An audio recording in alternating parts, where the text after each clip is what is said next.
Okay, going live, going live, going live.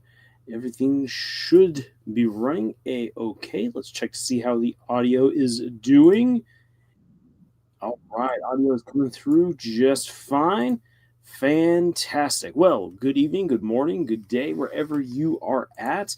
Welcome to Camille's Harem, not just a podcast for novice writers by novice writers, but also a YouTube channel by novice writers for novice writers, because writing is an adventure. It's more fun with friends, and we have an adventure tonight. Actually, a fair number of adventures. We're going to be finishing up, we're going to try to finish up Deltarune Chapter 4. We're going to be talking about genre, and I have gone to see the live action How to Train Your Dragon, and I have some thoughts, some unexpected thoughts maybe for some people. So we are going to be talking about that and more tonight. Victor's here. Good evening, Lars. Good evening to you too, Victor. Great to have you here. And Shade is here as well with fire emoji and says, after you finish the chapters, you need to give us a video analysis of it. I intend to do so. I intend to actually do a video for each chapter 3 and 4. And then everyone keeps on asking me about the shipping. Believe you me, we are going to get to the shipping eventually.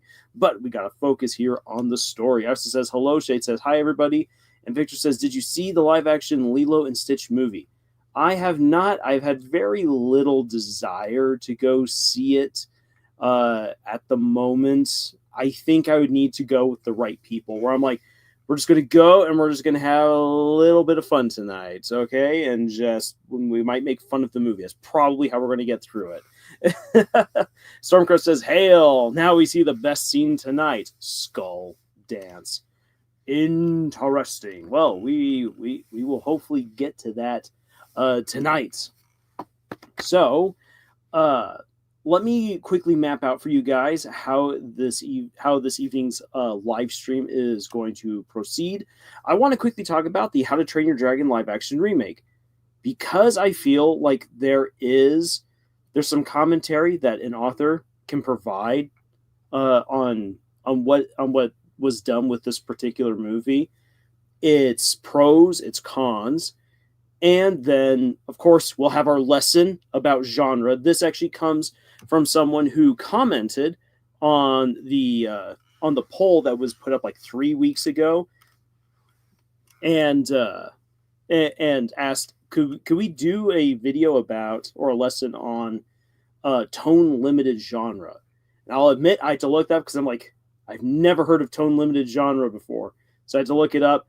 I learned some stuff, and I have my own comebacks against that particular term. There was some homework given. I don't think anyone actually bothered watching the video that I posted, that I linked yesterday in a post. We'll see if anyone did. I have a rant based off of that, and then we will get to Deltarune. Arts is here. Yay! And Art says, I saw the movie. Just came back from it. Ooh. Well, it's all fresh in your mind then. Shay says, there's something important when you do the analysis with Chapter 4. Do not forget Gerson and Undertale. He explained the Delta legend. I know Crazy Toby Fox, One Piece of foreshadowing of shadowing. Let's see here. I know Crazy Toby Fox, One Piece foreshadowing level. I liked How to Train Your Dragon movies and TV shows, but the live action movie I didn't see if it is good. Is it good, worth it, or not? Well, I will say that it is good. Also, yes, Tyler Goodman, there's the Amazing Digital Circus Episode 5 trailer release. Yeah. Wow.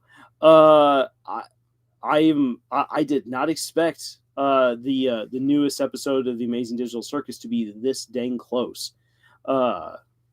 So, woo, it's gonna be fun.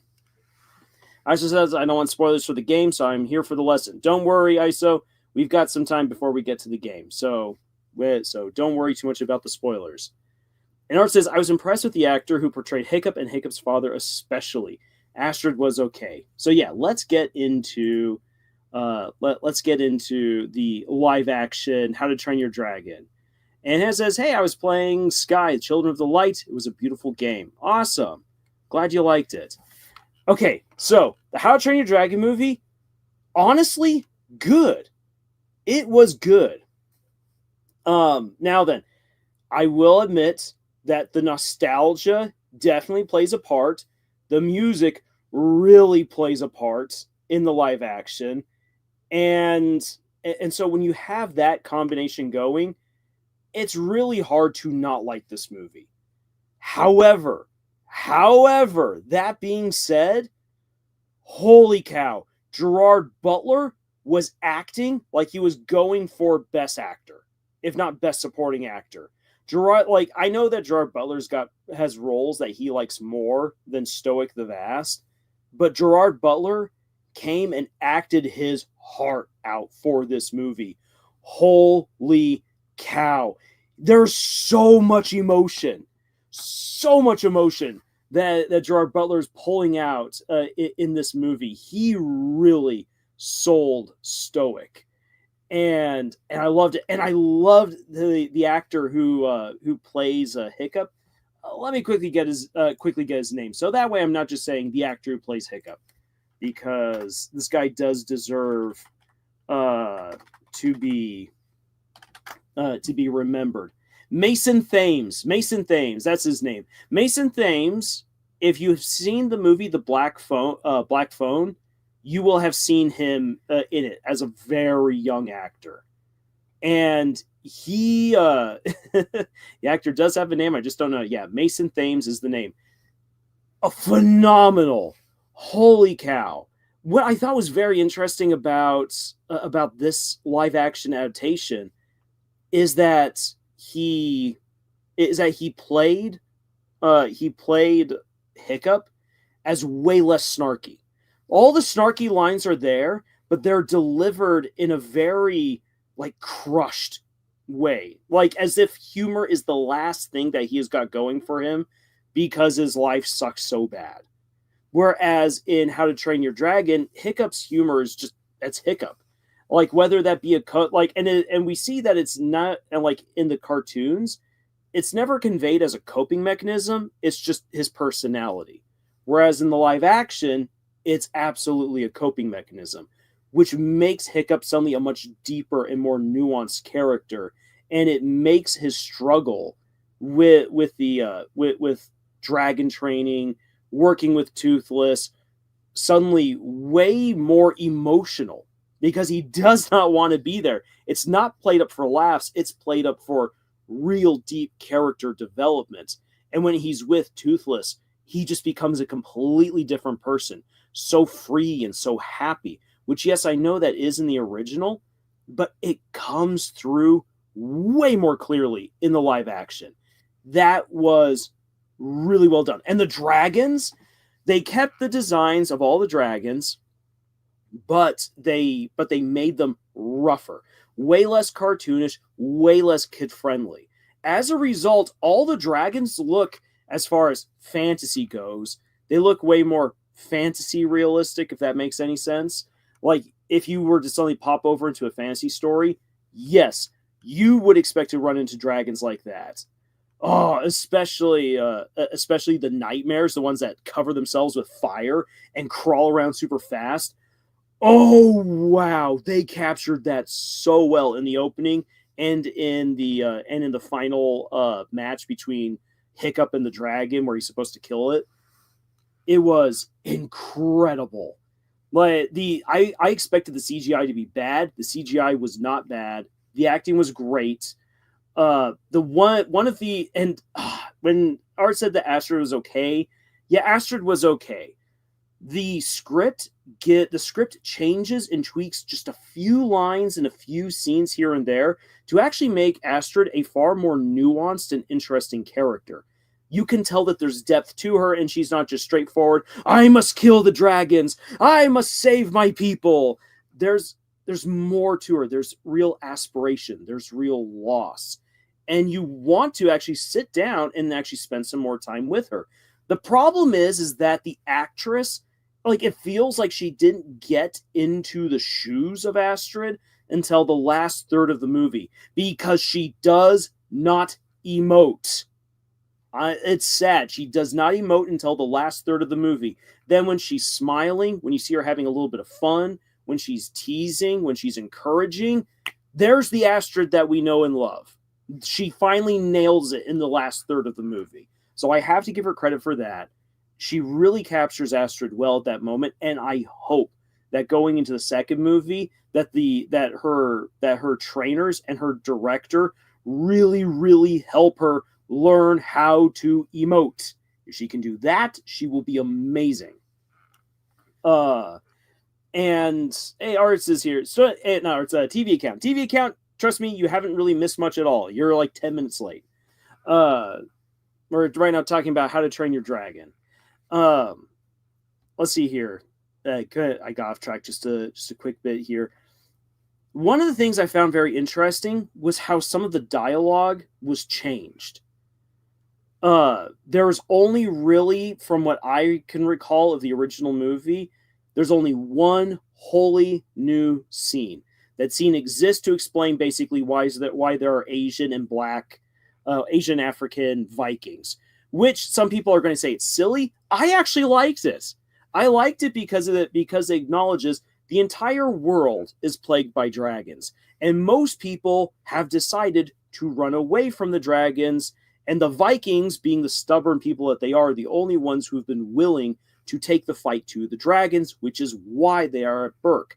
And all over the world, people who hate the dragons have come to join the Vikings at Berk, which is why the Vikings are more cosmopolitan on Berk than they are in the original. And it also is emphasized that everyone who is there come from places where the Vikings historically went to. So the Vikings are shown like, hey, you're also dealing with dragons? They're giving you problems? Well, come join us, and we'll go kill those beasties. Yarr. And then they go and they fight the dragons, if those people wish to come along.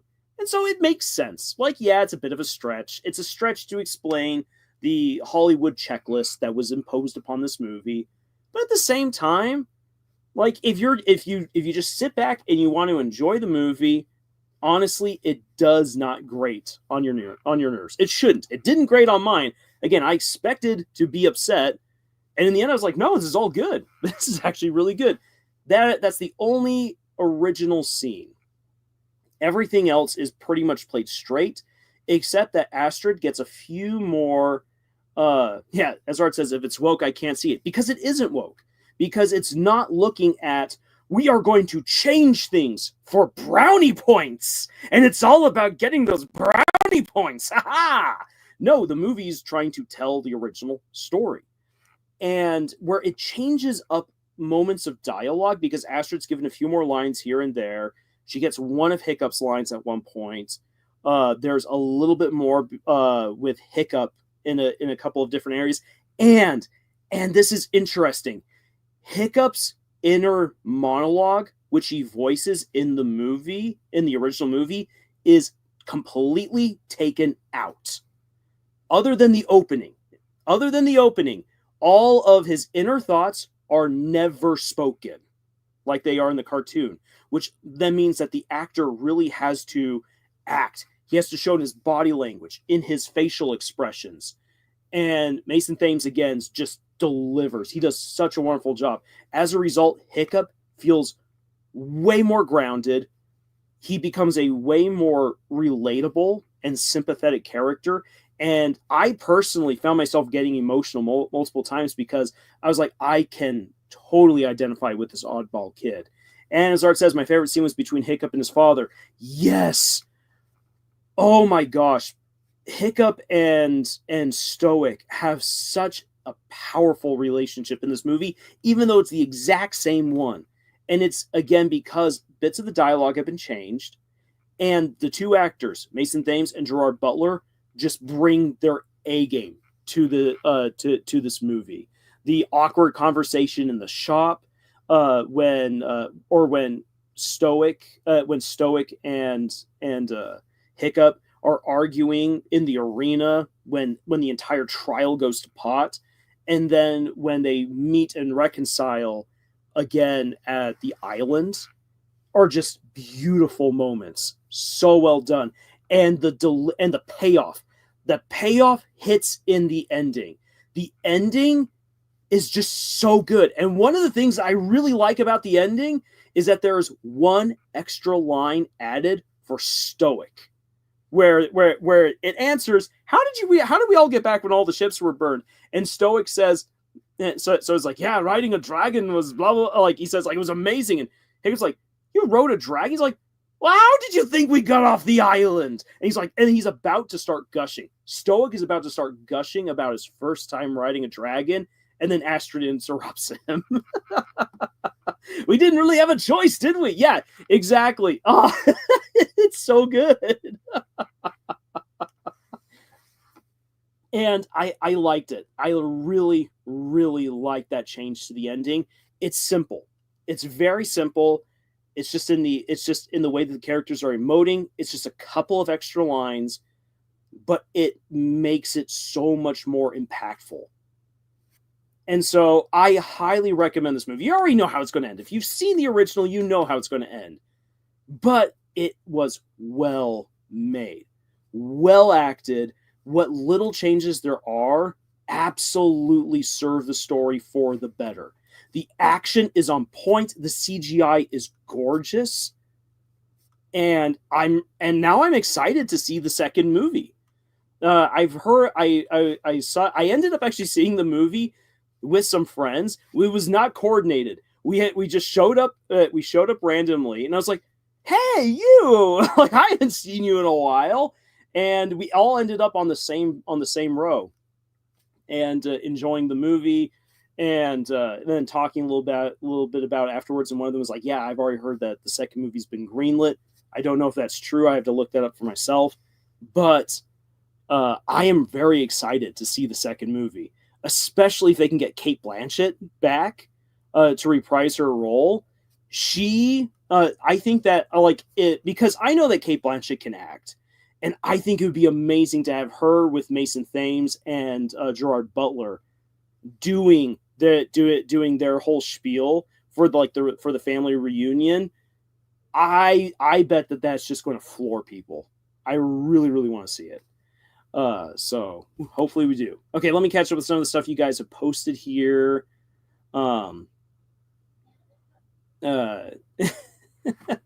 He's an actor replaced with AI, doesn't deserve a name. Oh no, Mason Thames is so much better than AI.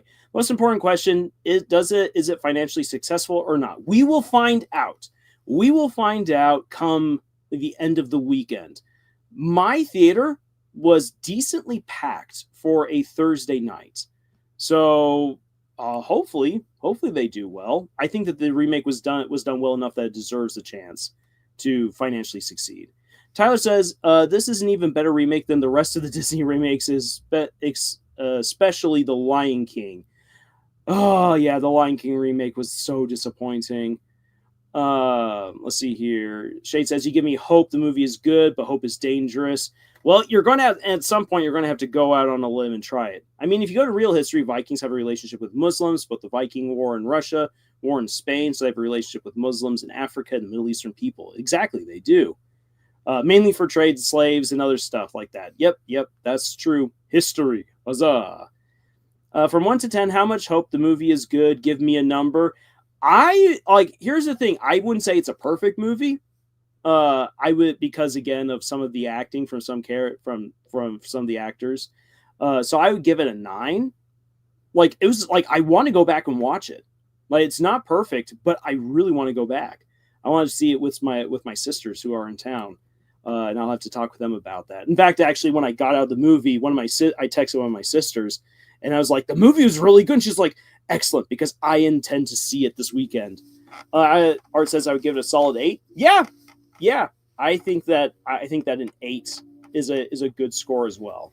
It definitely deserves to be in the higher count, because it is a solid remake. Again, it's so good, and I'm looking forward to some of the other reviewers talking about it. Like, I know that the critical drinker is not everyone's cup of tea or mug of beer,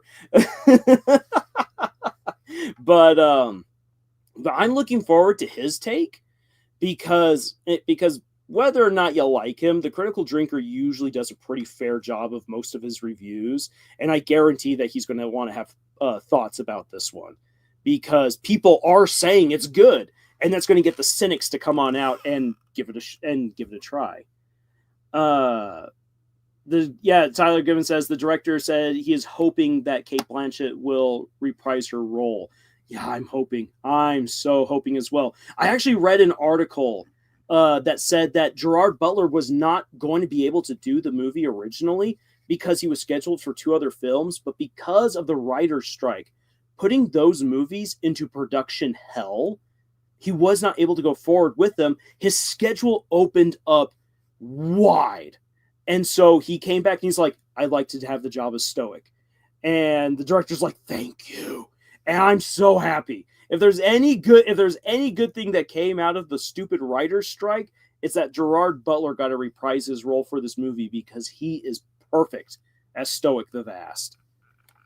Tia Khan says the video really opened my eyes on the commercialism of storytelling and wonder if you're going to talk about it. Oh yeah, I actually watched the video recommended in the post. It was interesting but informative. TV account, we are going to talk about it because that's part of the rant that I want to get into once we start talking about genre. Because she is absolutely right on how things have been so overly commercialized and how tropes and formulas have been put before good storytelling. She absolutely got that right. But then there's other things that she tried to skirt around there. I'm like, nope. You're like, where you're coming from, I agree with it. But some of your conclusions I don't agree with. And that's because I've got maybe some information that you didn't consider. So I will have my rebuttal to it in this live stream. Shayad says, sometimes a good remake is not enough. An example, what I mean, like the Sailor Moon remake for the anime had good animation, but people still love the old anime. Well, that's because the old anime is a classic. Whether you like it or not, it's a classic. ISO. Writer's strike never made sense to me. We're upset, so we're going to stop doing what we like doing. Yeah, the writer's strike was a weird one. Because here's the thing. Hollywood has absolutely taken advantage of its employees. It has. And that needs to change. It absolutely needs to change.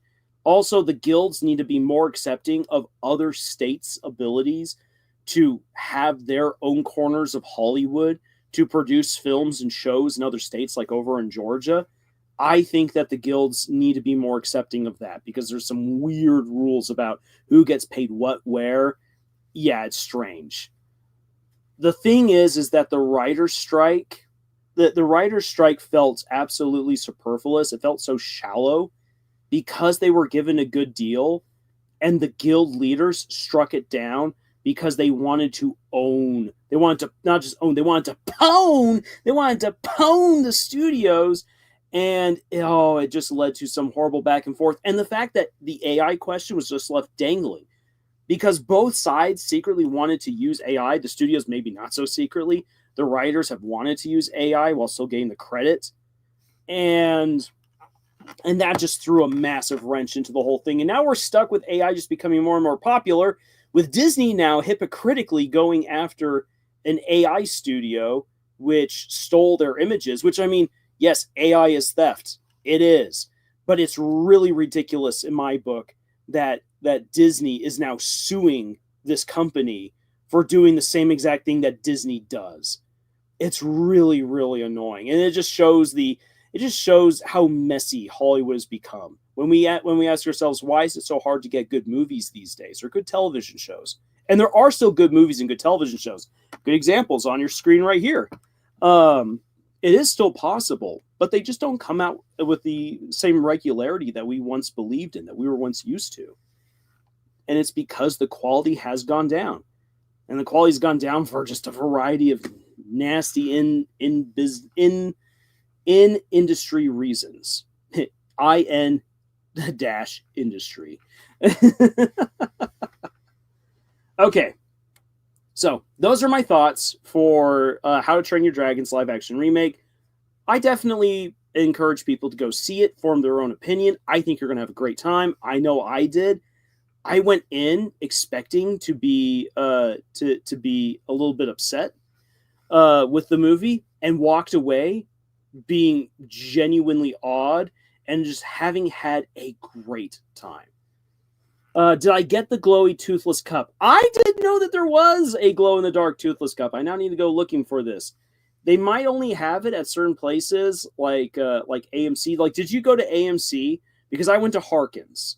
For those of you who don't know what the Harkins movie chain is, it is a more localized movie chain in the American Southwest that is, okay, you went to Regal. All right. So, yeah, Harkins is weird because it's more localized, but also branches out across the four corners.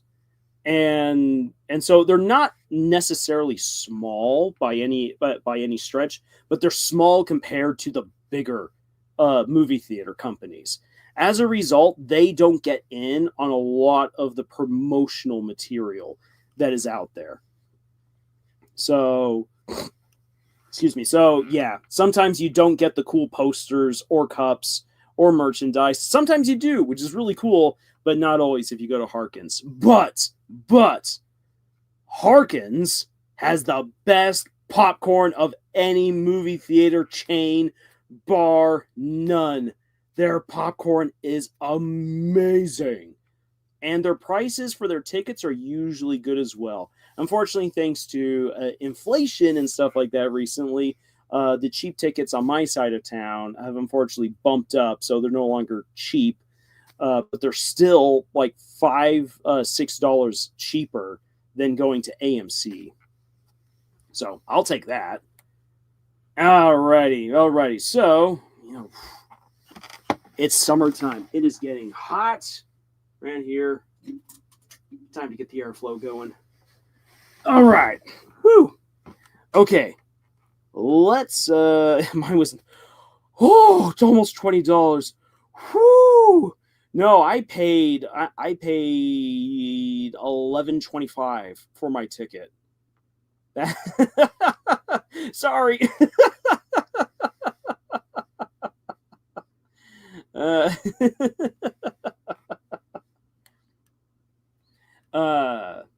That was discounted. Oh my gosh. Oh, see, this is why not so many people go to the movie theaters. It's because it's so dang expensive.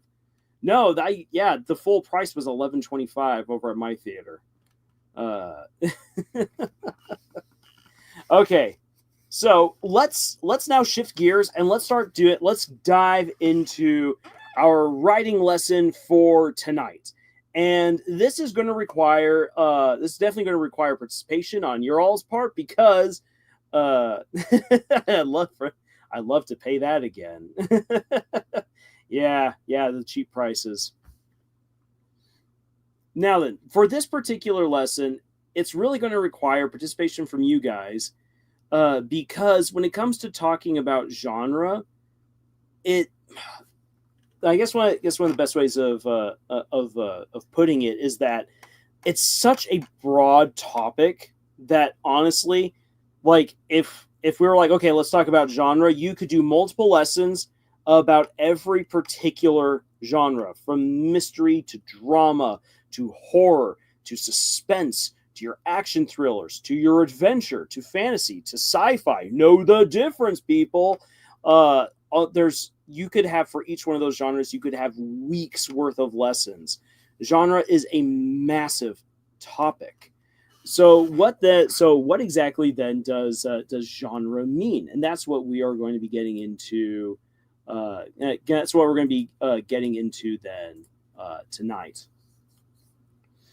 So in order to navigate just how big this particular topic is, we are going to have to engage in back and forth participation. So that way you guys can actually get out of this what I hope you will. Because while it's such a big topic, it's one that if we are willing to get a little bit into the minutia and approach it from a particular angle, I think you can get some really good writing advice that doesn't just simply come with know what you're writing. Because for most people, when they hear genre, they're like, well, research your genre and that's what you're writing. But wait, that's writing according to the formula, which, as you guys should know, I am not a particular fan of. Oop, come on, there we go. Huzzah. So, our goals for tonight. We are going to define what genres are. We are going to identify the key elements of genre. We are going to review tone and atmosphere because this will help us answer the question that inspired this lesson, which is, how do I write tone-limited genre? So that is what we are going to be getting into. Shade says, I have a test for all of you. One of my favorite stories is a certain magical index and is science fiction magic in our world. How do you describe it literally? A city of physics and magic gods. So, Shade, that right there, hold on to that, because we can definitely talk about what the heck a certain magical index is, especially then when you start combining it with a certain scientific railgun. All right, so definition time. According to the Merriam-Webster Dictionary, genre is a category of artistic, musical, or literary composition characterized by a particular style, form, or content. Okay, so what? What does that mean, Merriam-Webster? Understanding the genre in which you are writing helps you understand the rules, the expectations of your audience, and know where, and also who your audience is, and know where your ideas and unique innovations will best fit in. Because Shade says, I didn't understand anything. Well, that's what this night and this lesson is all about. Because different genres have different rules. Let me give a quick example. Let me give you guys a quick example of why I hate Knives Out and why I actually like The Glass Onion. Which some of you are like, wait, what? Because most of you are like, if you hate Knives Out, of course you're going to hate The Glass Onion. I'm going to tell you why I hate Knives Out. Because Knives Out is not a murder mystery. It is not. It is a bait and switch. It tells you everything that happened right off the bat. There is no mystery. There is nothing to discover. All it is Rian Johnson pontificating in his own weird way about social issues without even making them interesting or engaging. By the time that the movie ends, and I know this because I went to the movie, I was only one of 3 people in the movie theater. You're not a fan of Rian Johnson, I take it. Yes, I am not.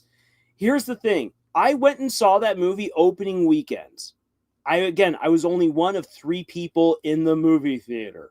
So it was not well attended at all. My sister and I watched it, and my oldest sister and I were watching it, and we're all like, wow, like after the movie was done, we're all like, wow, that was fun. Remember when actually that part sucked. And my sister's like, yeah, but that one character was really, oh my gosh, no, he was an idiot. Then none of what he said or did made any sense. And I'm like, but wait. Remember the part where the knives, the knives were stupid. That was a stupid scene. None of that made any sense. Yeah. But you know how she was able to? How did she know which liquid of all the liquids was the right one when she had no idea what any of them were because there are no labels on any of the bottles? The whole movie falls apart the moment you begin thinking about anything that you just watched. And the mystery is done within 15 minutes. That means for the next 2 hours, you are being dragged around with no mystery to guide you. And so the movie becomes a sequence of and then, and then, and then, and then, and then, and then, and then, and then, and then, and then, and then, are you annoyed now? And then, and then, and then, and then, and then, it's not a good story at all. Knives Out sucks. The Glass Onion, on the other hand, that had me going from the opening sequence, where all these different people from different walks of life are given this crazy puzzle box to solve. And you go through and you go along with all of them as they're solving these puzzle boxes. And then you got the one lady who's looking at the puzzle box. She gets a sledgehammer and just shatters it. And it's like, okay, something's going on here. One character is very angry at the super rich billionaire dude and wants revenge. Okay, so what's going to happen next? And that movie actually has a mystery that goes from the beginning to the very end. And what's neat about that movie is that the real mystery is being subverted and cloaked by another mystery. So you actually have two different mystery stories going at the exact same time.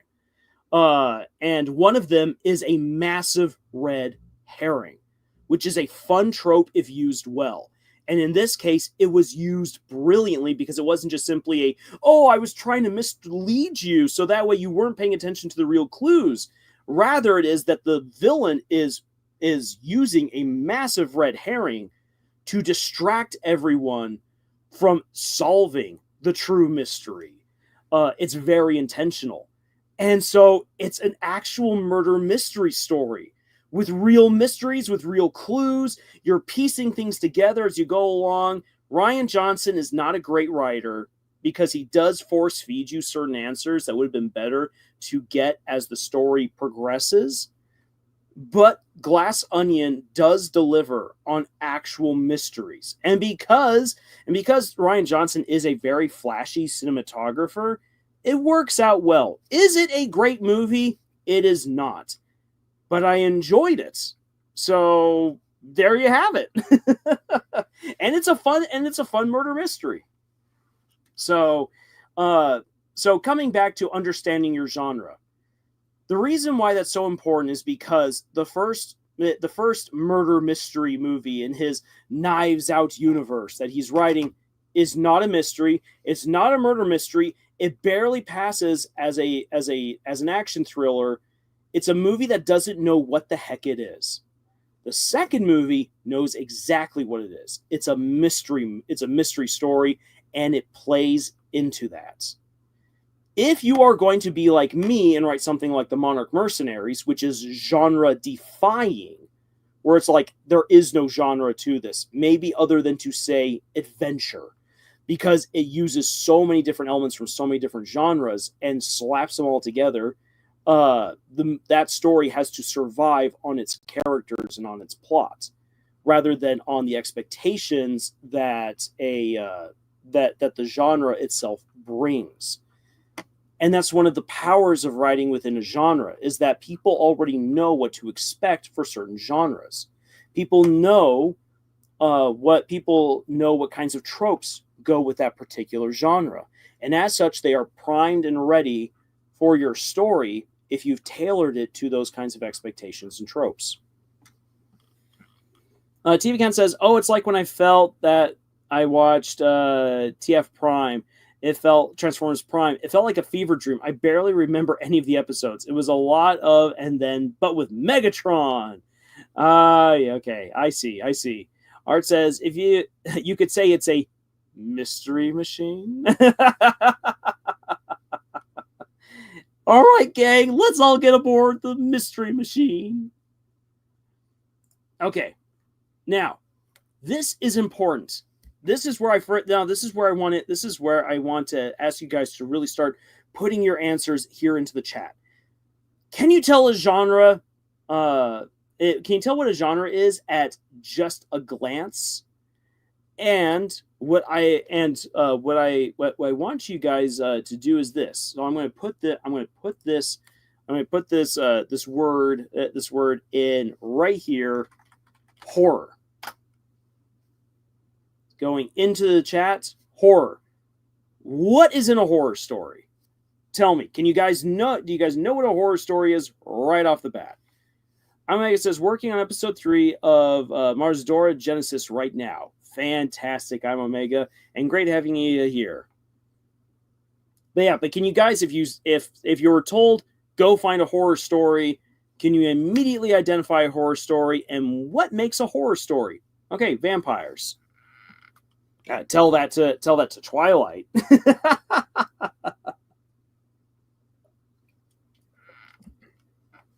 Dark places, howling the distance, fear and terror, says I'm Omega. Hey, Mimic is here. Hey there, Lars friends. Good evening. Good evening to you as well, Mimic. Monsters. Yes, a good horror story has monsters of all different kinds of varieties. Shade says a horror story is making the audience feel horror, and horror has different types. Yes, there are different types of horror. This is where we get into subgenres. TV Count says it's based on showing the darker aspects of society, like an allegory. Very good. A lot of horror is allegory for things that are actually happening in society. And that's what normally makes horror so applicable. Is people are like, oh, I see. Yep. Okay. Yeah. I have a neighbor like that. Oh my gosh. Hannah says, a horror story is too uneasy and scares the audience. Mimic says, ghosts and spirits, with a nice little emoji there. All right, very good. The Ring. The Ring is a great example of a horror story. Absolutely is. ISO, dark settings and mysterious circumstances, because fear is born from uncertainty and danger. Han says, yeah, like types of phobia. Ooh, yes. When people can actually, there's the movie Arachnophobia, which is just people fighting up against giant spiders. But you could do some really good stuff with a really good creepy spider story. I have this nightmare from my childhood with spiders that stayed with me ever since, because it was just so horrifying. And even in that nightmare, I remember as a kid, the anticipation of the spider was just as scary as the spider itself. And that's what a good horror story involving spiders might have. Really bring out that arachnophobia. TV Again says, also jump scares. Lots of jump scares. Ah, yes. Jump scares. Cheap but effective. Shade says, correct but not correct. Like some horrors are just people getting horribly things happen to them for no reason because life sucks. There's a good example of that in the old Twilight Zone. A guy who just has a really, really horrible life because fate has just decided that it's going to punch down on him. And there's all of these entities which are determined to make it happen. There's all different kinds of horror stories out there to play on people's fears. So we understand what horror is when we see it. Now then, here's another one. Suspense and tension make fear worse. Yes. It's one of the things that makes a couple of the scenes in M. Night Shyamalan's first movies really, really good, is that he breaks the rules of cinema by having the camera linger for way too long on a static shot, so that way your suspense builds, and then he pulls the trigger on you. A really good example of that is Mel Gibson in the movie Signs is trying to figure out whether or not there's an alien in the cupboard. It's really not a very scary scene when you watch, like if you just watched the hand, the moment where the hand shoots for him in isolation, it's not scary. What makes it scary is that he's been trying to find that alien, and the camera has just been sitting there for like a minute, and you know something is coming, and then it hits. It says, I didn't forgive him for the bad Avatar movie. Not to mention that man ever. Do not mention that man ever again. Hey, M. Night Shyamalan may have absolutely butchered the Avatar Last Airbender movie, but M. Night Shyamalan rewrote suspense.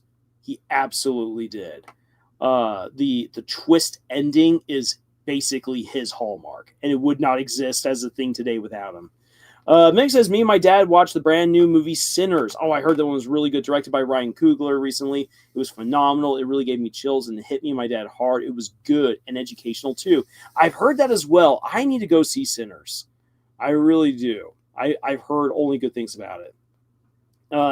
She says, like, Berserk is not a horror story, but has a lot of horror elements. Seen a lot of people we care about having horrible stuff happen to them. Yeah, Berserk is dark fantasy. It is fantasy, the subgenre of dark fantasy, which means it will utilize horror elements in order to build the atmosphere that it wishes to create.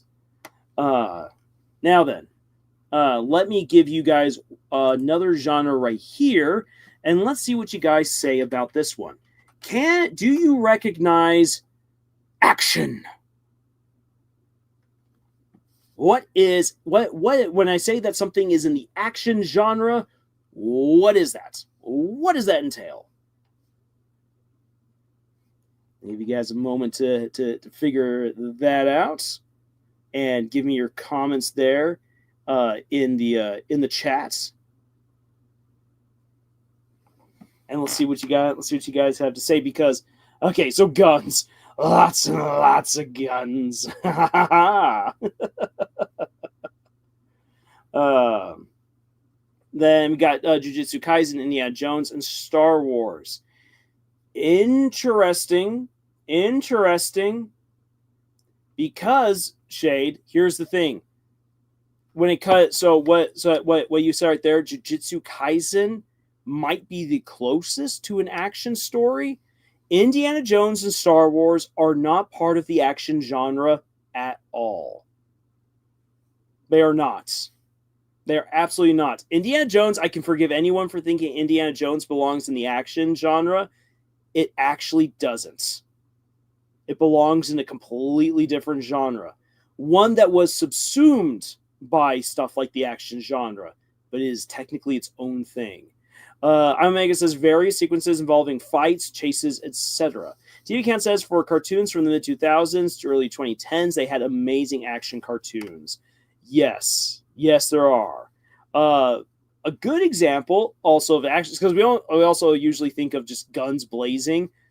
A good example of an action story is Initial D. No guns, just cars racing. That's an action story. Art says Indiana Jones has more fantasy sci-fi elements. It does, but Indiana Jones is not fantasy or sci-fi either. It does not, like, yes, those genres will claim it. People today will say it falls into one of those. It technically falls into another genre entirely. So then that one is a little complicated because in the action genre, the actual action doesn't need to happen all that frequently. And you can have action in many different settings. Exactly. And Shay says you need to explain how Indiana Jones is not action. Oh, I will. We're going to get to that. Indiana adventure serials. They're based on the adventure serials of the 1930s. Hold on to that one, Arts. Hold on to that one. Because I you need to explain now your war crime saying that you deny the greatness of Indiana Jones. Shade, hold your horses. Have I said anything of the sort? 100% not. What I've said is, it was put into the wrong genre. Conan the Barbarian original stories, not part of the action genre. Is not. This is where things get interesting. Say horror is really easy to get. Action, oddly enough, we too often mislabel. Sorry, need to take another drink right there. You're just straight up like kung fu movies are action. Karate Kid, action. Initial D, action. Let's see here. The movie Next, action. Fast and the Furious, action. Super Sentai and Power Rangers, yep, more along the lines of action.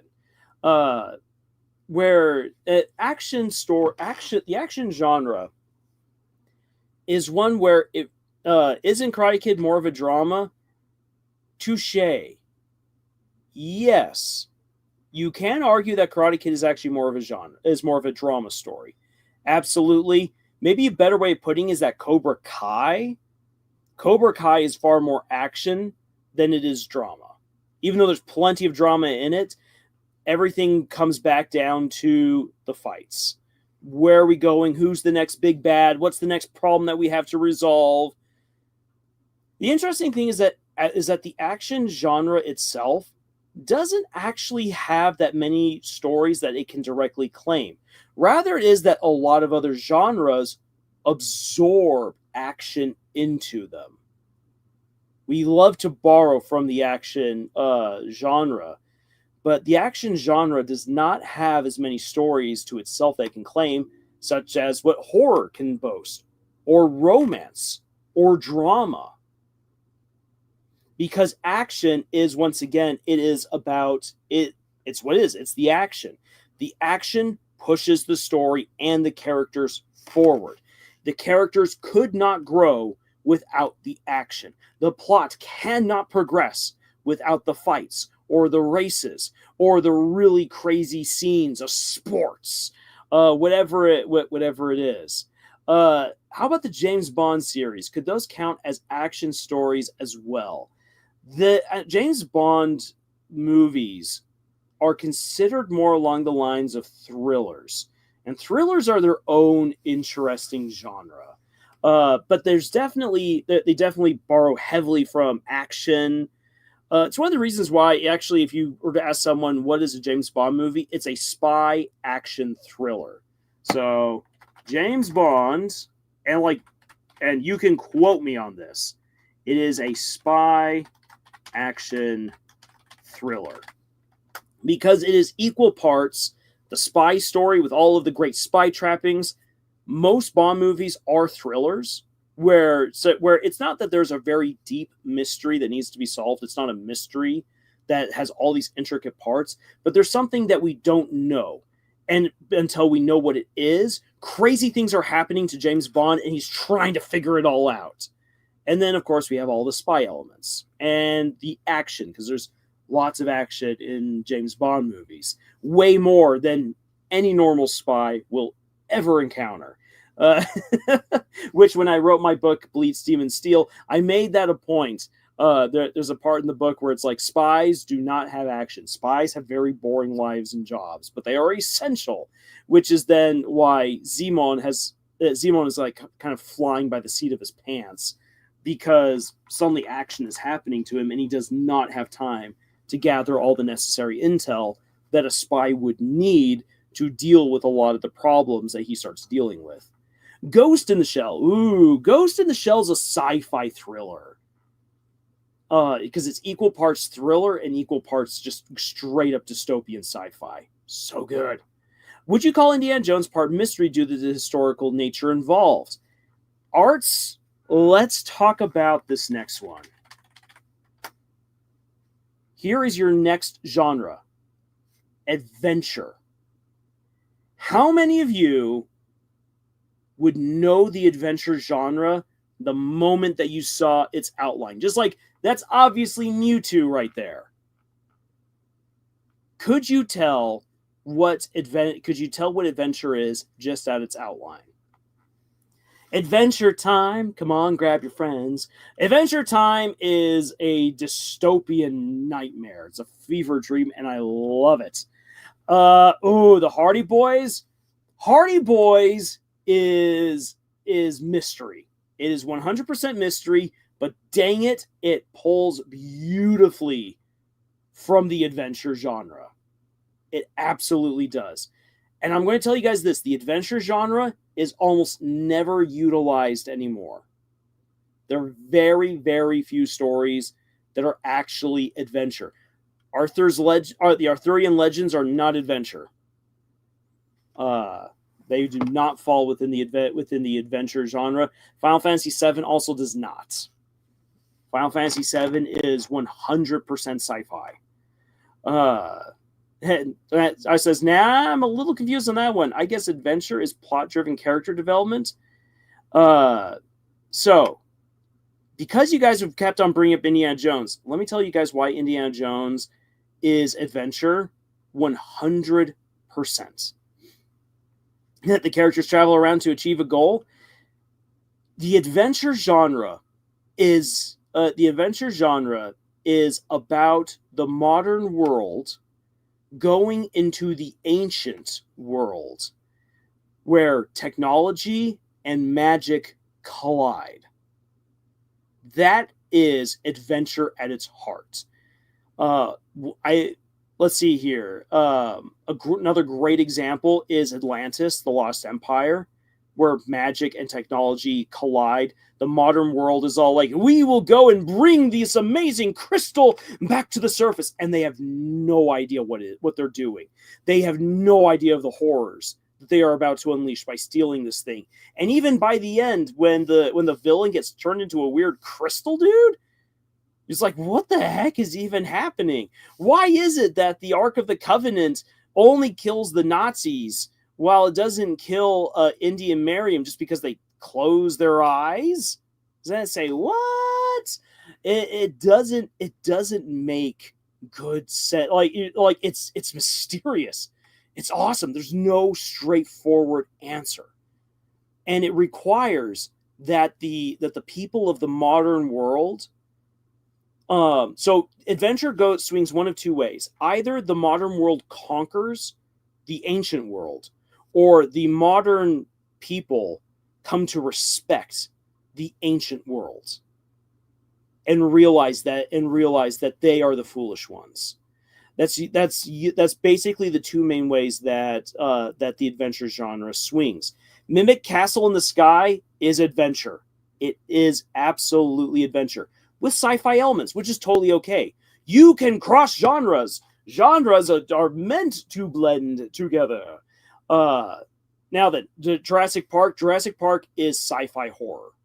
However, you can argue that there is a little bit of an adventure element to it because the modern world has brought the has brought the ancient dinosaurs to the modern day, and they have no idea of the horrors that they are about to unleash, which is why it's more sci-fi horror than adventure. But there is an adventurous aspect to it. I'll definitely give you that.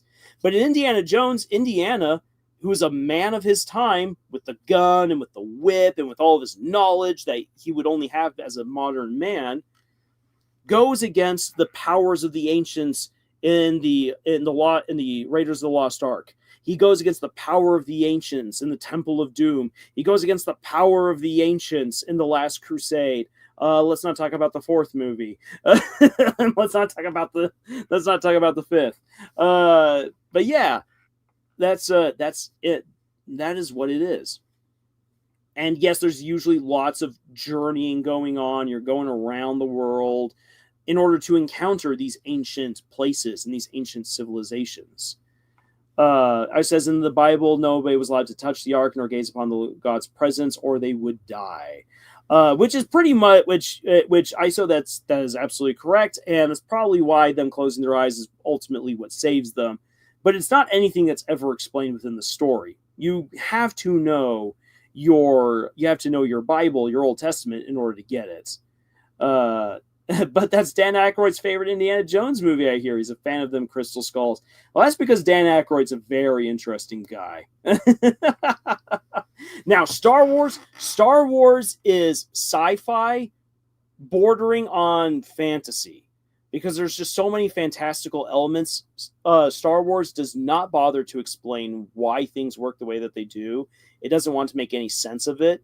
It definitely leans more towards the fantastical, but with plenty of sci-fi elements. It's a great example of how sci-fi and fantasy really are meant to join hands and tell great stories together. I saw that One Piece was brought up earlier. With what little I know of One Piece, I would agree. Though the thing is that with One Piece, it's not necessarily them going against the ancient world, but there is lots of adventuring, going around discovering the world, that it rightfully fits within the adventuring genre. It might not be strict adventure like what the typical movie or novel would be, but it works. Star Trek is definitely a sci-fi fantasy too. Yep, though it definitely leans more towards its own. Like the people who love Star Trek would be like, no, it's just straight sci-fi because it has all these answers. Yes, it does. But let's be honest, there's no such thing as warp speed, and we're never going to have warp crystals that are going to help us reach warp speed, and neither are we going to find energon in order to create warp crystals. And I know I just blended two completely different stories, and I don't care. But yeah, so that's the adventure genre. Now, so the Secret of Nim. Okay, I'm going to take a quick drink right here.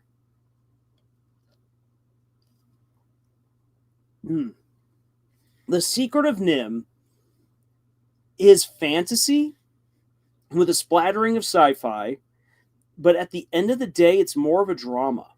And here's the thing: this is something that I want people to I want people to understand. Much like with Mewtwo, when you look at Mewtwo right here, Mewtwo is a blend. Mewtwo is Mew, cloned and upgraded to be this monstrosity of a Pokemon. But much like what we do with genre, is that we is that we actually pull elements from all these different ideas that we enjoy and we mesh them together. And by meshing them together, we're able then to create a story that we want to tell. These days, most writers do not stay in one specific they do not stay in one specific genre. They blend the genres together. What about your book, Bleed, Steam, and Steel? Thank you for asking that, Victor. Bleed, Steam, and Steel is steampunk. It is primarily steampunk. There are definitely adventure elements to it, and there are fantasy elements to it. But at the end of the day, it is steampunk. And when people are like, what the heck is steampunk? You know it when you see it. Steampunk in many ways feels like it's restricted to the Victorian era. Steampunk is the next generation from adventure.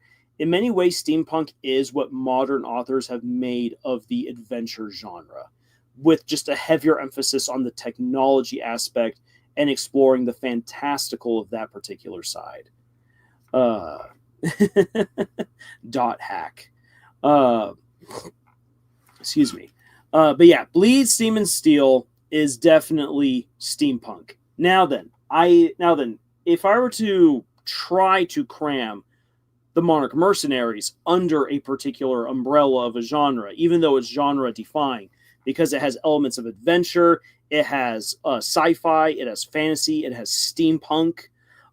There's definitely fair elements of horror and of mystery all thrown into it.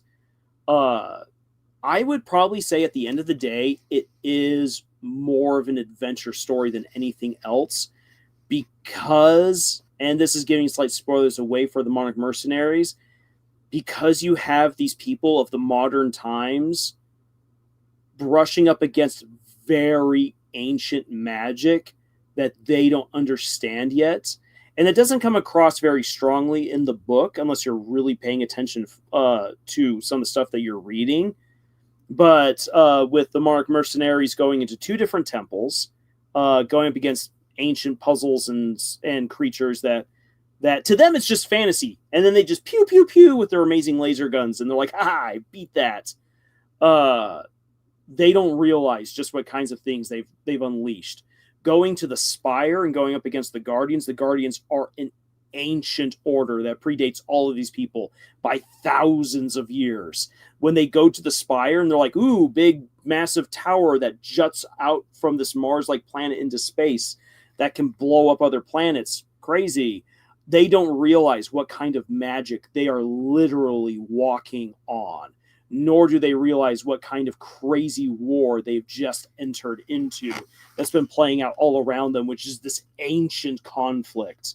That, again, it's not a major focal point of the first book for the Monarch Mercenaries, but it is there as it's slowly getting built up for them to realize maybe we screwed up in the very first chapter of the first book. Whoopsies. Meg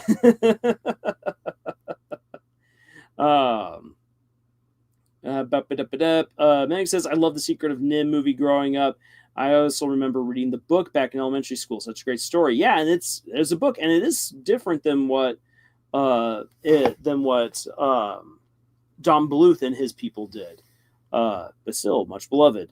Art says Log Horizon is not one I can think of off the top of my head. Log Horizon. Yeah, I'd agree with that. I mean, Log Horizon flows more into the sci-fi variation of Portal Fantasy because it's all within a video game, but it absolutely is. It absolutely has that adventure quality to it, which just makes it all the more fun and engaging, in my personal opinion. So you heard of the dot hack as well. I've heard of it. Do I know anything about it? Absolutely not, and I'm not going to pretend that I do. But yeah, so the reason why I went through all that is just because, again, genre is interesting. We can say that we can identify genre just by looking at it, and for some we can. For others, that's not as easy. Adventure and action are not as easily defined as romance and mystery and horror or fantasy and sci-fi. And for so many stories, we cross the borders. We bring these genres together to create far more interesting stories than if we just stayed in one lane. Even though the publishing industry would love for you to just stay in one lane. Nah, screw that. Now, key elements to genre. This is important. This is important. This is my best way of taking such a huge topic and boiling it down to the most important things that we need to take away as novice authors. So, first thing, emotions. When we read specific stories, we are looking to have specific experiences. Like, if I want to go on a crazy adventure to another world, I am going to read either portal fantasy or sci-fi because I want to go to other worlds. If I'm really hankering for a whodunit, I'm going to read a murder mystery. And if I want to laugh at it, I'm going to get a comedic murder mystery. If I want to feel scared, I am going to go and I'm going to get a horror story or certain kinds of political or action thrillers that lean more into the horror aspect. If I want to just have a jolly good time of a suave spy getting the girl and winning the day, I'm gonna watch James Bond. The thing is that when we read stories, when we engage in stories, when we watch them, we want to feel a certain way. And so we go looking for the stories that we can identify with those particular emotions. Genre encapsulates emotion. You know from the get-go what you are going to get to a certain degree when you look at a fantasy, when you look at a dark fantasy, when you look at sci-fi, when you look at a political thriller, when you look at a romantic comedy, when you look at a drama, you kind of have an idea already what you're getting into, even if you haven't yet picked up the story. You have expectations. We know that romance, for instance, will give us relationships and an exploration of love. Space stories will take us to different worlds and explore the potential and dangers of space and so on. Again, we have general ideas based on the genre. And each genre has its own recognizable tropes. And remember this, tropes are not a bad thing. Tropes are the tools and the gears by which we make a story operate and make it coherent. But the wrong tropes or poorly used tropes will derail that story. And so, again, I want you guys to comment here in the chat about tropes, whether you know their name or not. I want you guys to give me either the names of tropes or the description of tropes based on what you think of a particular genre. Now, real quick, Meg says, is the movie Spirited Away a mystery supernatural story mixed with spiritual elements? Spirited Away is a fantasy story, straight up. It has some certain mystery elements to it. It definitely has supernatural to it. But Spirited Away is 100% fantasy. That is the large umbrella that it belongs under. You can split hairs and you can put it into a particular subgenre, but that's what it belongs to. When the teacher of the main characters dies and allows him to achieve his full potential. Well, that would depend on the particular genre. We would normally think of that for fantasy. But I'm not going to give you a fantasy. I'm going to stretch you guys a little bit right here. Thriller. What do you guys think are the tropes for a thriller? And for those who are like, well, what's a thriller?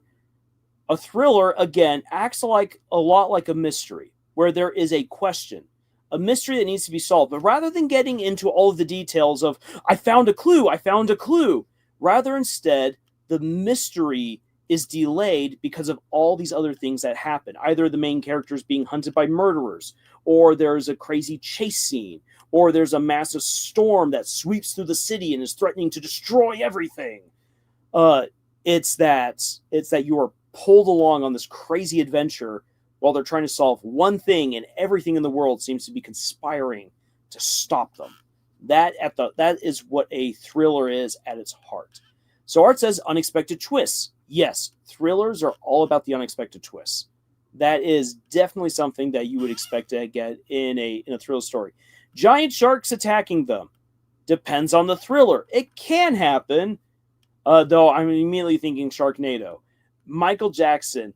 Thriller night. Absolutely, 100%. You win all the points, Mivik. Master Knight's here. Woohoo! I can describe A Secret of Evermore as a thriller. The mystery has an obvious solution, but we're not concerned about the mystery in general. All right.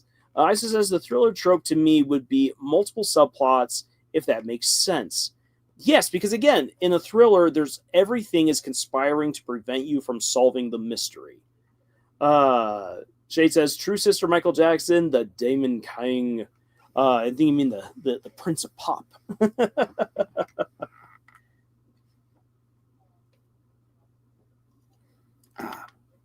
Drinking the water. Good stuff. All right. So yeah, thriller. Yeah, the thriller genre is a bit of a tricky one. It's not one that most people immediately think of. Like, oh yeah, I like thriller. Now then, because since I threw thriller at you guys, the unreliable narrator. Yeah, you know what? That one definitely fits for a thriller story. The unreliable narrator, or a lot of unreliable characters. Now then, because I threw because I kind of threw a curveball at you guys, let me then give you a slightly easier one. Oh, Tyler says, are you going to react to the Amazing Digital Circus episode 5 release date trailer? Let's see here. We could talk about it at some point, but not at the moment, Tyler. So let me throw one more genre at you guys, and I'll be a little bit nicer with this one. Fantasy. So give me some of the tropes that you expect to find in a fantasy story. From Helicopter Harry to thriller, countdowns, time bomb, deadlines. Yes, Helicopter Harry, absolutely. That works really, really well for a thriller. Art says prophecy for fantasy. Yep, and one of the ones that Shay brought up earlier about the mentor dying in order to let the heroes go on to achieve their destiny. Definitely an aspect of fantasy. That's one of the ones that's been probably overdone. Random village boy gets supernatural object. Yes. Prophecy, like in Deltarune. Oh boy. Oh, we're gonna have to talk about that later on down the road. The Chosen One is definitely another fantasy trope. Yep. Again, Deltarune. We got our 3 chosen heroes. Isis says an alternate world with magic and many other races. So Portal fantasy, but absolutely part of fantasy. That's a good trope. Random Japanese boy goes to a fantasy world. Yep. Again, Portal fantasy. And is given an OP skill. Now that's just isekai, and that's its own ilk.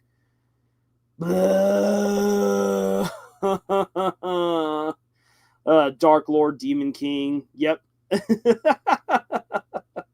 The 5-man band, very good TV account, absolutely. And Overly Sarcastic Productions did a very good breakdown of the 5-man band. Highly recommend checking out Red's video about that. Shade says sometimes good races and sometimes neutral races and evil races. Yes, the classification of different races of people. Because we just want to continue to be racist, apparently. Yeesh. Anne says, is it something I made up? It is something I made up. A young child of light and their magical rainbow deer. Amen. Yay, there you go. Young magical kid and a young kid of light or magical kid. And then, of course, their magical pets. 100% great tropes. Shay says, I feel more like Avatar, The Last Airbender, and Legend of Korra type fantasy. Yeah, they are definitely fantasy. And at least I like The Last Airbender. I could not finish Legend of Korra. I hated Korra's character. I asked my friends, I'm like, I will watch the show. Please tell me that Korra becomes a better character by the end of it. And everyone's like, no, she doesn't. I'm like, then I can't watch it. No, I'm sorry. So good versus evil is a must, whether the evil be another race or a force of nature. Then powers are not necessarily OP like they are in ReZero. Yes, the power in ReZero is fantastic, but with so many drawbacks to it. Oh, woof. Rem, my poor beautiful girl, you. One love interest or a harem. Oh man, the harem aspect. You know, here's the thing. I actually intend to one day write a story that's going to make a harem work, like put in the work that Robert Jordan put into Wheel of Time to make the scenario between Rand, Avienda, Min, and Elaine work, because it takes work to make that happen. If you just like harem nonsense, it's just so bad. It's so forced. It's so dumb. Oh, I hate it. Nick says, like the magical girl with her magical sidekick trope. I love that trope. Yes, the magical girls. Okay. So Scott from Camille's Harem, he and I were part of a D&D campaign, one that he led. Actually, Nathan was also in it. So it was 3 members of the Harem. We did a magical girls D&D campaign. It was hilarious and also like really emotional at some points. Please for me watch Legend of Korra. I know she's annoying. She's an annoying main character, but give the show a chance. Has some good elements. I'm sorry. I could not get into it. I could not get into it because Korra is just that much of an issue. She is 100% a Mary Sue, blocking and convoluting a otherwise interesting story. There's a lot within the Legend of Korra that's interesting until Korra shows up and derails everything. That is why I quit. Because every interesting aspect of the Legend of Korra gets derailed by Korra. So no, it doesn't actually have any good elements because they destroy their own elements to prop up a Mary Sue. Oh, but she loses a couple of times. Mary Sues can lose. They can. If you don't believe me, go watch OSP's fantastic video on the different types of Mary Sues. At the end of the day, a Mary Sue is a character that does not grow. Sure, they can accumulate powers, but that's not growth. And everything about the story bends over backwards to accommodate the adventure of the Mary Sue, thereby ruining the story. T-Con says, don't force people if they've made up their minds to watch something. And here's the thing. I did watch some of the Legend of Korra. Like, it's not that it's like, oh no, I can't watch it. I tried. And it just wasn't worth it. And then when I found out more about it, like later on from my friends, and then also from like watching reviews and people break it down. And then there were the books about what happened with Korra afterwards. I was like, what the heck? You guys ruined. And it makes sense because it's actually not the same creators for Legend of Korra as for the Avatar: The Last Airbender. 2 very different teams. Same studio, 2 very different teams. And it shows because the people who came afterwards for Legend of Korra absolutely wrecked the lore. So dumb. That's just another thing. Oh.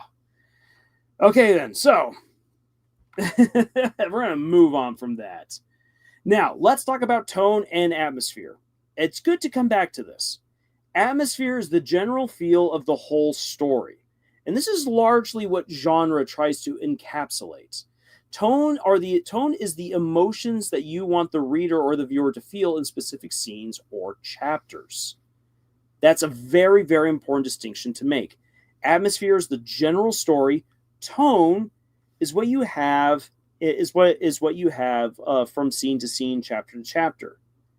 And here's my next challenge to you guys. I'm going to put this again here in the chats.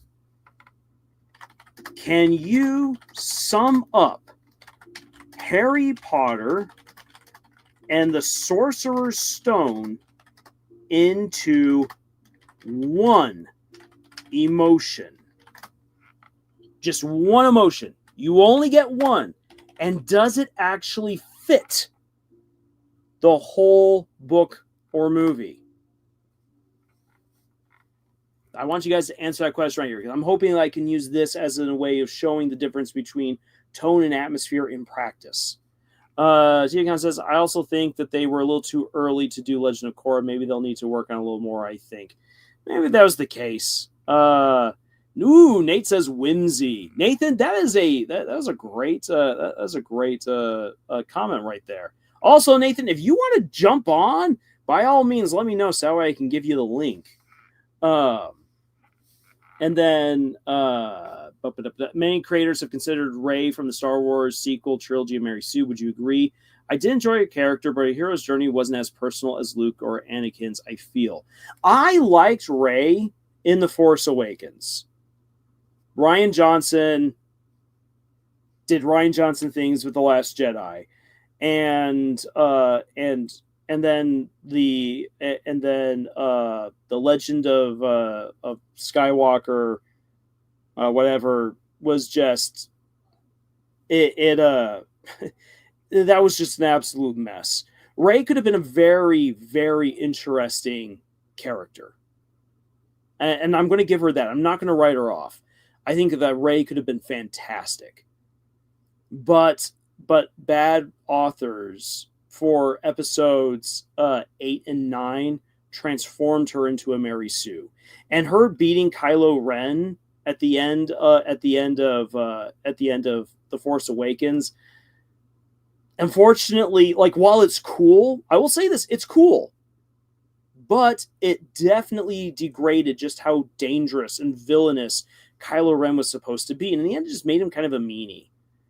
And I was like, I don't feel any danger from this guy. And that was just a little bit depressing. But coming back to Isara here. So, okay, so we got Philosopher's Stone, love. Bewilderment, yes. Nate, I would love to, but I'm cleaning the house right now and listening while I can. Well, Nate, thank you so much for hopping on and listening when you can. And Meg says, I also like the unique trope of non-human parent raising a human child. I find that trope very wholesome. I feel like it's a trope that's not really talked about much.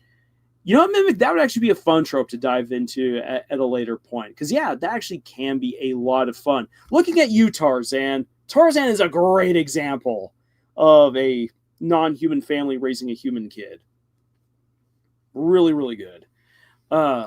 Okay, so whimsy works really well for Harry Potter and the Sorcerer's Stone, for a lot of it. And then love. Harry, the most important thing is love. Bewilderment. What the heck is going on? Nate says, by the way, did you talk about how next week's live stream, it will be extra special? I have not during this stream, but I'll say it right here. So next week, we are having our 10-year anniversary of Camille's Harem. It will also be our Harem retreat.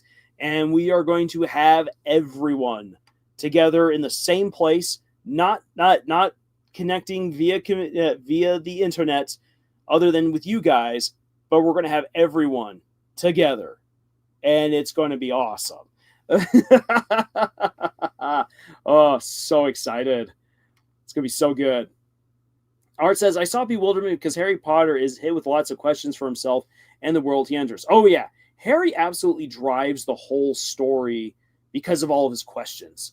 Ooh, Helicopter Harry. I definitely agree with you on this one. Wonder. Wonder is a great one-word way of summing up Harry Potter and the Sorcerer's Stone. Surreal for ISO. Interesting. I mean, the true surrealist would probably disagree with you, but I can see that. Especially for, again, a muggle or a guy who thinks he's a muggle, thinks he's just a normal person, Harry, stepping into this crazy magical world and he's the hero, say, what? Yeah, it's kind of surreal. All right. Oh, hell yeah, yes. Harry, don't you wish your parents could be here with you right now? Just give me the stone, Harry, and I'll bring your parents back. Think about it. Yeah, and here's the thing. This is one of the reasons why I give you guys this challenge, because wonder, whimsy, surreal, love, bewildered are great ways of describing Harry Potter and the Sorcerer's Stone in one word, and I agree. However, the thing is this, is that within Harry Potter and the Sorcerer's Stone, we also get we basically get the fish out of water experience with Harry. We've got the chosen one with Harry. We've got some amazing puzzle solving that happens when Harry, Ron, and Hermione go after the Sorcerer's Stone, and they're real horror elements. When Harry and Malfoy are in the dark forest and Quirrell kills the one unicorn and drinks its blood, that's horrifying. Or then when Harry confronts Voldemort and Quirrell undoes his turban and there's Voldemort's head bursting out the back of his head, is also just like, it's so spooky and unnerving. So we have horror elements, we have some adventurous elements, some action elements, we got sporting going on, magical sporting, we've got we've got the other world and all of these things. And so as a result, the Harry Potter franchise in general just is vast.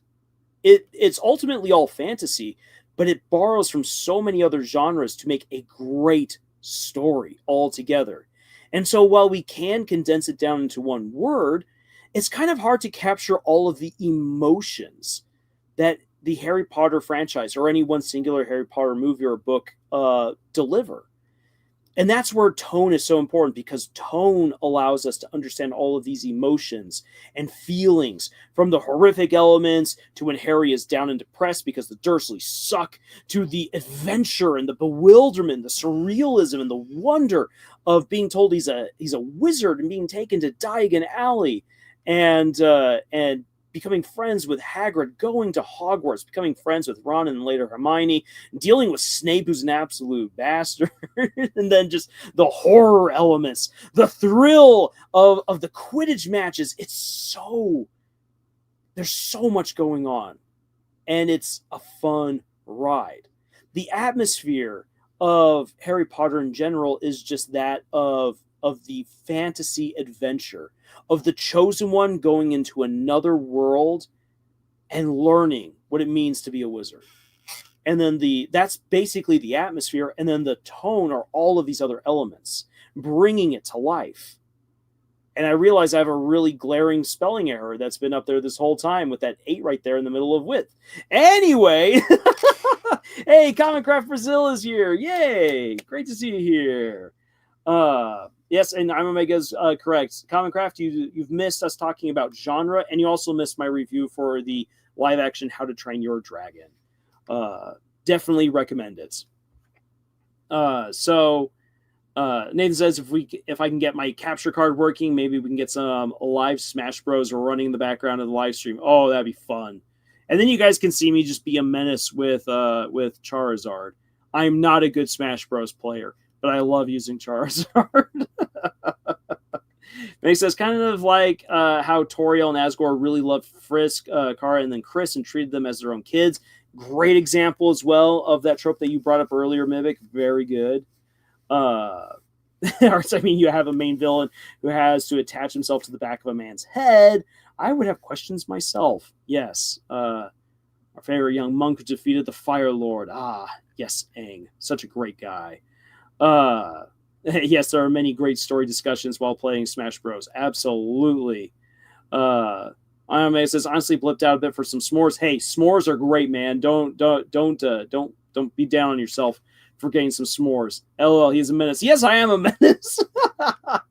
It was one of the reasons why I get taken out. A combination of me being a menace and being a bad player. Art said I was so main Greninja. Greninja's fun. I like Greninja. I just do not have a good handle of that character. Anyways. All right, so this now finally leads us to the question of how do I write tone-limited genre? This is where effectively, this is how you stick to the genre, where you don't get out of your lane at all, which is kind of difficult because we instinctively borrow from so many other genres to tell our stories. We do it naturally without barely even thinking about it. And the way that you do this is, well, rather simple. And let's see, Comic Card says, I have an idea for a story. I'm still workshopping the details on, where the whole thing is the MC is from a different genre from the secondary cast, and each side drags the own genre to taint the other. Ooh, I like that. I like that kind of a crossover idea. So the answer to how to write good tone limited genre is to concentrate on a very simple, very specific plot and intent for your story, and then just go from there. A good example of this is the Da Vinci Code. Now, the Da Vinci Code, whether you've watched the movie or you've read the book, and I highly recommend reading the book. The book is great. The book has all these different elements. You've got murder, you've got mystery, you have theology, you have got conspiracy, you have horror elements, you have got revelations. But across the entire story, it feels more like an action thriller. And that's because it is. At the end of the day, the Da Vinci Code, no matter what it does, is an action thriller. Why? Because Dan Brown has everything that he writes funneled through the tube of action. Like Robert Langdon is all like, oh, let me solve all of these codes that have been written in blood and in special ink all over the Louvre. And you're like, okay, so we're breaking codes. It's a spies kind of story. Oh, but no, it's thriller. Why is that? Because Robert Langdon has like 3 minutes to solve all of these puzzles before he gets arrested and framed for murder. After that, he has to run. So he's escaping across Paris. And while he's escaping across Paris, we're talking about Da Vinci. We're talking about the Knights Templar, the Fleur-de-Lis. And all these discussions are framed by the fact that everyone is either trying to kill or capture Robert Langdon. And it does not stop. Even when they go on over to oh crud, why am I forgetting now the name of the guy that Ian McKellen plays? When they go on over to this British lord to beg help from him, even their conversations, which are pretty big and like pretty jaw-dropping about the true history of Christianity, supposedly, all of that is framed around the fact that they have like half an hour before the cops show up. So everything is just paced crazily because the main characters are in danger literally every second of the book.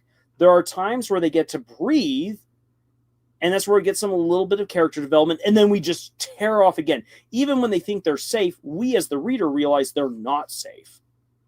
And so that's what makes it purely just this action thriller, even though it has all of these other elements to it. And so when you want to write tone limited, like you can still pull from other elements of other genres, but every single one of those elements will be colored by a specific intent. I want the characters to be running for their lives. I want everything that these characters do to be about love, dang it. I want everything these characters do to be about seriousness. An insane example of this is CSI Miami. I don't know how many of you have ever seen CSI Miami. It is redonkulous. Because there's no way that any of these people would be this serious all the time. Well, I think that he got the taxi. Sir, I need you to go look. Takes off his glasses dramatically. I need you to find all the taxis in Miami. Which ones of them were running at 2 p.m. Specifically with an Indian driver. Thank you. And it just delivered all so seriously, so over dramatically. You're like, wait, what? Or even like oh, Rosita, I love you. Rosita, I love you. And you're like, oh, I love you too, Horatio. Excellent. I must now go solve mysteries. Like the overall tone of it is just simply serious. It's only ever serious. There's nothing there's no all the humor is serious, all of the romance is serious, all of the mysteries are uber serious. There's nothing funny at all in CSI Miami's. What is funny is people's reactions to CSI Miami because it is so over the top. Where is she? Rachel! Lars is doing the gruff voice. You sound like Batman right now, Lars. Yes, I know, because I made Horatio just sound like Batman. Oh my god. Huh, a little fighting you. I like that. Then you're gonna love me. Okay. I know I skipped over some stuff right here. Any advice if you want to see the story? Be careful if some things are weird. Okay. Comcast says, my idea currently is in form of a crossover fanfic as a practice, though maybe the concept could be reused to make an original story later. Common Craft, yes, please do.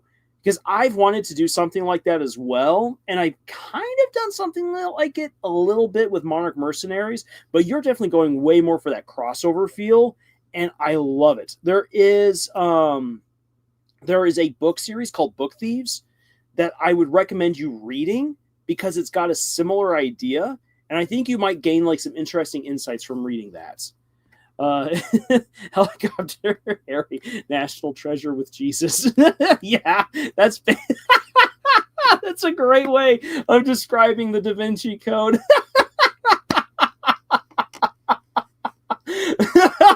Oh my gosh. Woo! Thank you for that. Concraft says, this talk of genres reminding me of Pathfinder and how in the world of Golarion, horribly butchered that name, each country has its own genre that is mostly self-contained, but you can travel and go from high fantasy to throbs by traveling far enough. Well, that's cool. A Dark Knight fan, are we? Oh, I love the Dark Knight. Okay. So that's effectively it. If you want to write tone limited genre, it's basically how do you stay within the lane of a particular genre. It is that even if you borrow elements from another genre, that you color it always by the intent of what you wish to convey. Like, again, you're like, okay, a thriller must be like this. A romance must be like this. A very hot and heavy romance is like this. You make sure that everything just sticks to that. TVon says, I always loved Save the Future plots, and I remember it was a rejected arc for one of my favorite shows. Oh, very interesting. Concraft says, I meant Game of Thrones. Oh, I see. Okay, Game of Thrones. Okay, so by traveling from Game of Thrones to another place. Got it. Okay. From Elder Scrolls to Game of Thrones. Shade says, I have advice. If you listen, we can see an example like how Avatar Last Airbender and Genshin Impact use elemental magic and elemental managing. Elemental nations in different ways, how different stories with different... Okay, yeah. Really good. And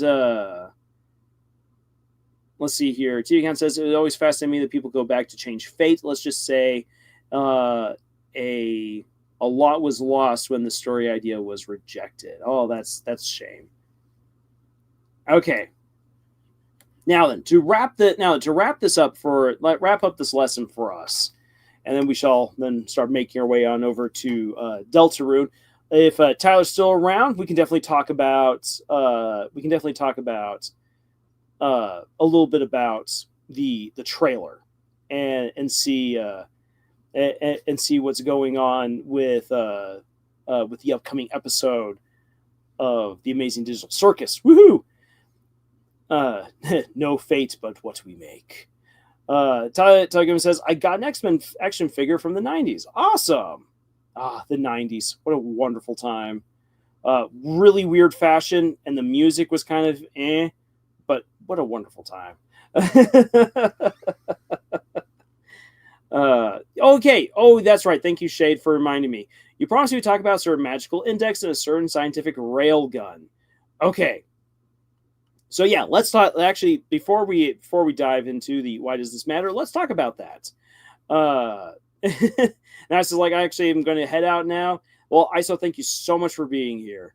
And it's awesome as always to have you around. Okay, so a certain magical index and a certain scientific railgun. What I really enjoy about those stories, even though there's actually a lot to be annoyed about with with the whole the whole sprawling universe, I do not like the main characters for a certain magical index. They're not engaging. They're not interesting. Not really at all. It's all the side characters, which is where a certain scientific railgun comes from having Mikasa be the side character who then gets spun off into being her own main character, which is kind of cool.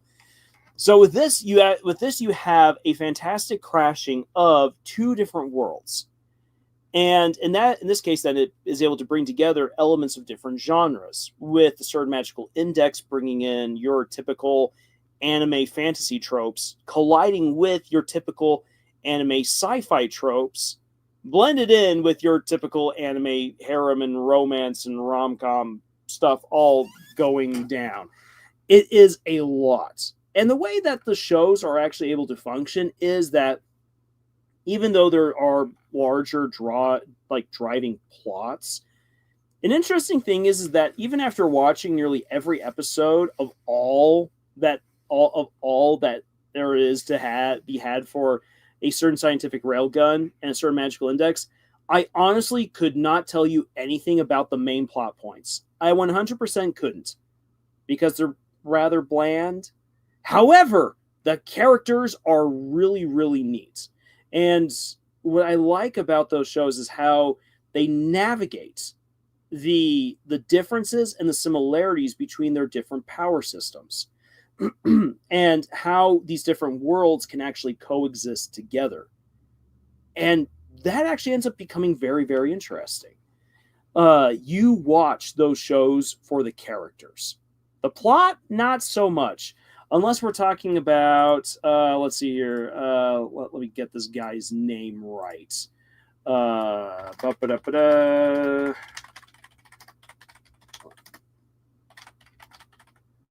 Let's see here. What's the name of the guy with the vortexes? Oh crud! What's his name? Oh well. I'm not about to jump down that rabbit hole just right here. I can tell you the plot if you want me to. By all means, actually, Shade. If you're going to give me the plot, it must be in 30 words or less. It must be in 30 words or less if you're going to give us the plot, because there are at least 4 major plot lines all running at the exact same time. So you gotta only if you can condense it down. I'm giving you the Gigic challenge, because not even Gigic was like, oh, what even is this? Which was really fun watching him drive himself insane over that. But in any case, the everything from a certain magical index to a certain scientific railgun, those stories live by their characters, because everything else is just so over the top. And through their characters, the author is able to explore the differences between their worlds, and their worlds encapsulate the different genres that are being merged together. And it's fun. It's very interesting. Actually, what I would actually argue is an even better example is that it would be to go watch Recreators. The plot of Recreators is that all of the fan fictions and original stories by certain people come to life to kill them. But not every fictional character realizes that that's what they're meant to do. And so it becomes this adventure of the characters and their creators learning from each other. That is recreators, and it also blends the genres together fantastically. I think it'd be fun to go back and actually do a full review of recreators, even though by now, with the way that anime is these days, where it's all about what's the new stuff of the season, recreators is a show that should not be forgotten because it was absolutely incredible. In many ways, it kind of, like, to me, it sticks out like Gurren Lagann. It is the apex of a brilliant, fun idea taken to the max with no apologies. And it's got some banger music to it too. It was not done by Studio Trigger, so the animation isn't crazy over the top, but it's still really good. Nick says, yeah, I missed the 90s so much. Good times, even though I wasn't physically there. I felt the vibrance of the 90s within the cosmos of my pre-birth.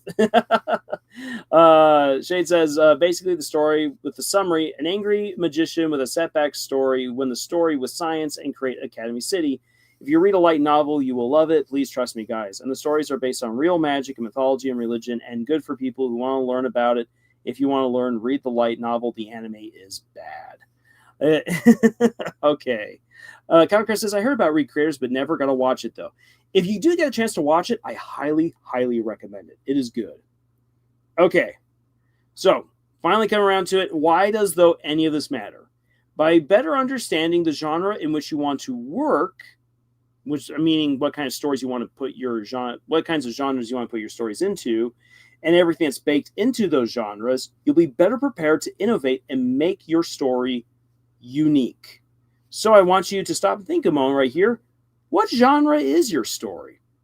And what is an element of that genre that you wish to live up to? And what is a part of that genre that maybe you might just want to defy? That you might want to do something different, and begin taking it from there. So, as you guys think about that, I am going to quickly yoink up the trailer for the Amazing Digital Circus's 5th episode, and we will talk about the absolute bonkers stuff that's going on very briefly before going on to Deltarune. Woohoo! And that is working way too slowly, so I'm going to have to pop on over here and hopefully get it that way. Oh, come on. Oh, crud. I have to do this slightly differently. That's verifying, so we'll let that verify for right now. Commoncraft, so Imega says, Common Writer has an anime called Futo PL or Futo Pi. I'm going to go with Futo PL for right now. Commoncraft says, Lars, what do you think about my basic plot I wrote earlier for my fanfic? I like it. I say go with it.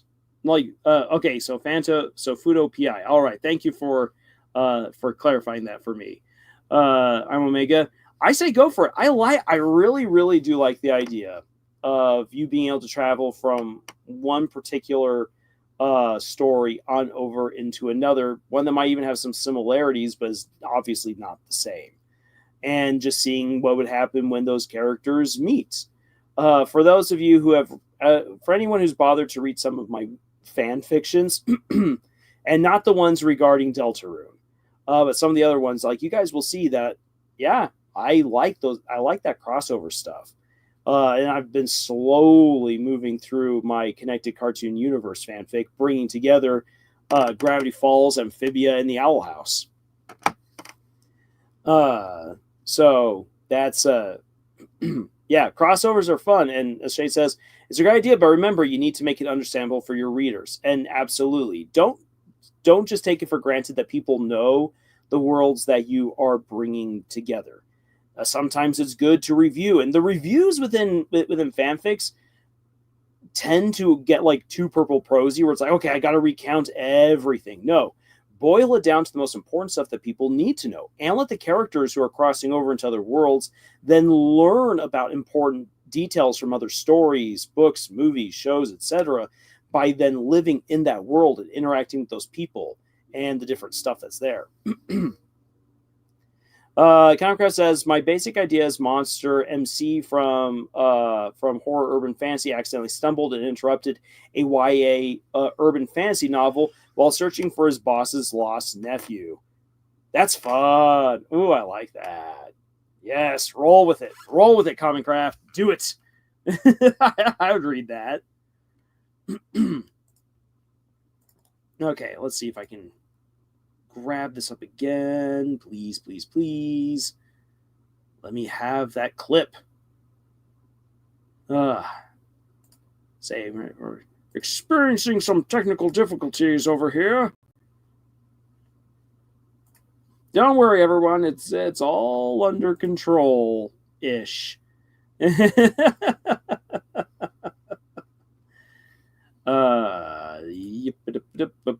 Okay, well, you know what? We're just going to do this differently. So instead, we're going to pull up a tab. And here we will do the Amazing Digital Circus. All right. And then we will now share the screen and go into the endless swirl. First, okay, entire screen with the audio. Yes, very good. We will now share. All right, endless swirl it is. And boom. Okay, here we go. The Amazing Digital Circus, episode 5 trailer. Question mark? Thank God you're here! I forgot to make a trailer for the next episode of The Amazing Digital Circus! And my flight to Copper 9 leaves in 5 minutes! I need you to handle this one for me, buddy! Coming to a theater nearby. The next episode of The Great Gaskell's District. Episode of The Great Amazing Circus is coming now. The gang findeth themselves faced with a challenge. Oh, this is so 90s They weird. goes in the hole and throweth lifesavers down a tumor seal. What is this? Prepare for 101 views. The Green Man writing a cringy musicalele about regatta in only 3 days. Wait, what did he say about me? What, you think I can make any sense out of this garbage? 101 Corn on the cob? I don't know. What? Sometimes there's logic in this nonsense. The motion picture that's ever created. Audio Jungle. Coming June 20th. Okay. All right. So, well, basically, we got hit with a bunch of gobbledygook. Now, I've already seen this before. So what I'll just say is that I'll remove that for right now. What I love about this particular preview is how basically now we've taken the adventure of the week storytelling and we're throwing it out the window. Bubble is the final boss. Yes, Bubble is absolutely the last boss. A United President of the United States of America, with Jax finally getting his hands on a gun, maybe. I think that what we're seeing, and I definitely agree with this particular theory at the moment, is that what we're seeing is Kane trying to deliver on adventures that he thinks the others will find fun. He's been making adventures based on. Yes, I know I missed the voiceover at the end in the dark. He's been making adventures based on what Kane has been programmed to think humans would find enjoyable. But as we've learned, he doesn't understand this at all. And when they begin pushing back, he's like, okay, fine, I will create different things. And he is becoming self-aware that maybe his adventures are not beloved, and as a result, he's not fulfilling his job. He's bad at his job, which completely contradicts everything that he believes about himself. Kane has now run into his own existential crisis. And I think that episode 5 is going to be the rest of the gang being subjected to Kane's personal existential crisis. And we're going to have to see where the story goes from there. Because with all of these different adventures happening, there's no good way of being able to say, yes, this is what we can expect to encounter, because we don't know at all what to encounter at this point. It's all just all over the place. And I kind of like that. I kind of like that we can't really tell what will happen next. We've all had our theories. Now our theories are going to have to go sailing out the window.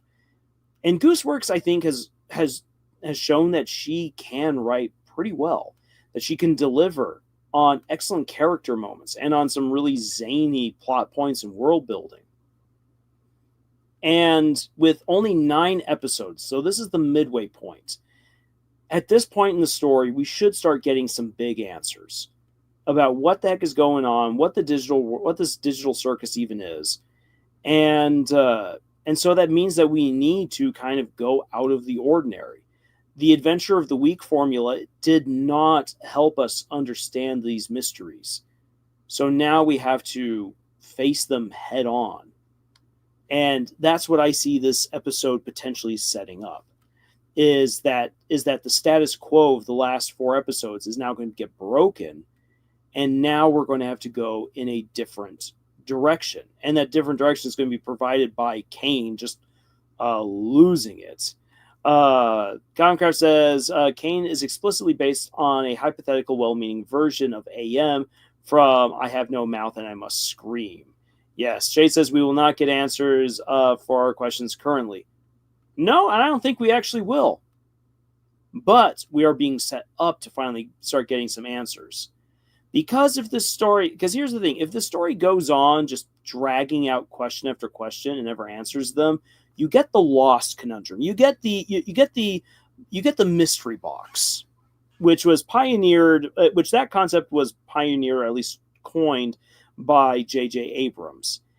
And the mystery box approach is interesting, but at a certain point, you must open the box, because if you don't, you remove the catharsis and the payoff for all that investment.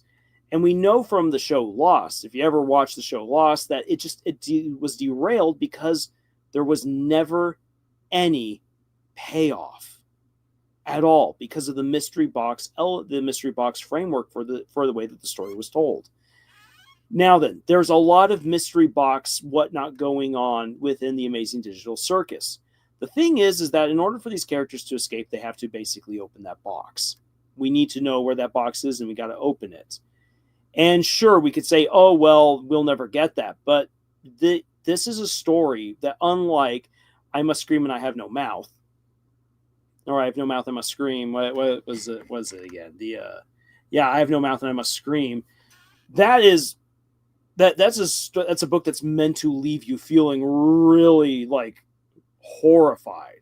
That's what it's trying to do. Whereas with the Amazing Digital Circus and its approach to existential crises, the Amazing Digital Circus is actually looking for characters to confront those crises and overcome them eventually. We've seen Pomni grow, and to then not give us any answers by the end of it all would be a complete betrayal of everything that's been set up, and that would honestly ruin Gooseworks' name forevermore, which I don't think she really wants to do, and it would lose Glitch so much goodwill, which they cannot afford. And so they cannot put up a story like this. Being an indie studio, they cannot afford to make a story that would tick off people that way. And Luke and Kevin have proven themselves, I think, adept enough to realize what people are looking for and what they want. Sure, Murder Drones wasn't the ending that everyone wanted. Let's be real, but it was still an ending that did pretty well. for what it was. It was an absolute mess. It was an absolute mess on many levels, but the show ultimately still delivered. And we're going to see what Gooseworks does with the Amazing Digital Circus. And I think also in the same way, Luke and Kevin and Gooseworks have learned by what happened with with Murder Drones in order to make their story even better. So I've got faith in that. If I end up being wrong, then I end up being wrong. And then they get to lose big because they'll have millions of very disappointed followers. So yeah, we don't want to see any of that.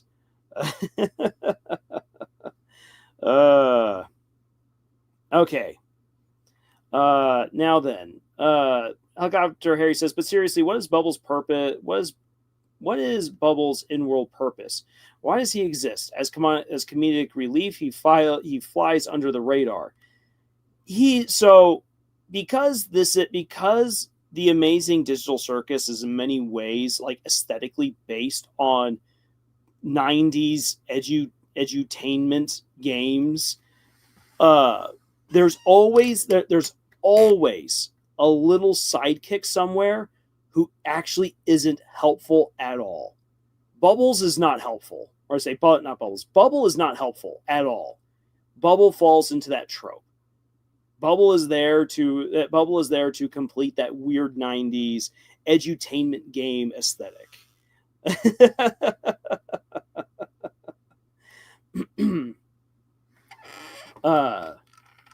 Now then, so let's see here. Conquest says, and J.J. Abrams employed the mystery box in Star Wars, the franchise where everything will be explored eventually, and he never intended for his MBs to be opened. Exactly. J.J., you failed us. You failed us, and rightfully so. Okay. Now then, let me finally shift the gears on over towards Deltarune. Gotta pull it on up. Okay. There we are. Most excellence. So, just make sure I have everything set up right here on my end, so that way I can catch your guys's comments as we go along, because I get to I get to really do the low budget way of doing this. Okay, so it says, gotta see ya. Well, thank you, Hannah, so much for being here. It was great having you here, and thank you again for your comments. And Concrete says, sorry, I also gotta leave. I have yet to play the new chapter, so I want to avoid spoilers. Hey, Concraft, Hannah, I absolutely respect that. Thank you again so much for you guys for being around. It was awesome having you here. And I look forward to hearing your guys' thoughts on the chapters when you have had the chance to play them. So let's return then to the swirl. And here we are, back to chapter 4. Okay. So we left off with Susie opening up a portal to the dark world. We have come back after some emotional moments at the church, and we are now back in the dark world. We can go to the left. It's not much here, though. The lighting is different. The aesthetic is different, which definitely shows how the intent and personality of the person opening up the dark world definitely has an effect. Oh, very interesting. Oh, that's neat. Okay, I like how it's trying to confuse you with all of these different things moving. That's cool. Very interesting. Oh, wow. Huh. Susie, what kind of world have you thrown us into? And all the towers are wonky. But lo, on hope and dreams, they send 3 heroes at the world's end. There's that prophecy again, the one with us. Oh, Susie's eyes, don't leave us. It's pretty hard to believe. Not just that things have been predicted, sure, but that I'm part of it too, I guess. Well, Susie, I wouldn't want it any other way. A light and dark, both burning dire, a countdown to the Earth's expire.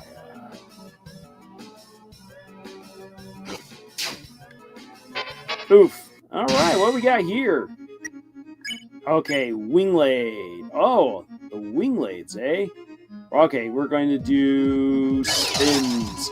You and Susie spun hypnotically. Open your eyes. Oof. Woo-wee. Wow, these guys hit hard. Okay, wow. Let's see here. We are going to spin, and I'm already going to have Susie use some. Oh boy, yeah, we're going to use TV turn on Chris. All right. Viva la revolution! Oof.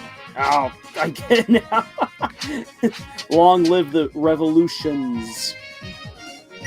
Alright, so we got some sparing that we can do, and an S action. Ugh. Triple S action! Alright, we recruited one. To spin is to trust. Ah! Holy cow! Yeah, they still just continue to hit hard. They hit hard, I tell ya. There we go. Woohoo! Let's see here. So I don't know why, but the majority of Deltarune YouTubers do not talk about the colors of them changing. Seriously, am I the only one who cares? No, there's lots of people who care. I think it is that, at least as of right now, I don't know why the colors changed other than my guess that because these worlds are representative of the people who opened them to a certain degree, Susie still has a lot to understand about herself. In a way, who she is still rather in the dark. As such, her colors, her personality, who she truly is still in a way muted. The fountains freed, the roaring cries, and titans shape from darkened eyes. Alright. The third hero, the prince alone in deepest dark. Hey Chris, look, it's Ralze, when we first met him. Guess all 3 of us have our own prophecies too. If Ralze's the lonely prince, I wonder what we are. Come on, there's gotta be another one ahead. Ah, yes. I am the philosopher. You sought to return the dream, but the lighting of the mind has changed. As best you can only see another side. So here we have our answer to the lighting. You sought to return the dream, but the lighting of the mind has changed. At best, you can only see another side. So again, the lighting of the mind. This is basically a reflection in many ways of Susie, of who she is. And that is why the coloring is different. And again, I think it's because Susie doesn't fully understand herself just yet. She's only really gotten real friends recently. We're beginning to discover more about her past and how this has shaped who she is. A piano. Move the bookshelf. That's cool. Nice. Okay, that's awesome. Holy cow, you opened the treasure chest. Inside was revivement. Okay, yeah, we're probably going to need that later. Now let's talk to you, buddy. We know everything. We understand everything. Huh, interesting. Okay, well, we got some more destruction to do in the meantime. Yes, destroy it all.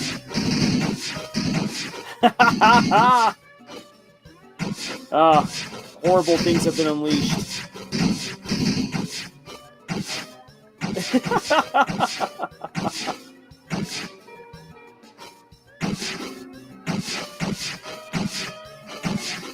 There we go. We gotta destroy that. There we are. Now we gotta find some way of moving the gotta find some kind of way of getting around that. Oh, never mind. There's the ladder right there. Okay, missed it. It's because I was having so much fun flying around. But we'll go up there soon. First, let's see what we got here. Climb on up. Climb. Oh man, I'm getting some Bleach vibes right here. Of being in Ichigo's inner world.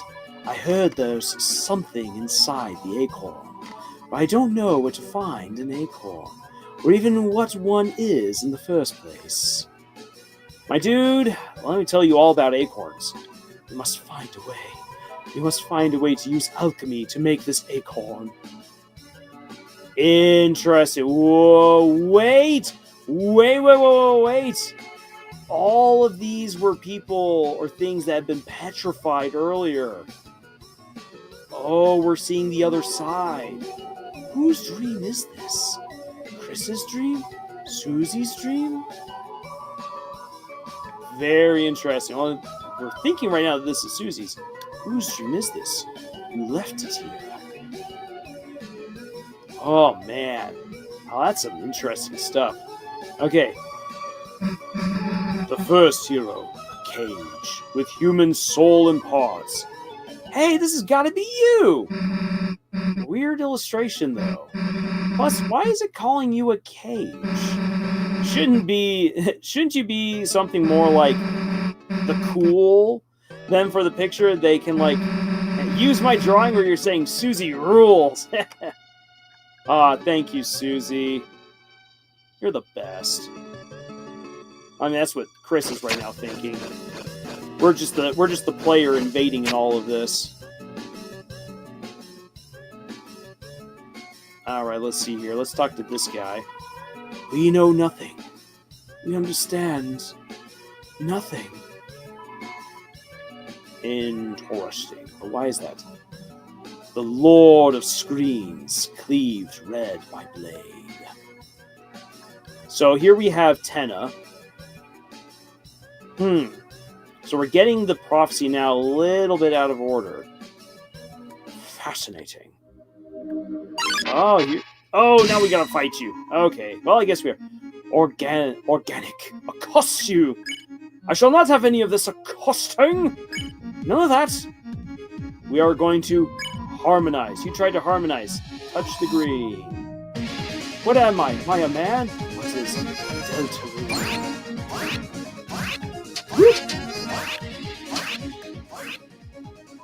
Alright.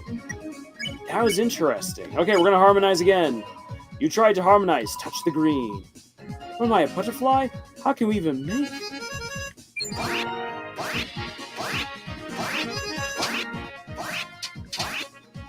Alright. Okay, let's see here. So we can spare one. And then action for this one. Susie played random notes on it. I am the philosopher. Amen.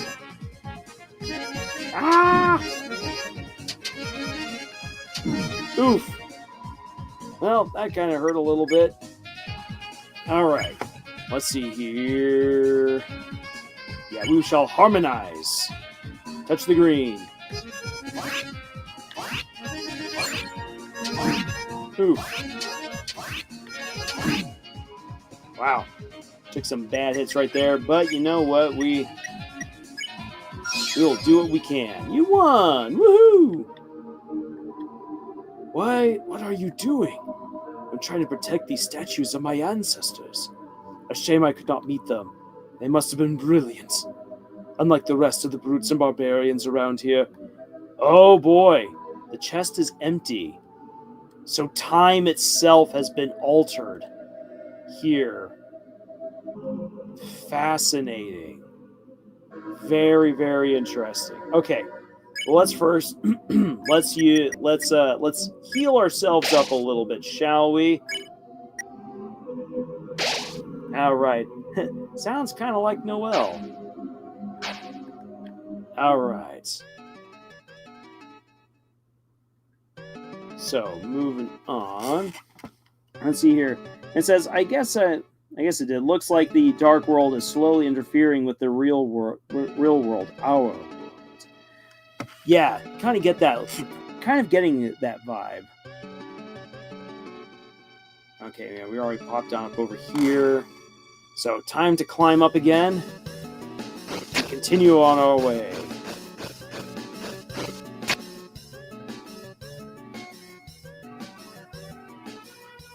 So got that, and now we get to climb again. Woo! Yes. And I don't have to worry about a timer this time. You open the treasure chest. Inside was Rhapsody. Woohoo! All right.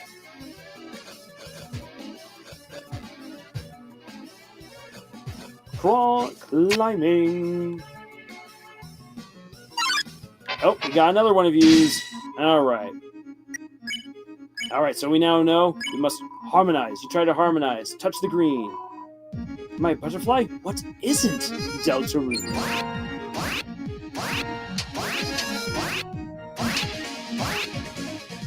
Alrighty. Woo! 100%. Yeah, we're going to spare. And we're going to let Susie play some random notes. There we go. It was glowing. The voice was glowing.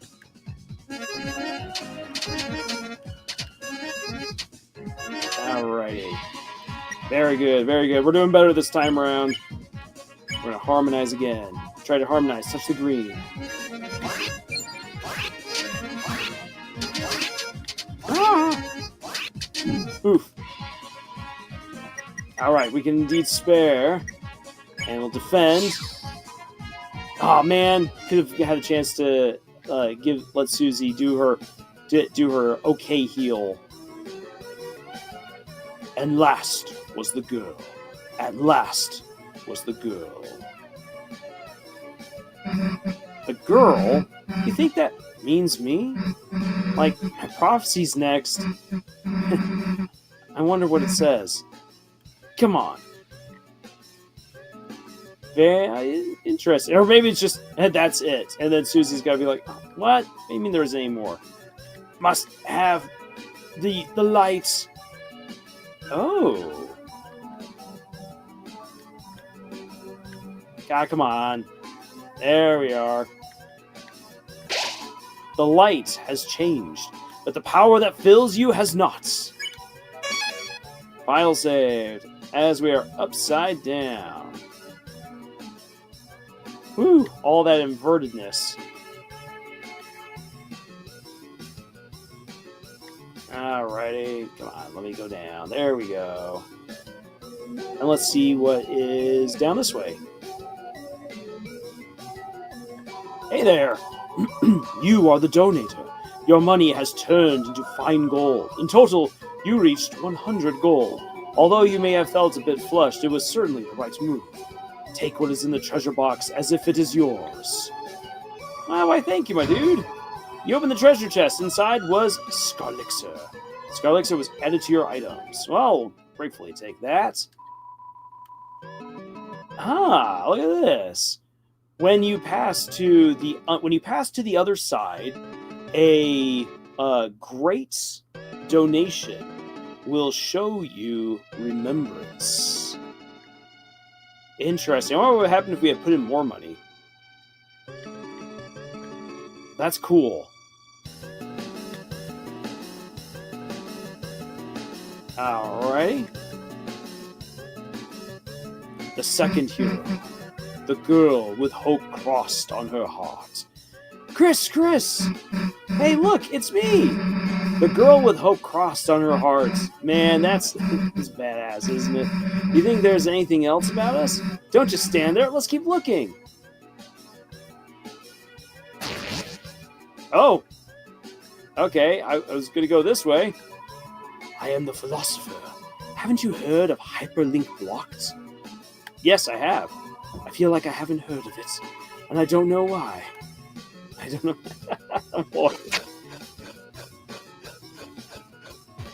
Oh, that's cool. Oh, this is neat. Gotta be honest, Chris. I've never really gotten picked for anything before.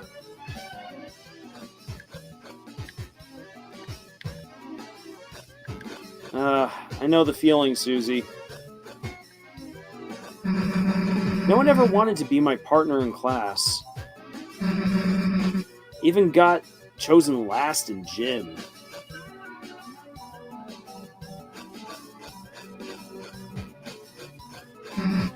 But this is like something else, you know? Something important. I really like how we're having this conversation with her as we're traveling around. This is fun. Chris, before I didn't think I could be a hero. I wasn't good enough. I mean, I wasn't bad, but well, I still kind of am bad in ways, I guess.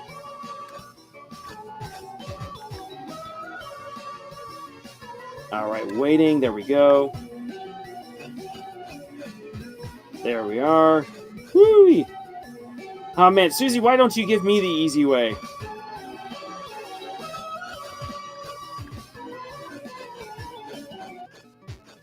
Alright, there we go. But now I got hope crossed my heart. Hope written in truth. Written somewhere no one else can see.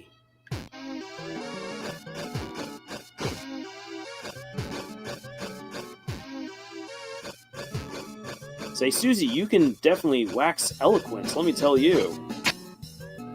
Oh, there she goes. Love finds its way to the girl.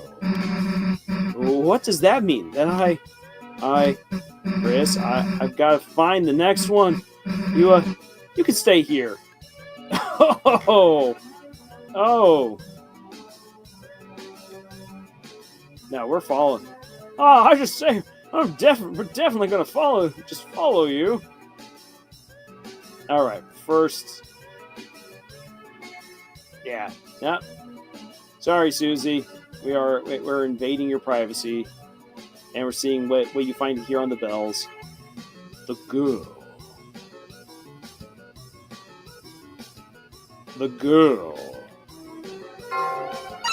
Uh-oh. Ah, now Susie, come back here! Okay, well, Wickabell clangs in your way. Interesting. Okay, well, we're gonna do some tuning. Press button with the right. Perfectly in tune. All musical acts became stronger. Lamentabelle, Mr. Bell, Unstoppable.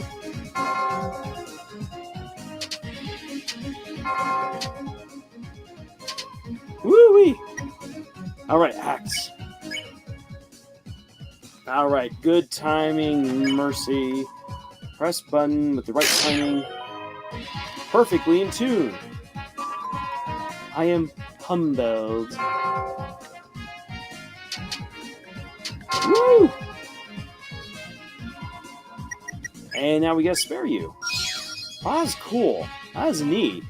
That's a neat little fight. Hey, Susie! Nothing? The girl. The love. The Gallery of Ancient Faces. Oh, look at these guys. A familiar-looking statue. Welcome to Club Apathia. This is an archaeological exhibit. A familiar-looking statue. How rustic our ancestors were, No headdresses in sight. They must have concerned themselves only with their work. We should be like them. We should eat only nuts and seeds. Oh boy. I've heard of organizations like that. Look how realistic the rendering of the water is by the stone. To our progenitors, this must have been the peak of beauty. It's a stone cooler, not particularly useful. These ancient, once-celled organisms must have lived a simple life. Look how they banded together. Lessons could be learned. Oh my gosh, a familiar-looking statue. They all got frozen together. Oh, poor guys. A beautiful specimen, although only the hard carapace remains. If only we could see its delicate pieces. It may have had beautiful feathers, or even fleshy posterior. You know what? As a historian and as someone who also enjoys archaeology, this is a fun bit because of what they get wrong and what they get right. And from what we've mostly seen is them getting stuff wrong. Ooh, there's a treasure chest back there. Yes, most definitely we'll try to get that. Ah, overachiever. Because he's frozen. Familiar looking statue. All these familiar looking statues. The stone tablets carved in man's beard, a font of knowledge. Spelling were different back then, and better. Oh, I agree. As a teacher, the bad spelling was just almost too much sometimes. You opened the treasure chest. Inside was 500 dark dollars. But on this economy? Say what? I can hardly afford anything. Only one Susie. Let me quickly come back here. I think there's only one Susie that... Oh, no, I take it back. There's two Susies that have the heart shapes. 3 Susies. Interesting. So 3 Susies that have the heart-shaped hole in their chests. Not sure if that's significant of anything, but we're keeping an eye out for that. Chris, didn't I tell you to wait for a sec? If there's something about me here, then I... The Deltarune. Huh? The last prophecy, the story's end. The last prophecy? Is this... What happens at the end? To save the world, there is only one way. It's telling us how to save the world? Hey, Chris, this will make everything easy, right? Great. Hey, I was reading that.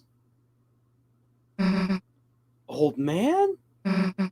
Wait! Uh-oh. Oh, boy.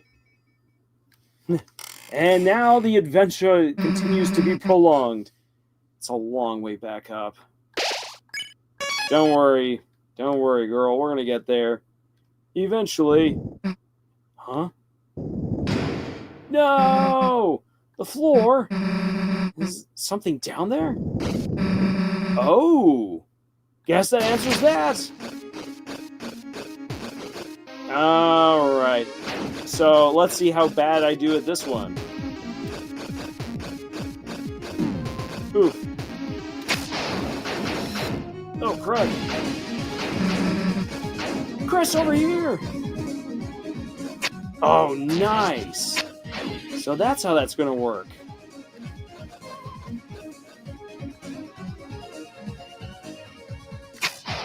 Okay.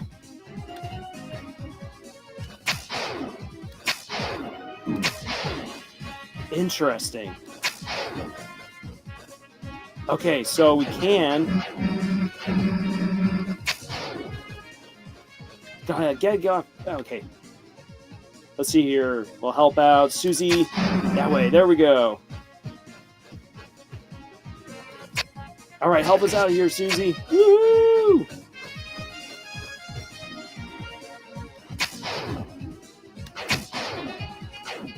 And we go by the Susies.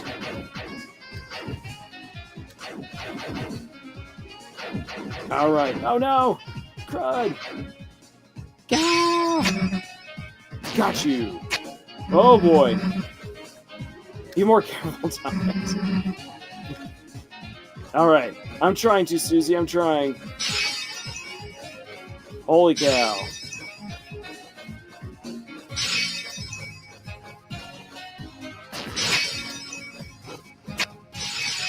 Oh, there's the run. That was fun. That was a neat little puzzle bit right there. That was close. Hey, Chris, I think I see it. Come on. All right. Oh, here we are. Hey, I was right. It's the old man's study. He must have been leading us here, right? And now all we gotta do is get a hold of him. The fire has run empty. In its place, a stale glow which offers no warmth. Curious. It's an unmanned table of... It's an unmanned table item. Take some? Yes. Hey, that's the old man. You gotta leave some money or something. It's a Rhapsody. Take it for 99? Yes. Dude, that's 100. It costs 99. We gotta make change? Nah, screw it. I'm not doing that. You pay an extra $1 for Rhapsody added to your storage. Alrighty.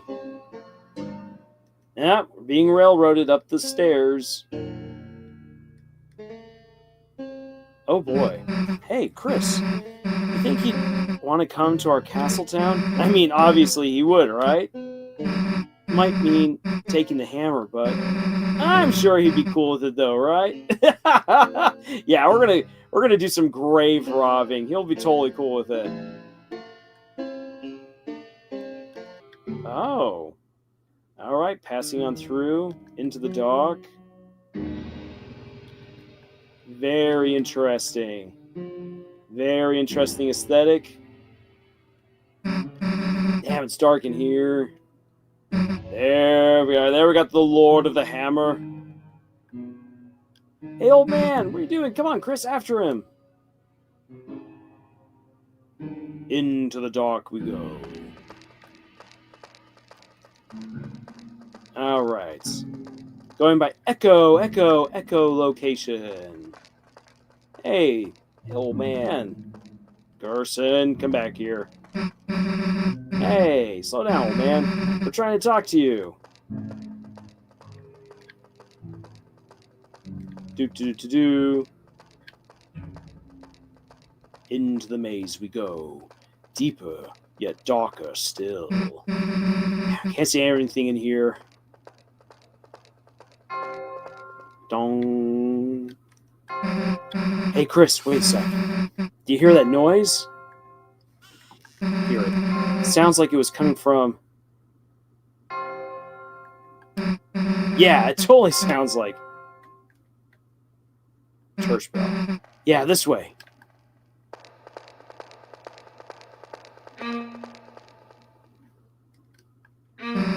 Another noise.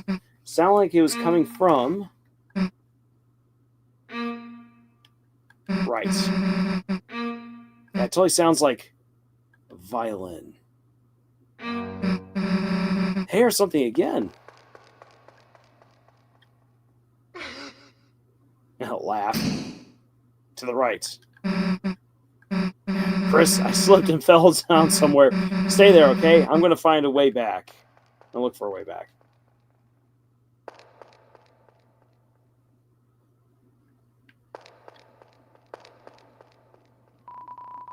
Left in complete darkness. Seems there's nothing left to do but close your eyes and think about how Susie is doing now. And how am I going to find a way back? Maybe if I just try and listen what's around me. Old man? Old man, that's you, right? Hey, old man, we've been looking for you. There's like this door code, and I thought you might know the... Oh, as he stomps up closer. Hey, old man, are you okay? Oh boy. Good reflexes, Susie. Oh man, what are you doing? Why are you attacking me? Aren't you trying to teach? Aren't trying to teach me something, are you?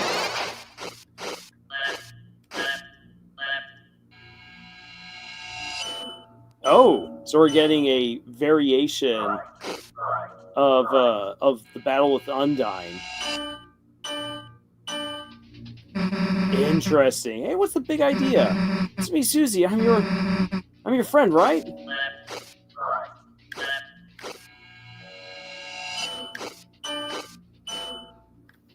Oh, nice. Oof. Okay. I wrote your letter for you. Don't you recognize me? Say something already. Come on, say something already. Miss. Oof.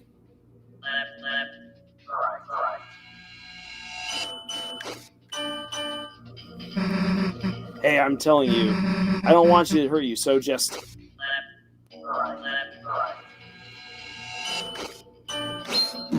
Oof, wasn't fast enough.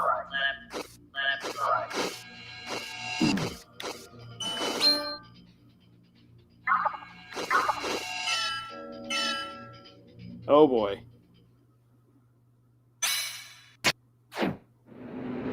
Hey, here he comes again. Chris, say what? Chris, hey! Hey, there's something wrong. There's something wrong with the old man. We have to figure out how to get through to him. Darkness constricts you. TP gain has been reduced. Alright, so first off, we're going to talk. And we're going to have Susie definitely use an item. Because she is not doing too hot at the moment. Chris, why doesn't he recognize me? We have to stop him before anyone gets hurt.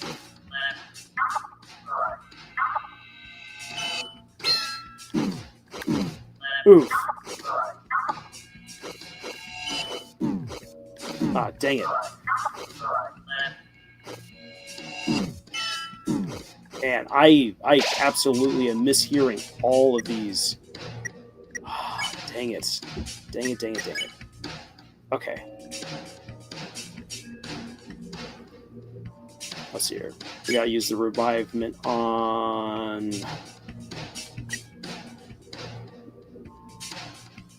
Yeah, we're gonna have to use the revivements. I knew I screwed up. I screwed up for making this Dark World. I'm trying to see him again, even though he's already... Oh.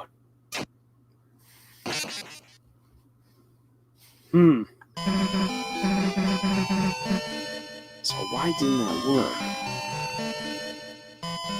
work? Alright. Guys, all you got? Chris, get up. Yeah, we're going to continue.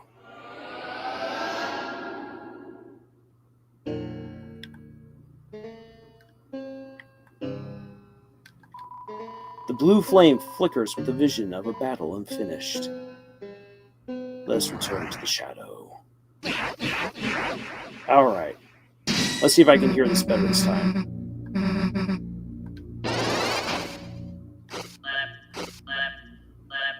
So left, left, left. Obviously.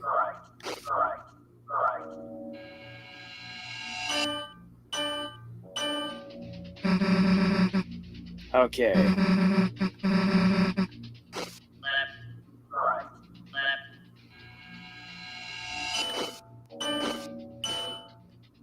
And obviously, as it goes on, it's going to be... And yeah, as the darkness comes in around us, it's going to... You have to be able to keep up with the sound.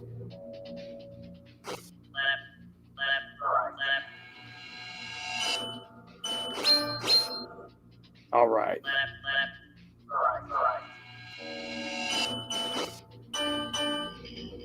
Okay.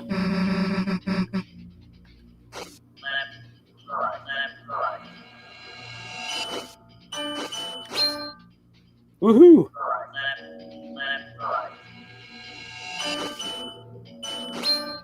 Got it.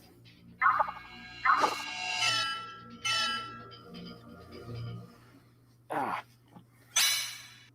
I got a cat who's trying to distract me. She's going after my leg. Chris in for the rescue. All right. There's something wrong with the old man. Okay. So let's see here. We got to talk and magic. Okay. We're gonna. Let's see here. We're gonna use the tension gem. You talked, but nothing happens. Chris, why doesn't he recognize me? Okay.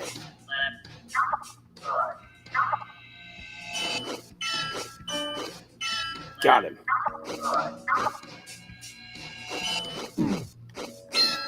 Okay. Oof. Okay, well that kind of sucked. Acts. So we won't be able to get to the... Let's see here. For this one, let's defend. Magic. Nope. We're also going to, again, defend.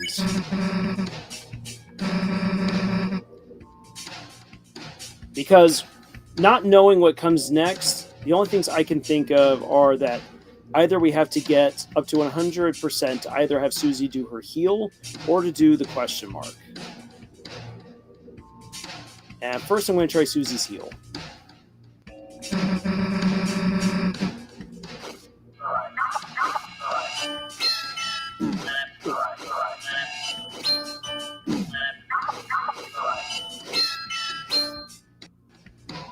Okay, that kind of hurt. All right, so let's see here. We're gonna use an item on Susie. Use the Scar Elixir, and we are going to use the Better Heal on. All right. Hey, see this? Yes, yes. Use the magic. You didn't forget my green sparkles, did you? Oh. What the hell? What happened to his... Ooh! Walsey! Woohoo!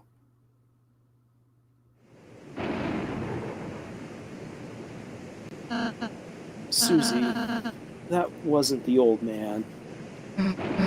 Huh?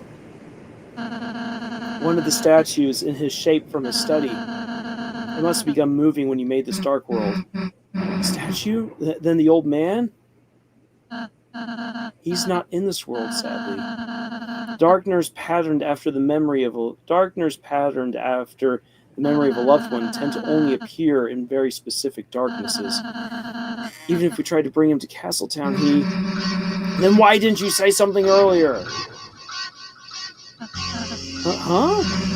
First, the roaring thing, then you're not being real, and now this? What's wrong with you? If you know something, why don't you just... tell us?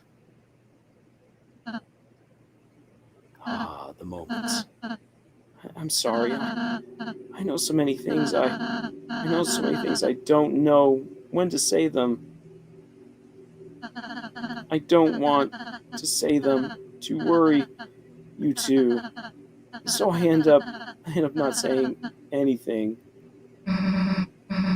What do you mean? You know so many things. About the rules of this world. About the prophecy. About what the prophecy says will happen. I didn't ask to know, but I do. I'm sorry if it creeps you out. I'm sorry if I don't tell you everything. It's just sometimes knowing things, it hurts. And if anyone's going to hurt, let it just be me, okay?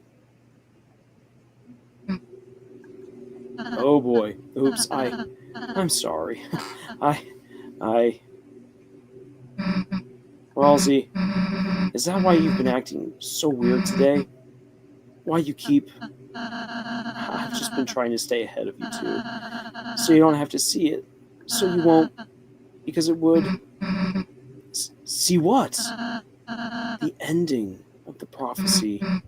What? That last prophecy thing? Susie, you didn't. No, I mean, we almost did, but please, let me go ahead from now on, please. I'll do every area. I'll do all the work. The next time, too. You two can just hang out and have fun. I could do all the puzzles. I could... Hey, look, it's okay, man. That last prophecy thing, I don't need to see it. So, if it helps, whenever you got it, you can go ahead alone. But everything else, we're doing it together, as a team. And nothing's going to change that. Nothing. Oh, the noogie. Whether you like it or not, toothpaste boy. Susie. Huh? First noogie to make someone cry? Oh, the crying. Sorry. I'm just glad you're friends with me. I'll be more honest, Susie, I promise. Even if it means sounding weird. Ralsei, you couldn't get any weirder if you tried. You too, Susie. Thanks. Well, let's get out of here, Chris. Oh boy. What a little journey we've been on. Susie, there's a few things I still can't say, but from now on I want to tell you everything I can. So, know any codes to any doors? No, I do not. Come on, Ralsei. Well, what about you? I'm the most important. Kaka! No matter what, I'm still here. Do you want to know what I know? Kaka! Not now, dude. I want to know. Okay, well, we're not going to know now. Then, anything about Noelle? I know which items of ours she can equip. Then again, you're supposed to equip ribbons. Okay, you actually know Jack. Great.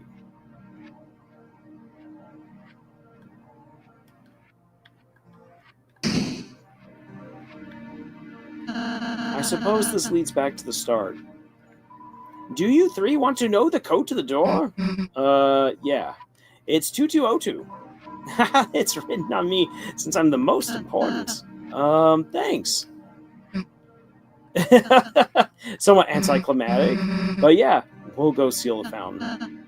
Okay. The Lightner's service has never gone without me, Kaka. It must be the most important of all, Kaka. Walking. Walking. Well, this is it. See you in a sec.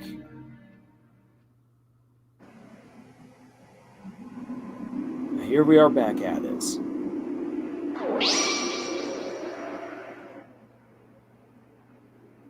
Closing the fountain this time.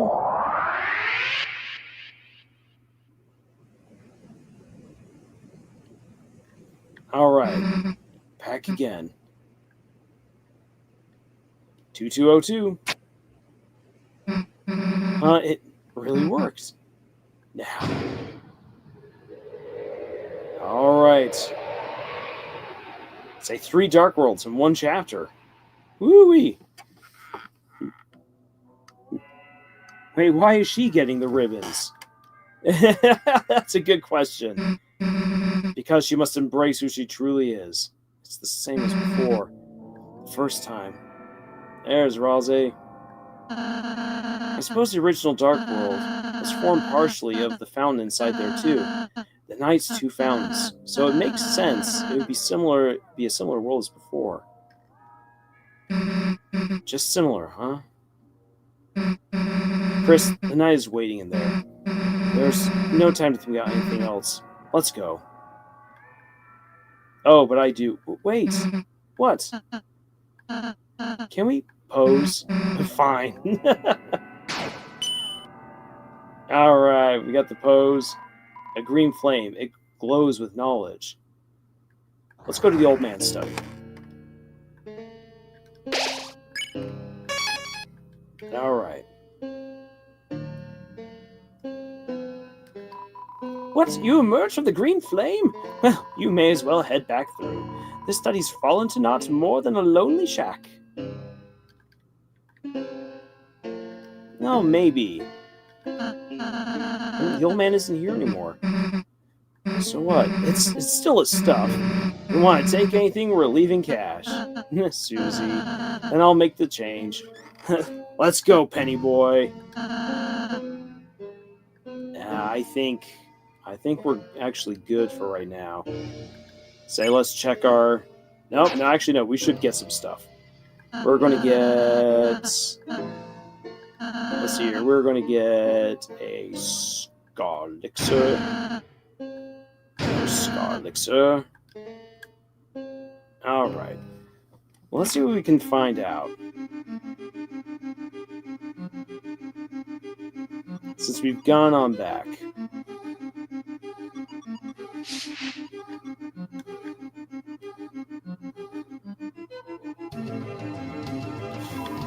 The lighter service. Aha. Say, see you guys. That guy is the fire extinguisher. That's not that important. Oh, au contraire. We found out it's very important. Interesting that we don't have any door this time around. Mechanics. Alright.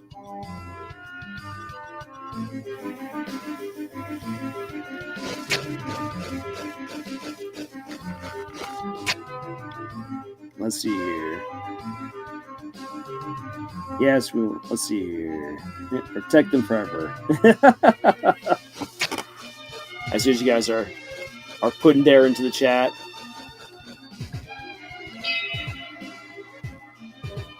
All right.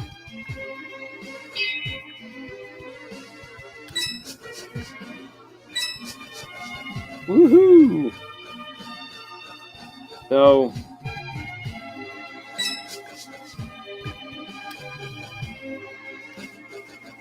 honestly, at this point, it is a good question. Like, what exactly am I looking for if I'm going over this way? Just more of this. Say, might be some stuff that would be interesting to we'll get washed down. There we go. Woohoo! You open the treasure chest. Inside was a tension gem. It was added to your storage. Alright. I'm ready to jump. Put me in, coach!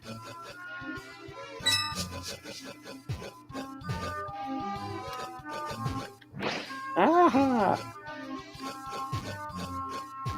Alright, jumping on up. Jumping on up. Going through over into here.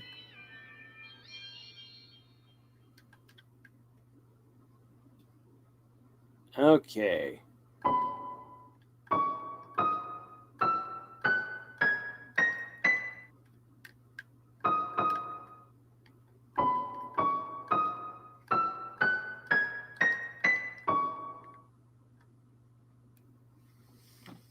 Shift the octave.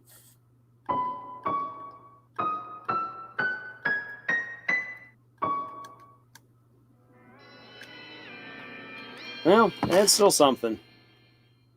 Musical puzzles to figure out later. Oh, so we get all the fights. Lullaby.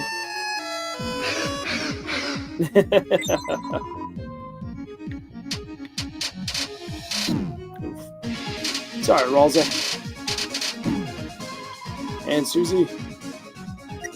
Izzle sings effervescently. And we shall all lullaby again.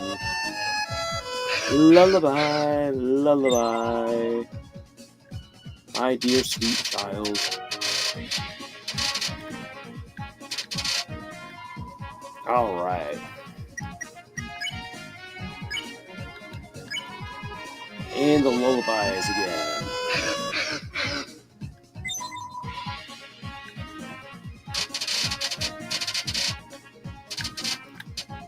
Say, who's there singing in the dark?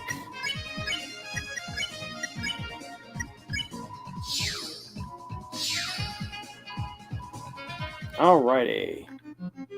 Well, we shall go back the way that we came.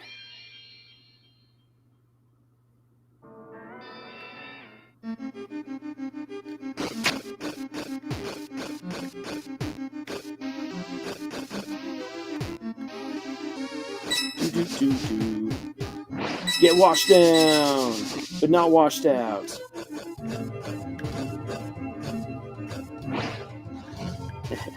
Except in this case.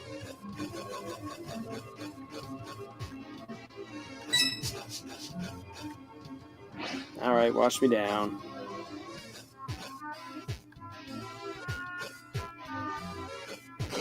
And there we go.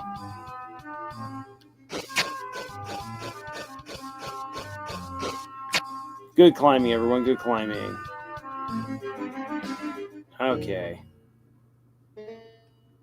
Anything back this way?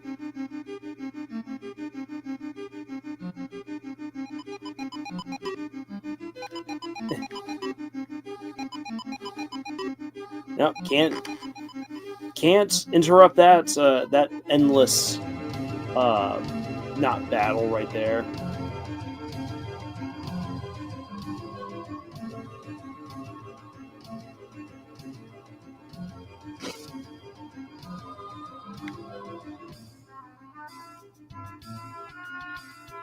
Alrighty.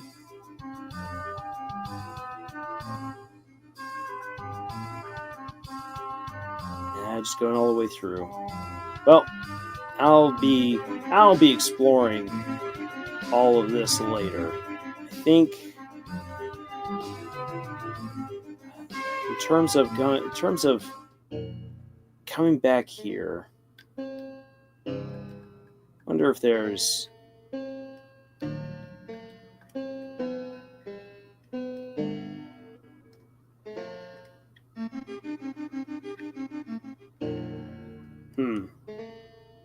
oh well. Like I said, stuff to explore for later. We shall go to the grand door. Alright. Let's go. Let's go, folks. We shall face whatever we shall face. The claws, the symbols, the axes.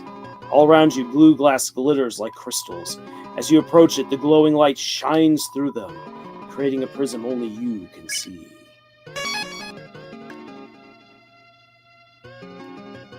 Of hammers, of Susie, of Fralze, of cages, vessels, and a cool S, the number 2.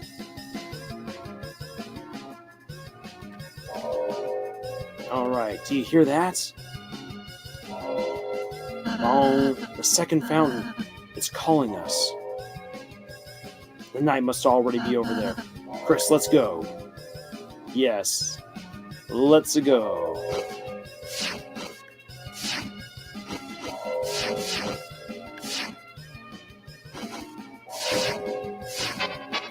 Oh, finally got hit. Alright, let's act. We are going to do easy proof. And we're going to winglide it. Alright, roots. But reach sounds good too. Yeah, look at you go, Susie. Look at all that good spinning. You oppose the revolution. Woo! The onslaught. Alright.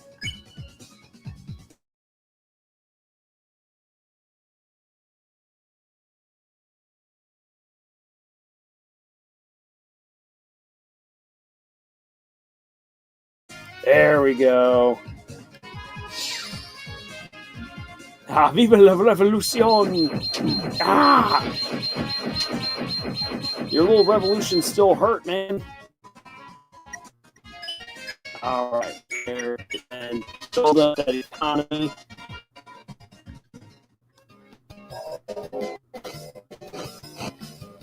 Ooh. Now that's interesting. I like that.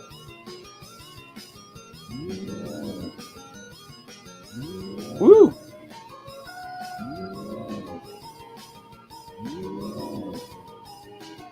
Now, not much in the way of defenses right here, but whoa. Little fuzzies. Little fuzzy wuzzies.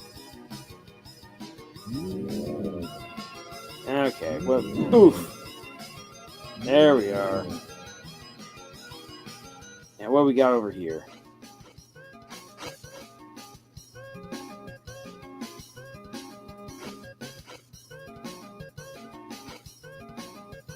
The Flower Man trapped in asylum. Oh, well, there's our Asgore right there. Treasure? There's no treasure, only experience. The other side of your mind. Did you miss something there? Yes, you speak the truth so confidently. You are safe now, but you have the makings of a liar. Well, thank you, I guess. Of course you didn't. There's nothing to miss. Those who can't speak the truth are liars, and none of us know the truth, so we're all liars. Look for yourself. There's nothing back there, is there? Oh my.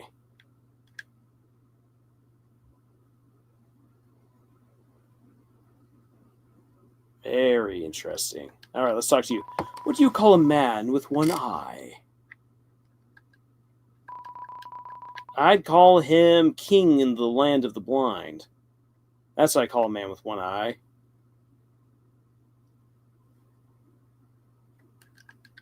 Why does the angel make its cry? I feel like this way is actually leading us down to the actual ending.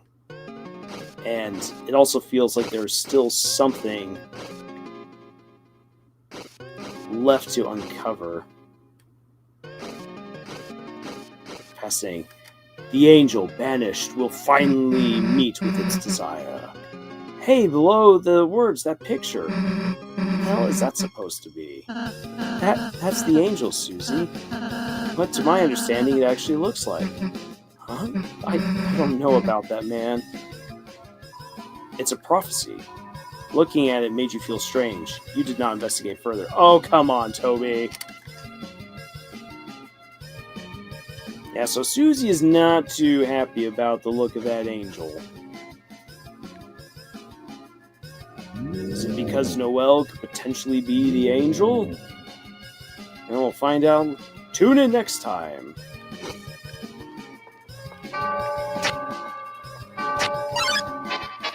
Well, here we go again. Acts. We are going to harmonize. And we are going to Wickabell. Alright. Oof! That wasn't good. Oof!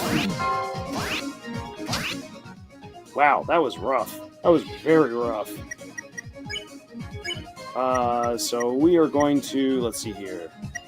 We are definitely going to use an item on Le Suze. And we're going to defend with Ralze. Alright, here we go.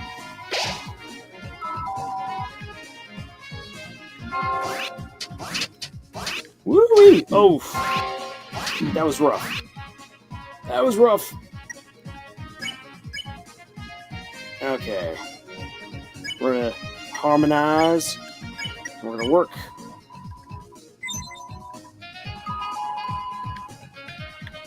Woo-wee!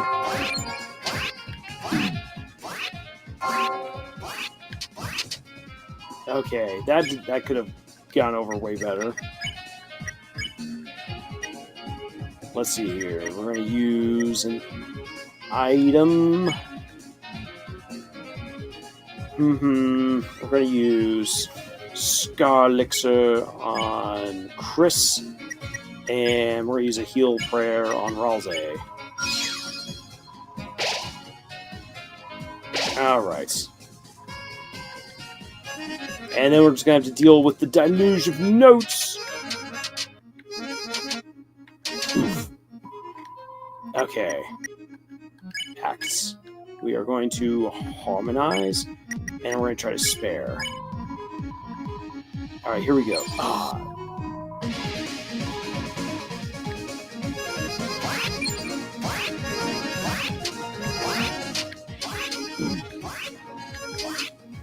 Okay. Sparing time. There we go. Woo!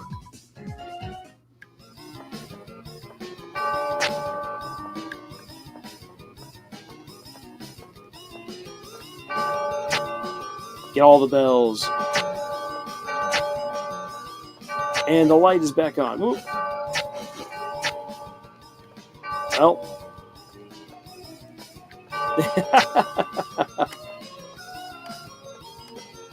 Puzzle time. Puzzle, puzzle, puzzle. Oh boy, now where are we going? Ooh, a treasure. You open the treasure chest. Inside was Wafer Guard. Wafer Guard was added to your armors. You'll be able to sell some stuff later. Or forge it all together into one massive thing. We'll see if we can give Susie... Yeah, no, Susie's not yet ready to wear ribbons. Okay. Down, left, up.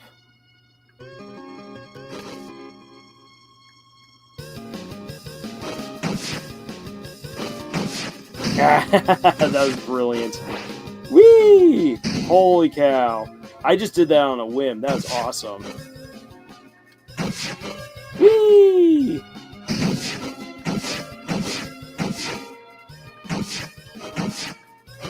There we go. Whoa! Woo! Well, say sorry about this, Susie. We can't quite do your skating games, but I mean, this is just about as good, isn't it? It's a strange spring with many chalices. When coins are added, the liquid transforms. Yeah, we will make ourselves another Scar Elixir. And another Scar Elixir indeed. Alright. Saving. A pink flame. It glows hesitantly. What happens if we return to the beginning? Ah, I see. Okay. Oh. Neat. So that way we can indeed go back and try out. Oop. Here we go. Alright, axe. Alright, easy proof. And we need you to spin that blade, Susie. Spin it for all you're worth.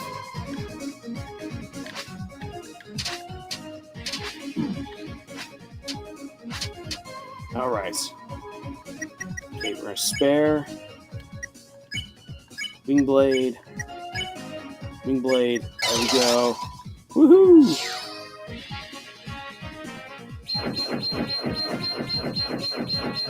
Alrighty. There we go. Much better that time. Alright, the defenses were very strong. Okay, so not this way. I want to go on back. We must go back to the future! We'll be back for you, little flame. So we don't have doors this time around, but we have the flames. Oh. Alrighty. I guess I was wrong in my assessment. I am misremembering this place then. And I just went through it. This is why multiple playthroughs are required to fully understand. Oof. Got nicked again. Alright. Well, we know what to do.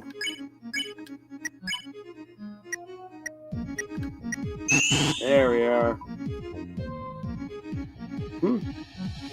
That was misspelled. Oh, come on. Atrium. Well.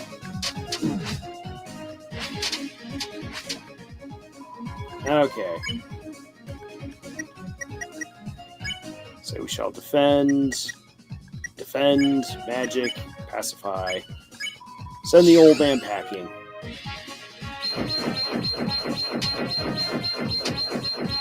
There we go. Woohoo! Alright, acting. We shall spin. And roll our action. Actually, you know what? We are going to try to spare. Yeah, there we go. Woohoo! A mistake led to a new discovery.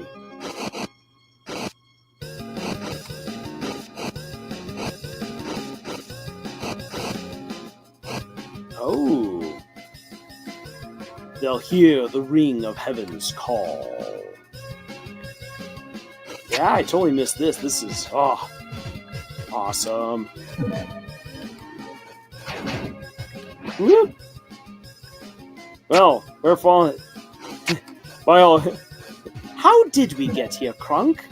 Yeah, you got me. By all accounts, it doesn't make much sense.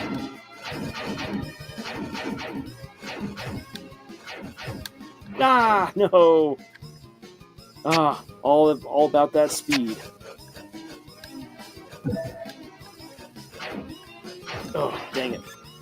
I accidentally hit X when I should have hit A, since I'm using an Xbox controller.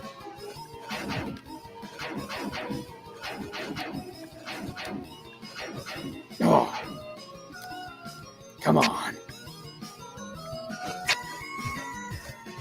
That annoying race from 2 days ago has prepared you for this.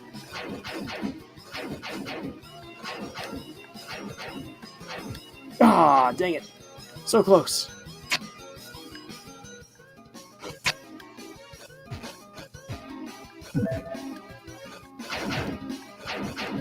Ah, no. The charge is just too slow.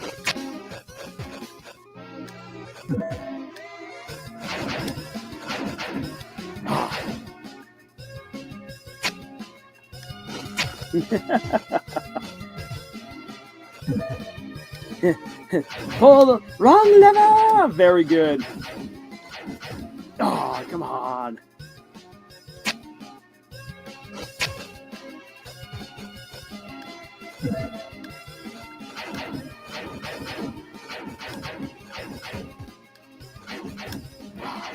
I think I'm getting... Actually, I think...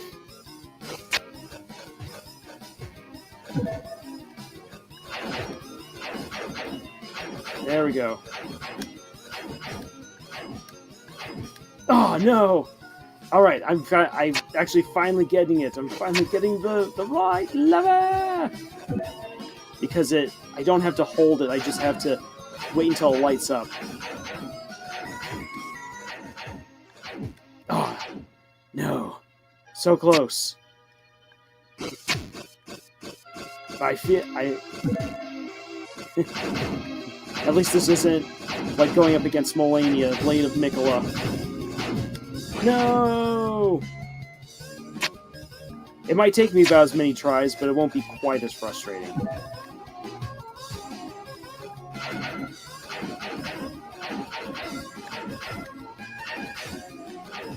Oh no, come on.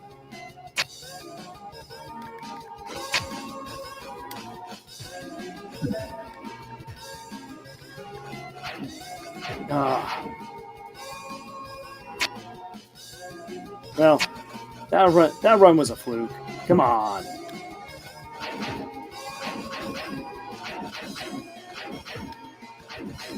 Oh, come on! I hit that! But then the water hit me.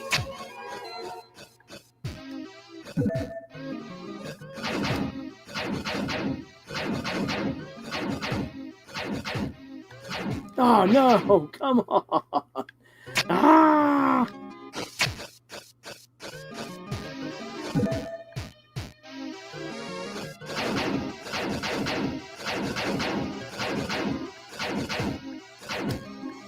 No! No! Oh, the disappointment.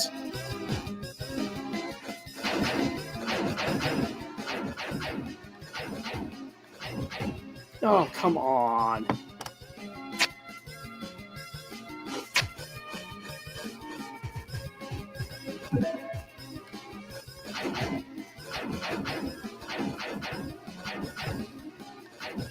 Oh, come off it.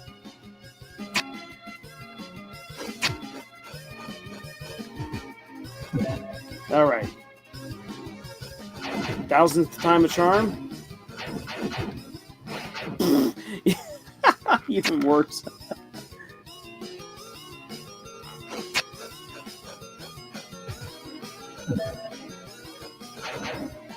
All right.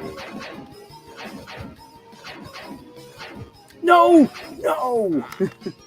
Also, oddly enough, the lag in this stream strangely works pretty well with the aesthetic of this game. Just can't explain it. Oh, man, that was... I actually felt like that might have been the run right there. Because I was blazing. No! No! Come on!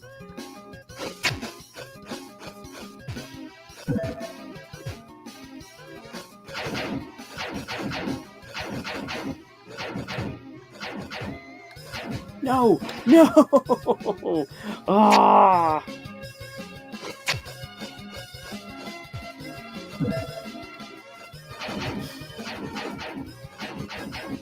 Oh, it's like... Oh, no, come off it. Say it's just like, what's it, Hollow Knight. Hollow Knight all over again. The timing. No. No. I mean, I wasn't going to get that one anyway. But I just want to feel like I'm being consistent. I'll just consign myself to just consistently sucking.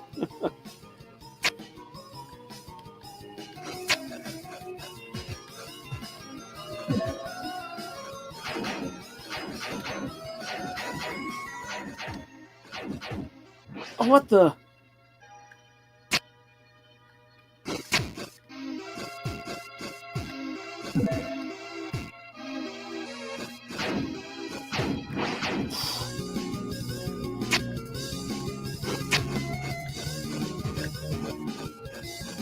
Yeah, there's just no way of speeding up how fast you're climbing. No way to cheese it. No way to cheese it.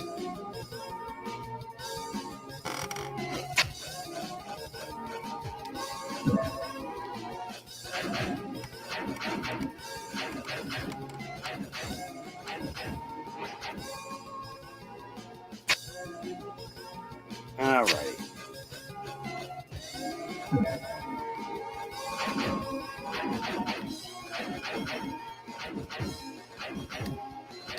Oh, darn it. Almost. Almost to my personal best.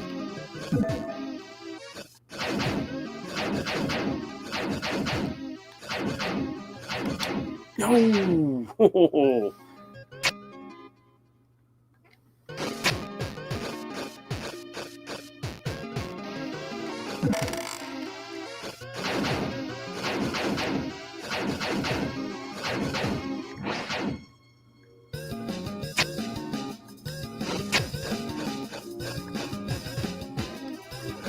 Alrighty.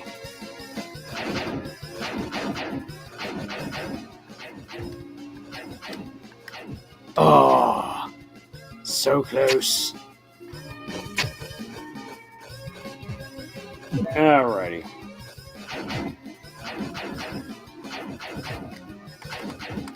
Well, just like the music game, we'll figure this one out.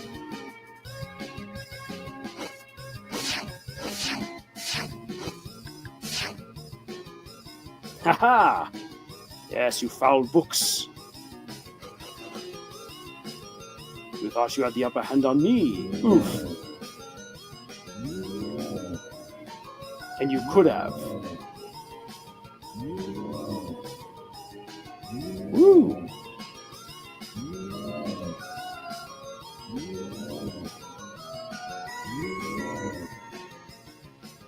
Okay, so we went that way. So the way I want to go again is back over here. Huzzah! Pay attention to what's in the dock.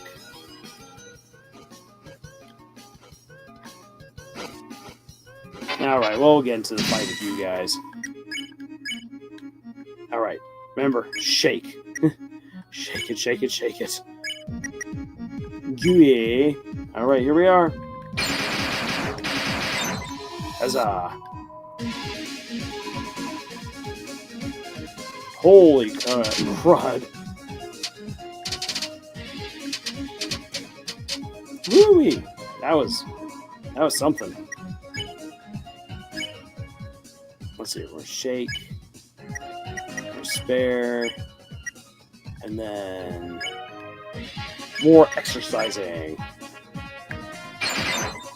Alrighty. Who's there? Oof.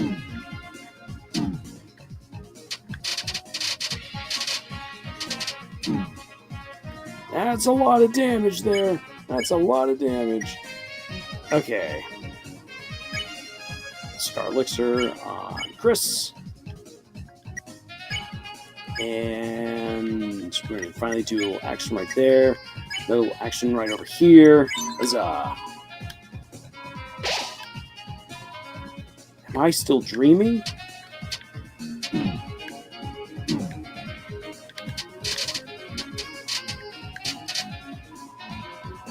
Alright, a little spare. And more actions. I know Susie. I know that Ralsei's not doing too hot at the moment, but this fight is one that is going to require action to get us out of it. All right, so we're going to let's try nuzzling. See what happens. Oh, the nuzzle. There we go. Good job, Ralsei. You were the true prince to that princess. Okay.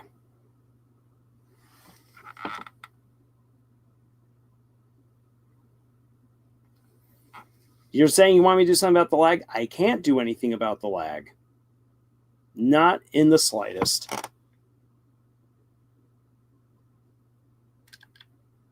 Who will call the girl who snows? Oh, Noelle. Because all comes down to internet connection. And my internet connection is just awful. I don't know. I don't know.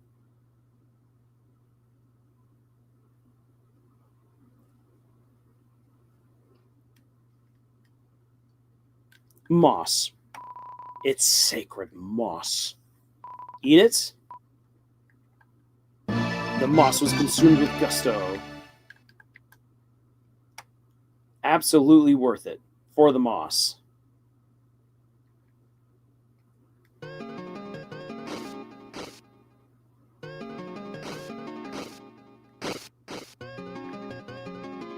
And we'll avoid another battle for the time being.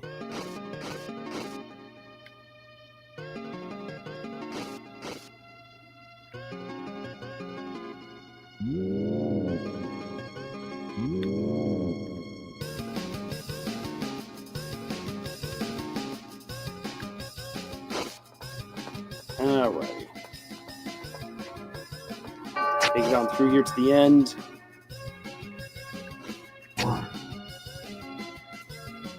And back. Whee! There we go.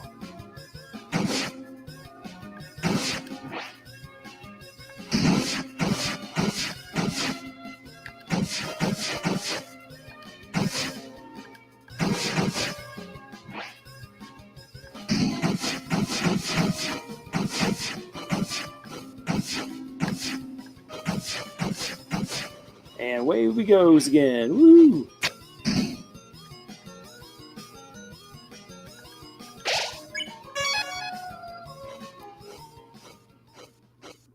Alrighty. Magic carpet time? I can feel the presence just past this wall. The night. Wait, how are we going to climb up there now? Friends, need help? Thank you, Mr. Jack. Get back to the study, dude. Jack fear no danger. Franz need Jack climb out of pits of bad feelings and loneliness. Jack will help Franz climb. Not like we have any other choice. Not like we have any other choice anyway. Okie dokie, on my shoulders, please.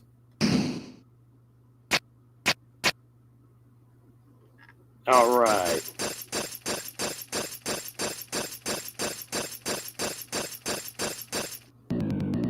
Walls become thin here. Let's be careful. You're doing a good job there, Jack. Getting slowly up there. Oh, no worry, Jack must hang on and... Oh, my Nakuta. Yes! You guys, what are you doing here? We apologize for our belated realization, but you three are the heroes, are you not? The story of your kindness has become legendary! Aw, that's why I become friends with everyone. Yes. And so, post-haste, we come to aid you in your battle! Go forth and defeat the knights! Yay! Everyone, thank you so much!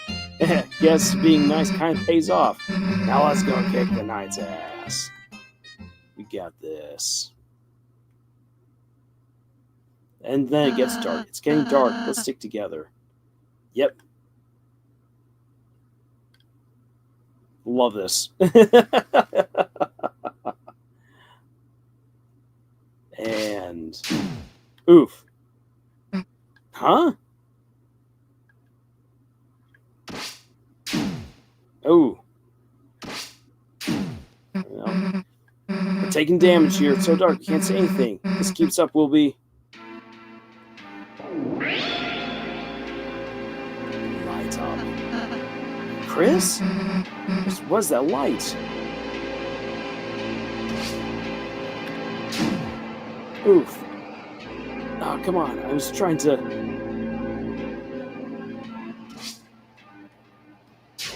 There we go.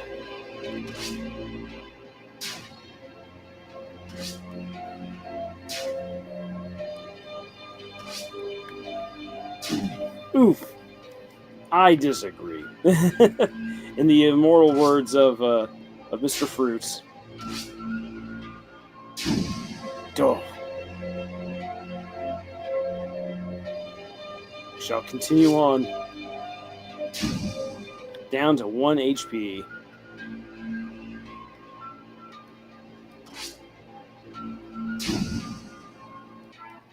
Susie, what are you doing? Like I'm going to let Chris hog all the bullets. Thank you there, Susie. Oof.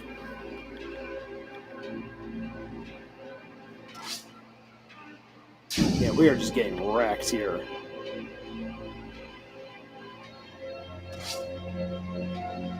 And then Ralze, being the absolute goat. Quite literally. Susie, Chris, as long as there's any pain I can take in your place, I'll be there, okay? I actually had this music stuck in my head earlier today while I was at work. I love the theme. I like how we're getting more of it. Chris's little betrayal of the night right there. Looks like that's the end of it. Yeah. Let's finish this on 1 HP. A red flame. It glows hesitatingly.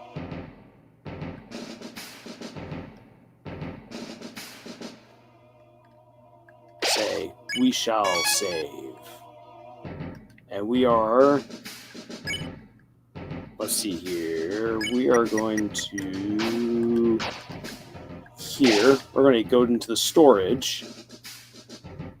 And you know what? Let's get... Let's see here. We're going to get that tension gem.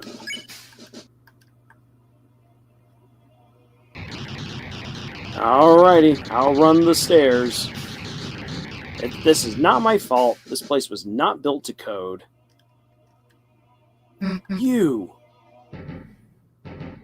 Alright, back again with the night.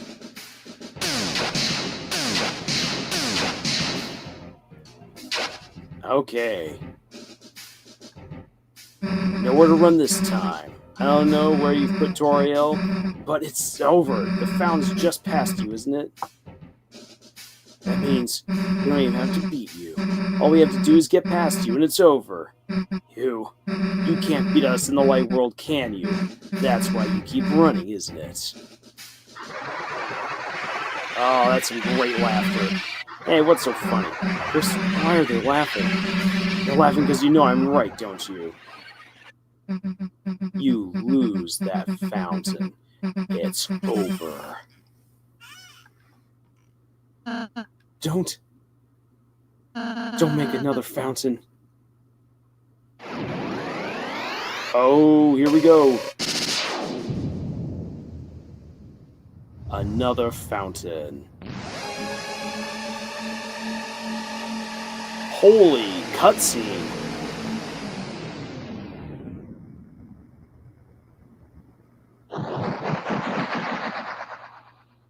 And it all turned to stone. The eyes. Oh my gosh.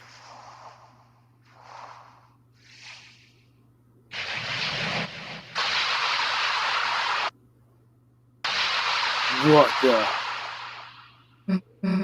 What is that thing? It's a Titan. How's a Titan? There's no other time to explain. Everyone climb on. It won't attack itself. Oh my gosh. Say what?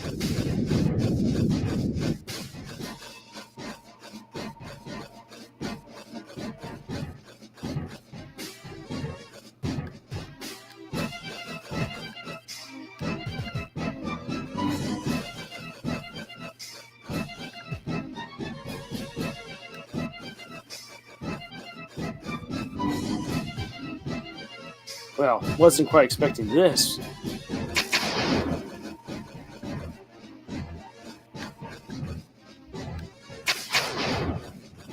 You go, Chris.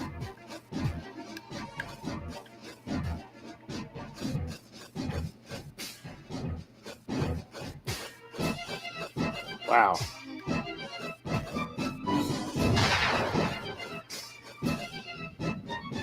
Okay, let's see here.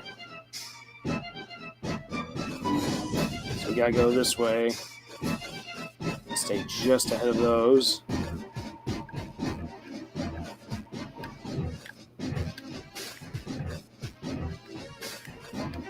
Oof. So these ones will hurt.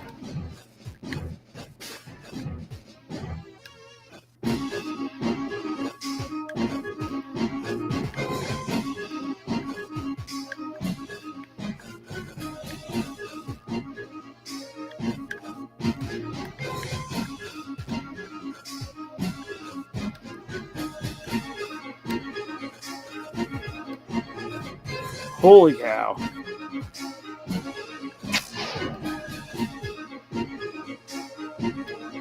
Haha. Go through that. Oh, come on. Okay, fine. Fine, I'll go through your little gauntlet of darkness.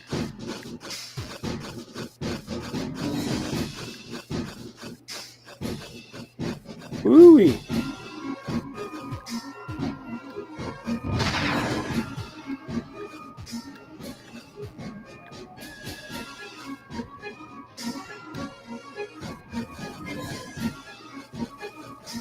Hi there.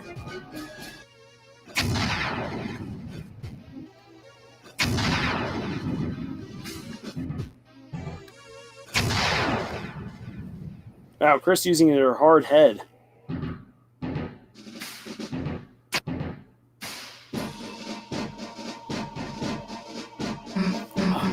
Oh, looks like we're safe. Oh, not quite. For the time being, if we stay here, it's only a matter of time until it finds us. Halsey, what the hell is that thing? When the fountain's power becomes too strong, the flow of darkness roars wild. It makes that a titan. It's the fear of dark. It's the bump in the night. It's the shadow of the backside of your mind. It has no consciousness. It only exists to destroy. Well, how are we supposed to beat it? I don't think we can. It's hatching so fast. Unless... Chris, you can seal the fountains, can't you? Maybe if the Titan is anything like a fountain, you could... Oh my. It's found us! So we gotta seal a Titan away. Yeah, Aaron Yeager, where are you? Alrighty. If we just jump here, we can make it back on.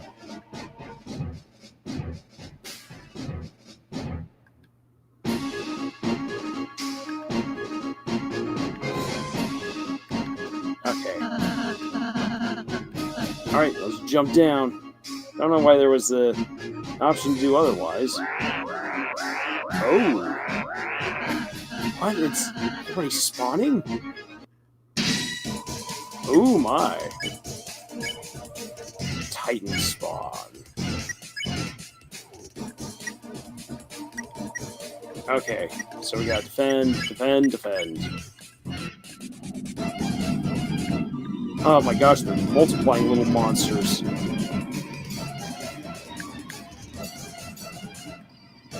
Oof. Okay. Alright, we're gonna brighten Chris's soul, show him brighter. Ah.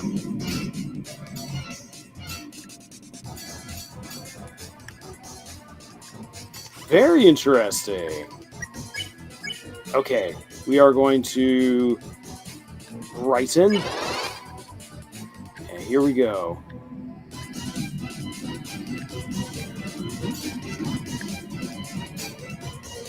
Yeah, this is like crazy Pac-Man. Okay.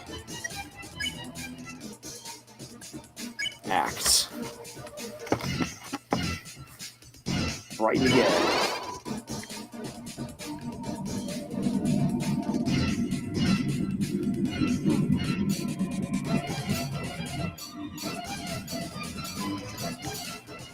Dang it. Okay.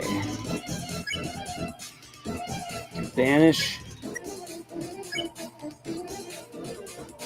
Let's see here. We use one item. Rhapsody on. Dang it, so we gotta defend. Okay. Banish. Purified. Is everyone alright?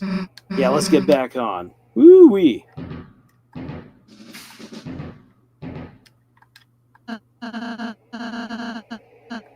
Alright. Jumping down. All right, who's got the music for Attack on Titan? Queued up and ready to go.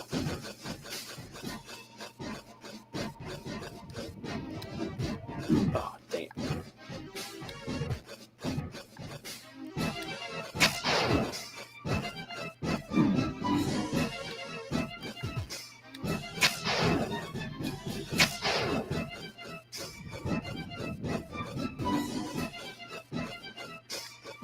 Oh boy.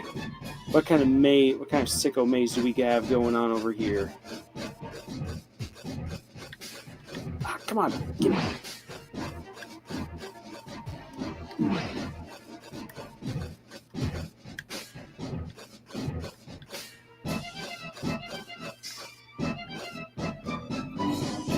Do. All right.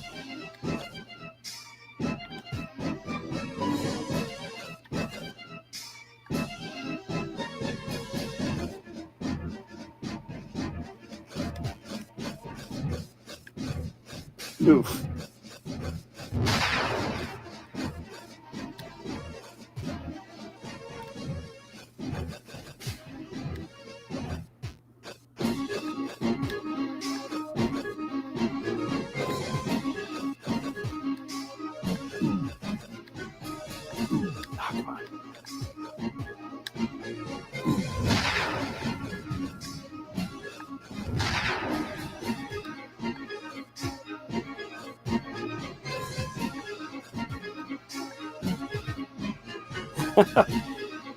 Man, this is an intense climb. I'm like, oh, all my whatever commentary I could have is quickly vanishing.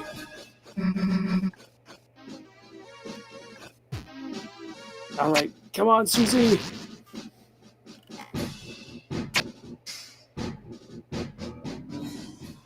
As we continue to get higher. Doesn't look like we can go much higher.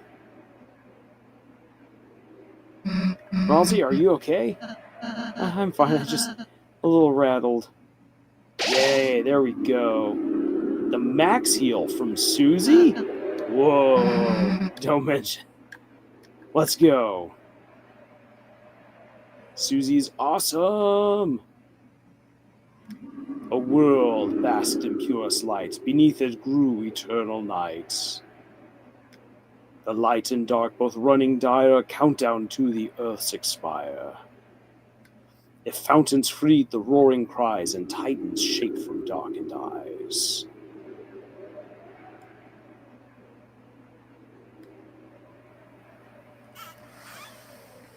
End of the line, huh?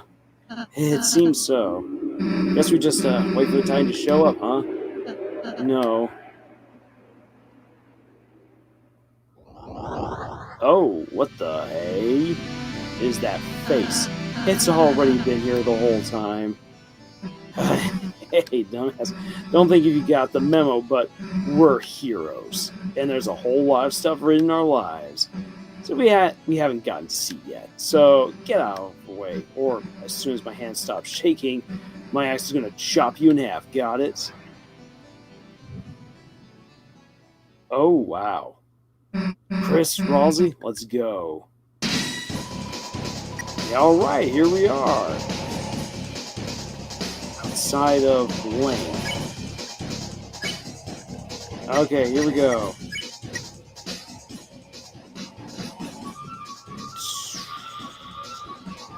Yep, defense.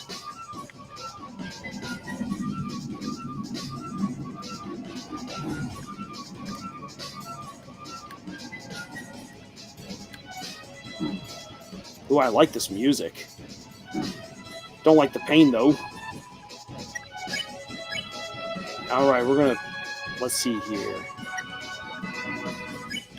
Yeah, we're gonna brighten. Oh, that's cool.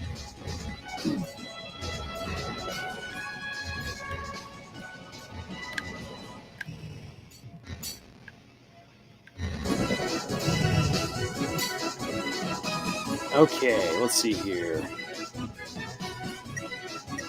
I'm actually going to use the tension gem already.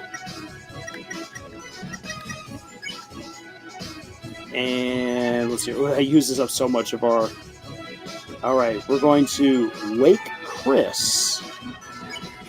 Very interesting. And revive Chris.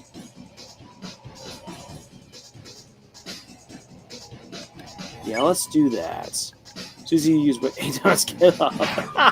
We got a slap, but Chris wasn't down. Ralsei used reviver.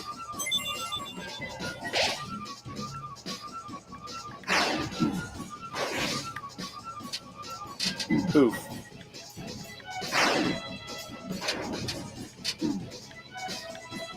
Sorry.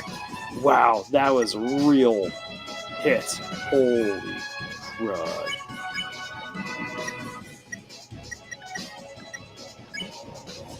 Item.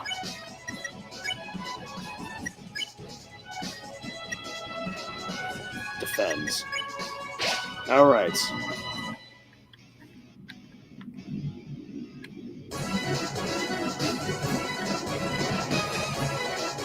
Oh, dang it. Did not want to do that. So, the hits. Okay, unleash. We're going to do an unleash. And defend. Your soul emitted a brilliant light. And there went the eye.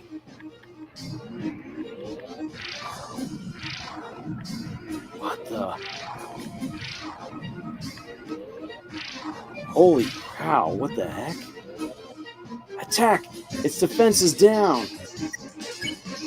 Okay then, well, say that is most definitely a first.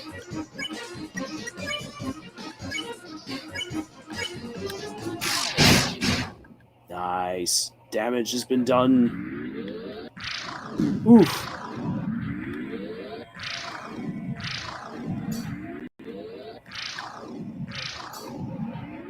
Holy cow. Its shield is back. Chris, take it down again. Okay. Oh no, I should have, though, healed up Ralsei. Dang it.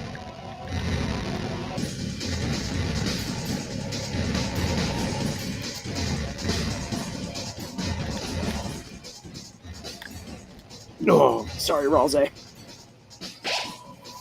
Okay. Let's see here. We must use an item. We're going to use another revivement on Ralsei. And... let's see here. Defense. Defense is the way to go for this one.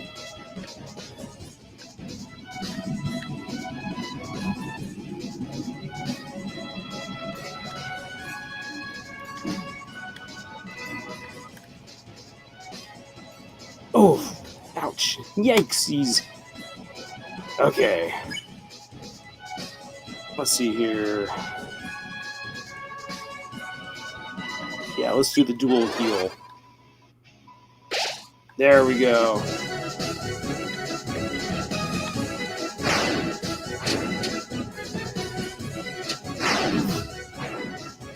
That's some real damage. Okay. Brighten. Your soul shines brightly.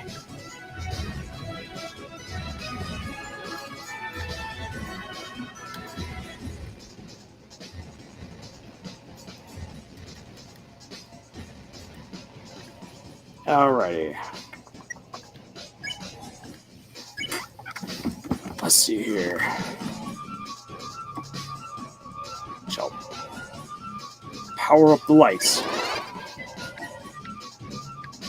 And go for destroying more of these weird Titan babies.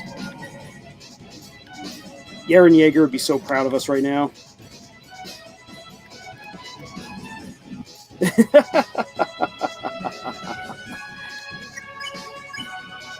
Okay. Our soul is shining brightly. Oh no, that was a bad hit.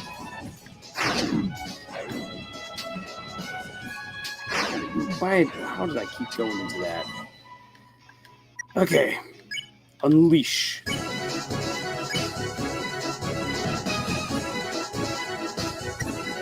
Item. We're going to need...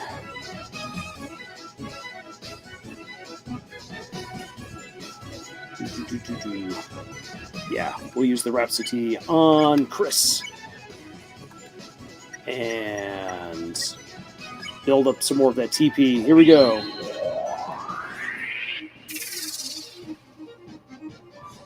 Woohoo!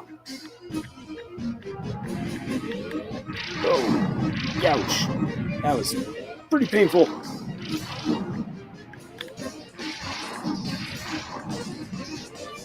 Attack! Yeah, I know we gotta attack this sucker. There we go. There's some good damage.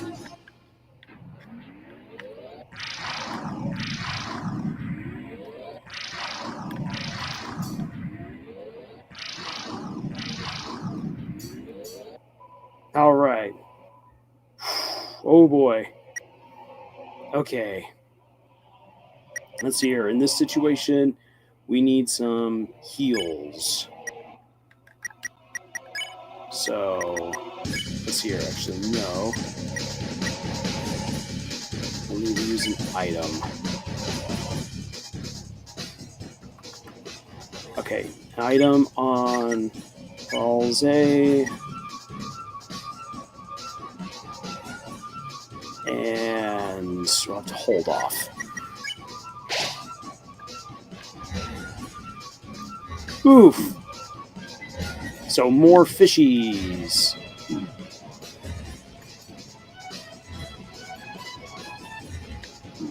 Holy cow. Woof.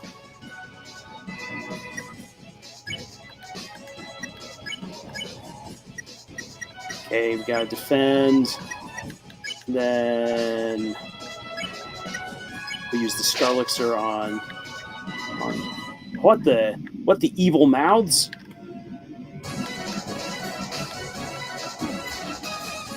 Oh no.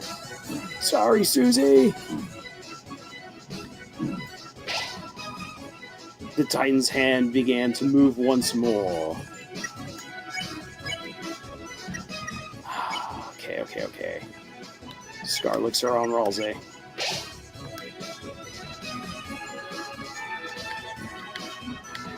Come on.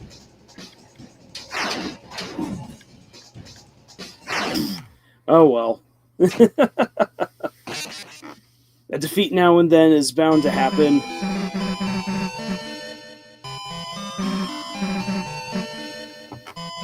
Alright. Time to get up.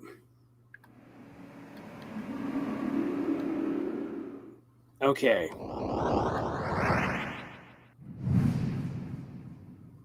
I just gotta say, excellent design on this beastie.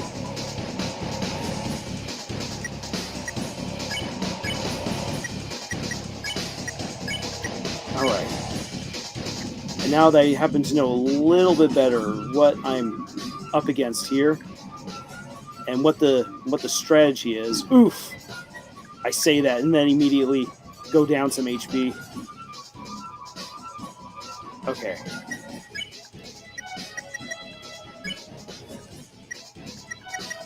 Axe. Right.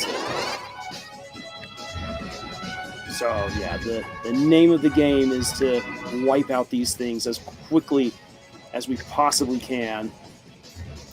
Oh, dang it.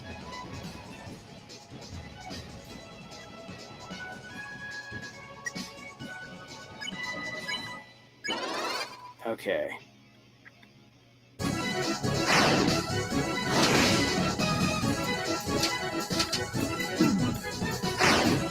Oh, wow. This thing, that particular attack hits way too freaking hard. Okay, we'll defend. And, man. Yeah. Let's see here. Item. Oh, you're going to use a Scarlixer. Right there. Defend, build up that TP.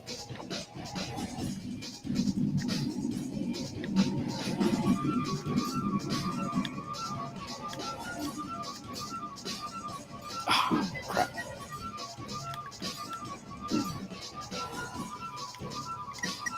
Holy cow.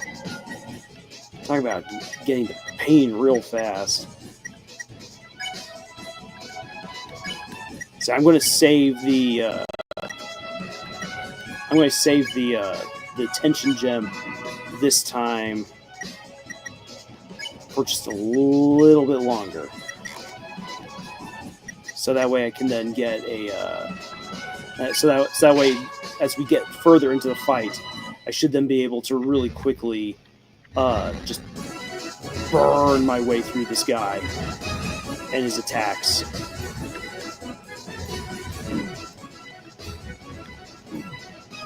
Oh, come on. Okay. We're getting there.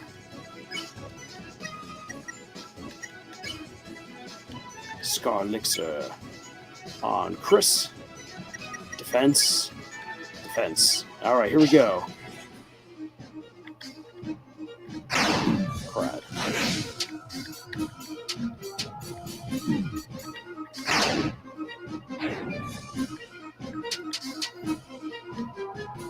Alright, here we are. Time to unleash. And defend. Defend. So we've got to build up that TP good and fast for this next round.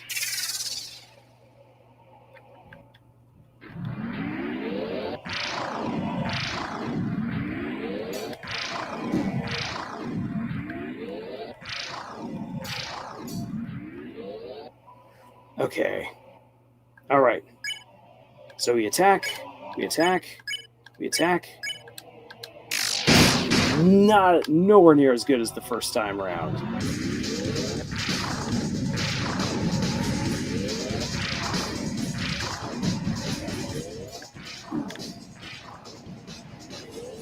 Okay.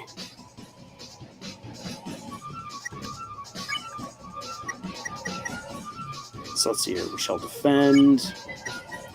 And yeah, defend. Item. Scar Elixir on Ralze.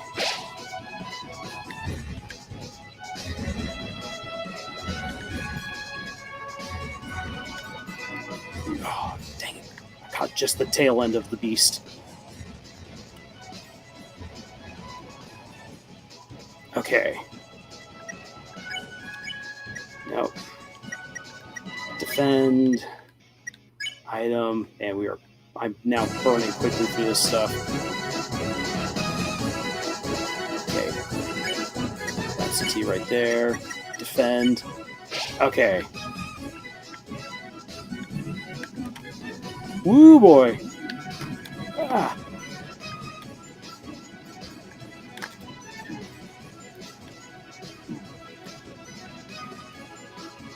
Okay then. Time to brighten.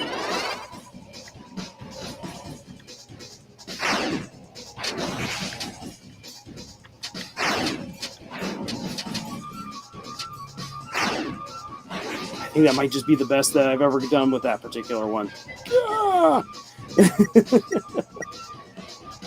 Okay. A Rhapsody to Chris. Defense. Defense.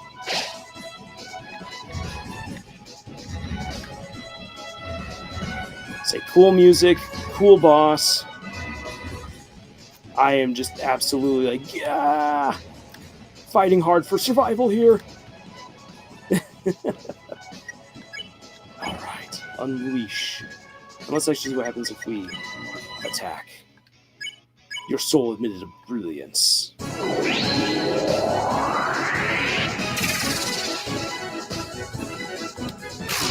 Okay. So getting a little bit more damage this time around.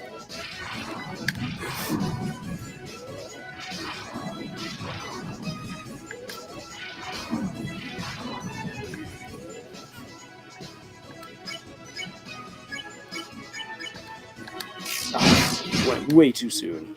But we got some damage in on him this time.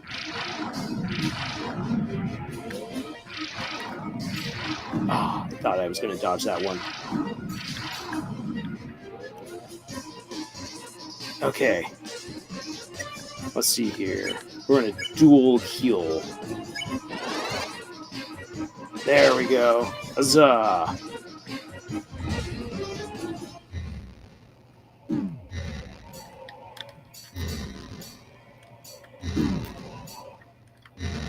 Oh, crud. So much damage. But that is what this stuff is here for. Item. Scar Elixir on Susie. And a Scar Elixir on Ralze. I am now dangerously short on resources. But we are going to do our best. And that's what matters, Max. Oh, man, why don't these mouths just die? Okay, crud. Yep, we got to brighten. Oh, dang it. No!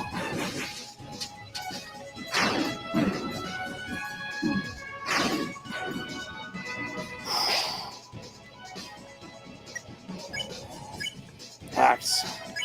And item revivement on Susie.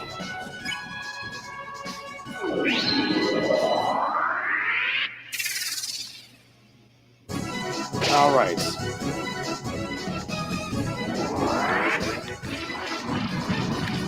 Oof.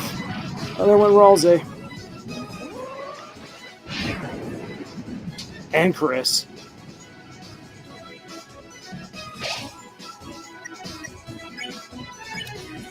All right. Well, oh my gosh.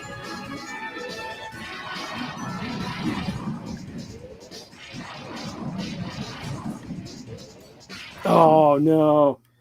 Oh man. Well, thank you, Meg, for rooting for me. Holy cow.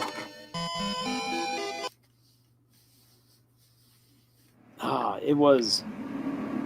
Oh. The open treasure chest inside was Rhapsody.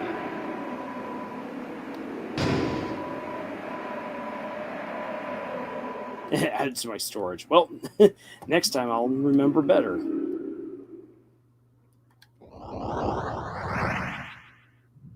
Okay.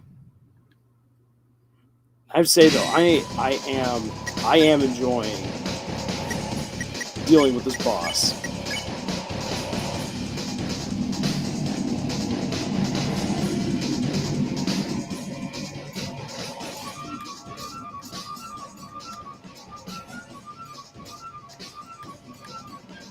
Okay. So far, that's actually pretty good. Okay, we are going to brighten up. See, I think the one of the biggest challenges thus far has been the hands. If I can survive the hands, I might be able to do way better.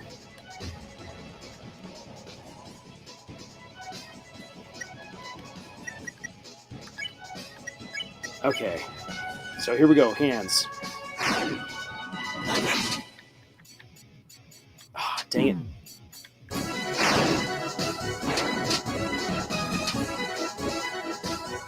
Okay. Tighten, gonna brighten.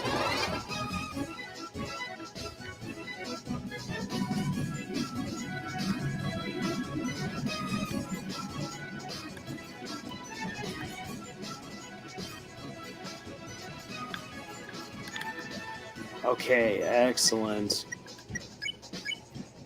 Brighten.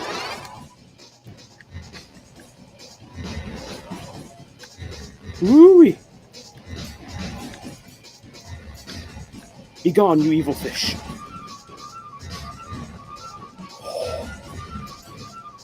All right. Brighten still. Here we go.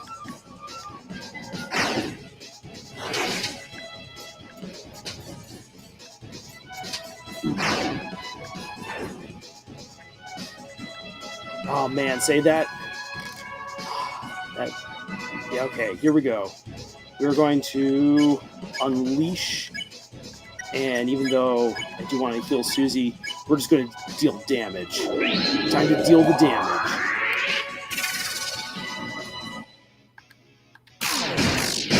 Well, better hit with Ralze that time.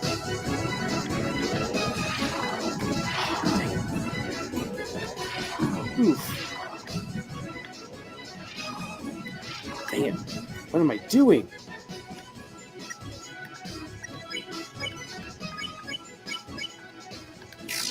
Oh. I got trigger happy.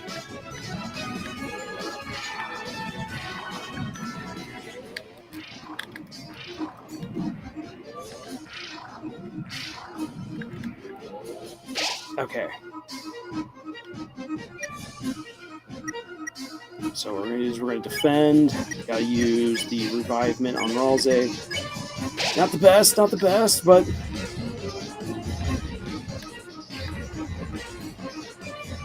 oh, dang it.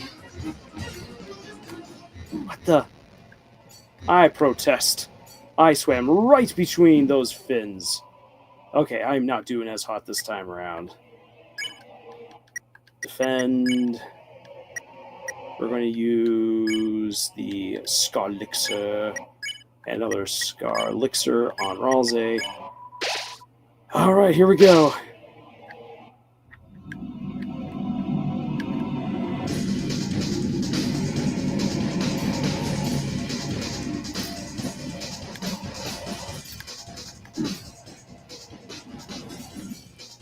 Okay.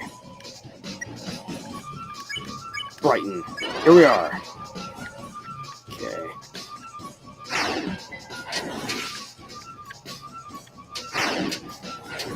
Haha! Holy cow. That was probably one of the best. Unleash. And now... Actually, wait a second here. Check. Nope, can't do Root Buster. Alright. Bring down the shield again.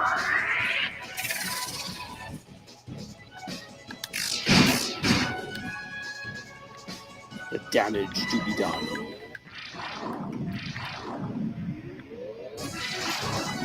Oh, dang it. That is some insane damage.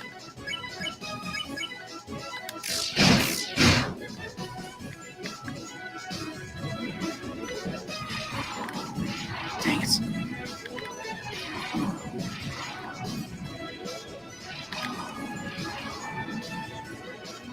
Okay. Alright, we need to use some items. So let's see here. The Rhapsody on Chris. Then a Revivement on Ralze. Okay. Boy. Ah, oh, dang it. 3 fish. No! Oh, come on. Well, that just happened. Okay. Let's see here. We use the Tension Gem. And for Susie, a Scar Elixir. Oh, crud. Only for these guys. Okay.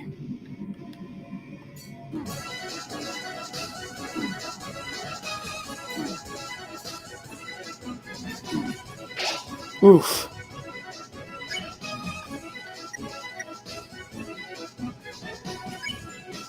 Well, this one did not go as well as I had hoped. It had such a promising start.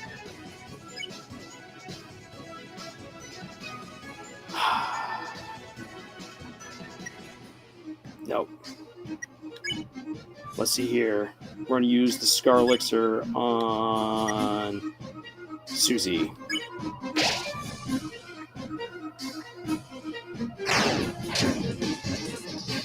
Oh, come on.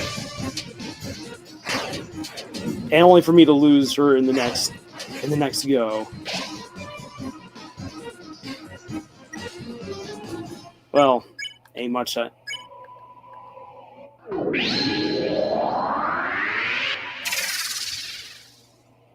All right, here we go. Oh, there we go.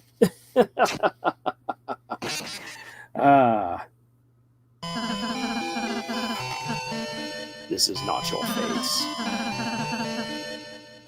Yeah. Oh, man, it was going so well at the beginning. Nope, okay. Oh, you get more treasure. The more you fail.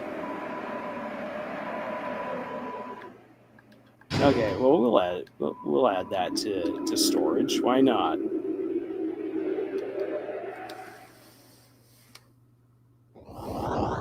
Okay.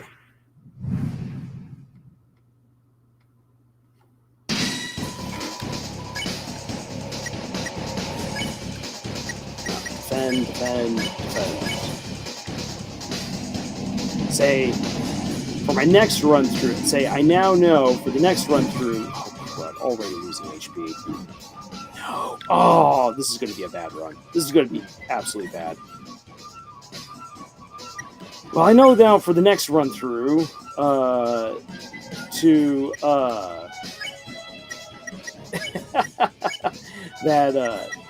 that I'm going to need to absolutely stock up on the tension bits and tension gems.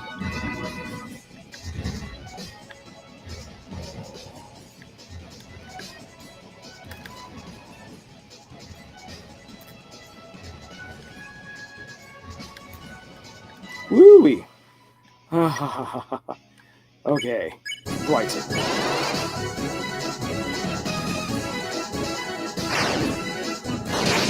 And I'm going to need to figure out a way of... Oh, come on. Those things just hit so dang hard.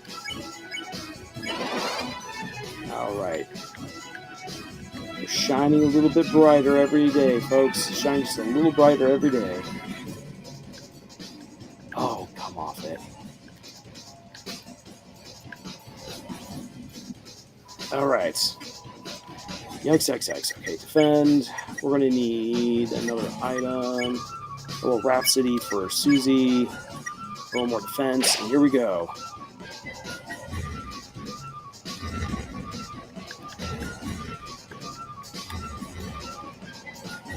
Oof.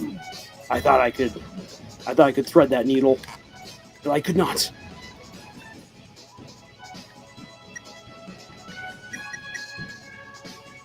All right, let's see here. We're going to act, and we're going to brighten.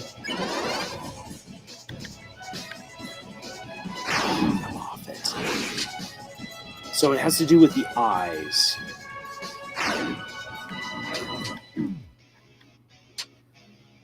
Wow, Chris is not doing well. Let's see here. That uses 16. Yeah, let's do it. Well, I will risk that brisket. Oof. Oh my gosh. Only for Chris to lose almost everything again. Wow. Okay. Never mind. We're going to attack and use an item. Okay. And we'll use that on Chris, because Chris definitely needs it.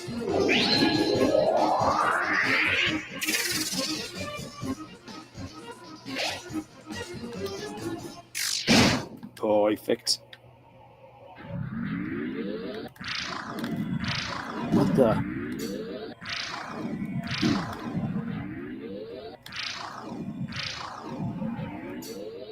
Oof.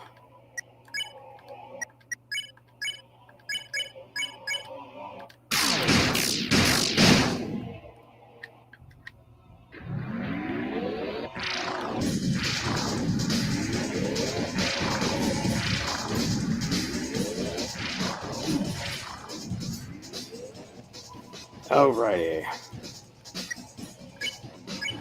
Time to brighten up again. Oh, dang it, but Ralsei's so weak.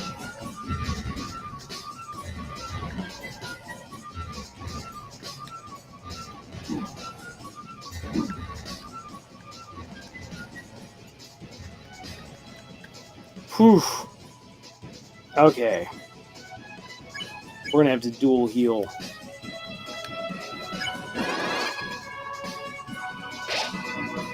The effectiveness of dual heal has lowered. Yeah, I know, but... Oh, come on.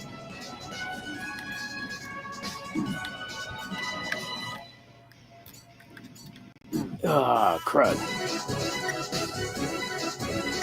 Okay.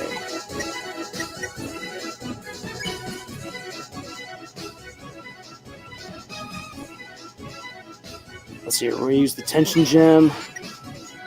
We're going to use a Scar Elixir on Chris. And we're going to defend.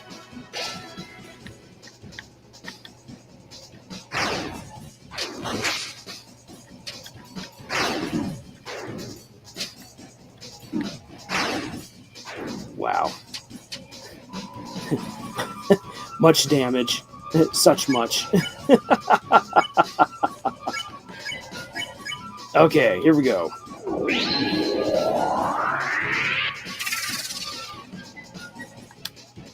Yeah, there we go. That's good maximum damage right there.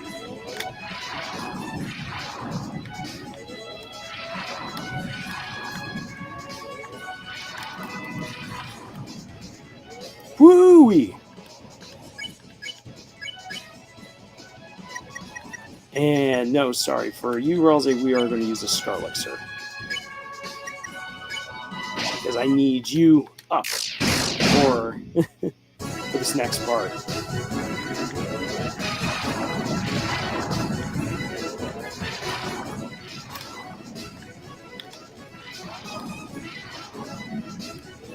Whoo-wee! There we go.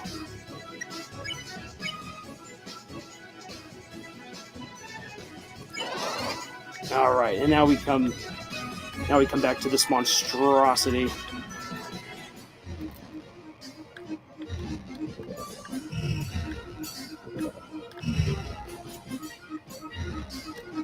Woo!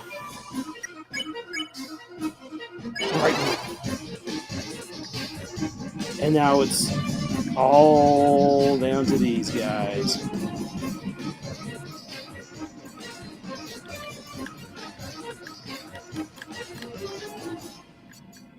Whew, okay, so that's it. You gotta go in little circles around there. Okay. We are going to continue to brighten.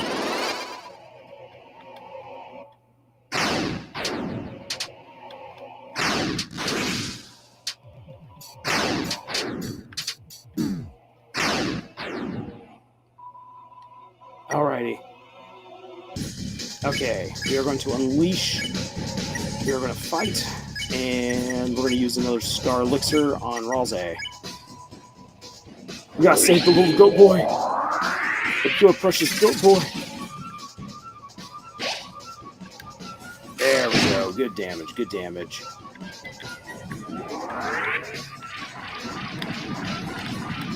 Oof.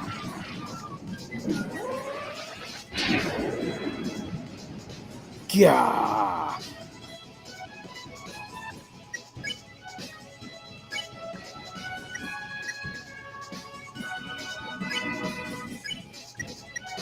Okay, let's see here. Item, Scar Elixir on Chris.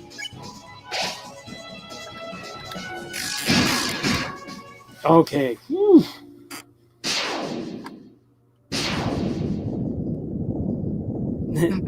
Fourth try.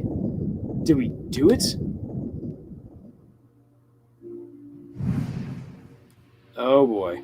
Hey, wait, what's it doing? It's taking in all the darkness and healing itself. It's regenerating. We are going to dual heal. Or whatever comes next.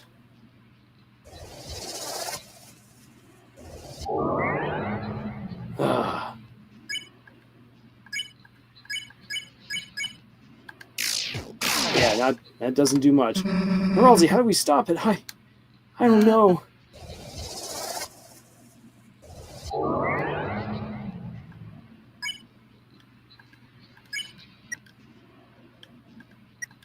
Let's see here. We're gonna brighten it. Brighter. It seems we are only damaging its outer shell. As long as the inside's intact, this battle will just keep.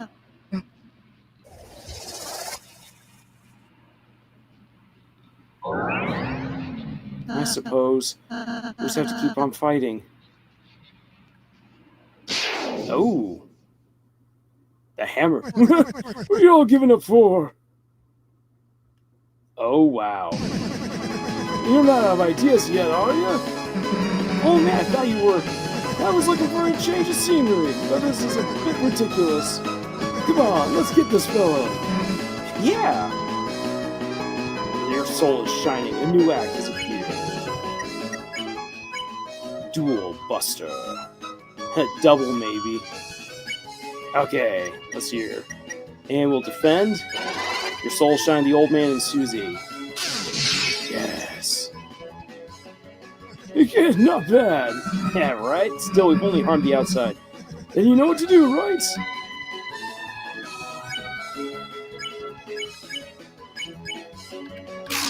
There we go, doing the damage. Chris, I got an idea, but you're gonna have to put your life in my hands. Kinda literally. Damn, what am I asking for? We both know I got this, right? Let's go. Susie's idea. And a little bit of attacking. Oh, yes.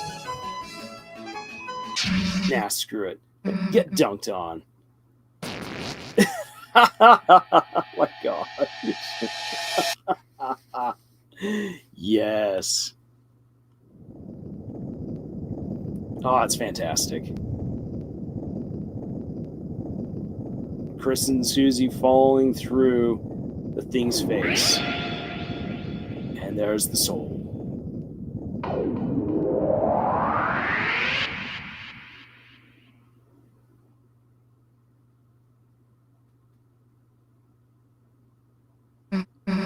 We did it. Hey, Chris, what's the deal with that red heart thing? Is that your... What? Wait a second, the old man. Come on, we still gotta talk to him. Chris? Chris, you're all right. I can't believe it actually worked. We actually defeated a Titan. If we can do that, then... Chris, where's Susie? Susie, wait! All right. The last prophecy. The story's ends. Susie, stop!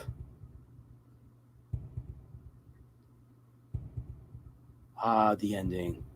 And then, when all hope is lost for the tale, the final tragedy unveils. To save the worlds, there's only one way. Susie, don't look! I'm sorry, I... Shut up. Shut up.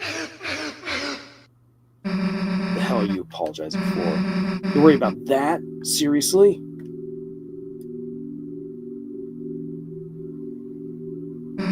This stupid prophecy. And now we know a little bit better why Garrison said you should not go along with it. Like something like that would happen. I wouldn't let it happen. Chris wouldn't let it happen. And obviously you wouldn't let it happen. So, why wouldn't you laugh? It's just stupid. So stop crying, okay? Everything's gonna be alright. Hey, Chris. Let's go steal the fountain, okay?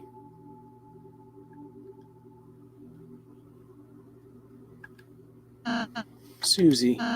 She's a really, really nice person, Chris. How can she be so kind? How? I'm sorry, Chris. I'm sorry I didn't say the whole prophecy at first. I just thought if I said something different, if we did something different, if you were just kind enough, perhaps by the time we got here, it would change. But no matter what we do, our fate is already decided. Sorry, don't look at me. I don't mean to always make everything about me. I'm sorry, Everything's okay, Chris. Look, I'm just smiling.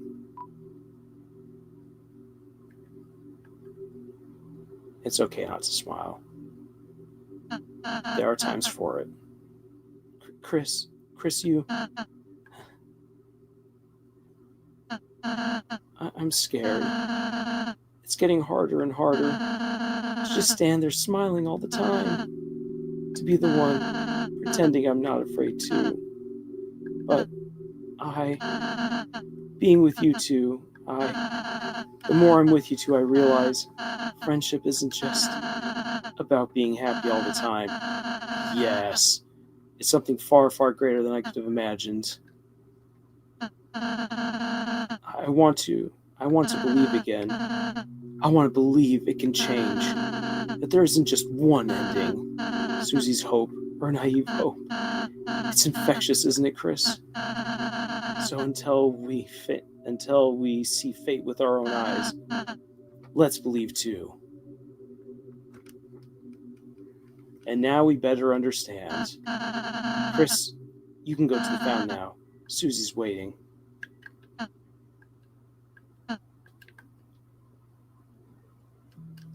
To save the two worlds, there's only one way. It's all now blue.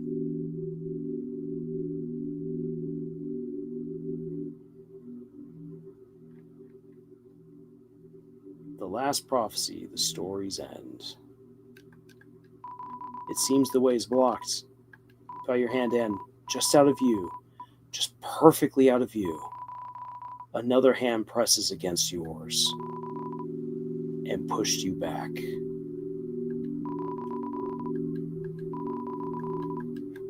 Very interesting. Wonder what's going on there.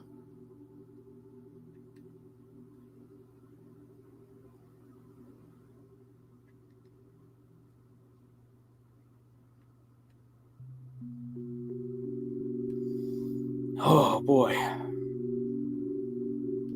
Only then will the worlds be saved. Well, I'd like to know what it is. And we're not going to get told. Not for a little while yet, I think.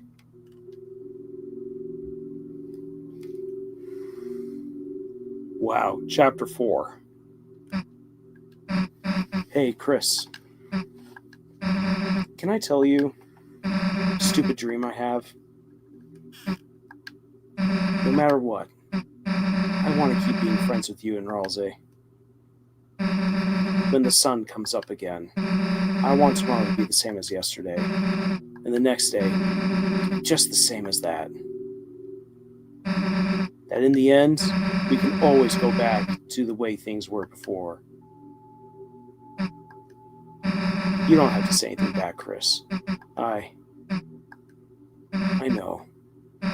You're thinking the same thing. Aren't you, dumbass? Susie's smile, which seemed to defeat everything, shined on in front of you, and for a moment, it was as if all the darkness had been blown away. As if in imitation, your soul began to glow.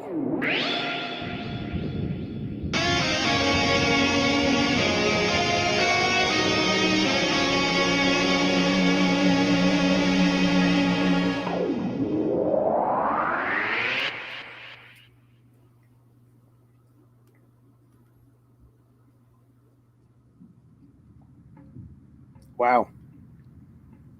What a mess of the church. Toriel? Hey, Knight? Chris? Was Toriel even... Let's just go.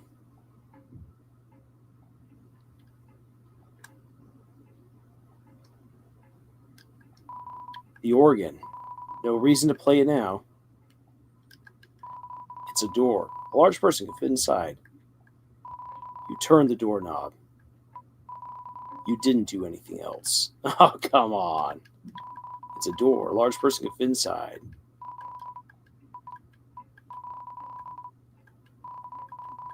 I want to get into that door.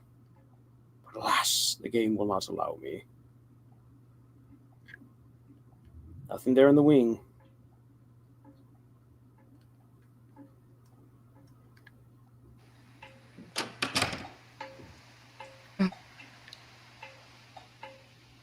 What an interesting sound.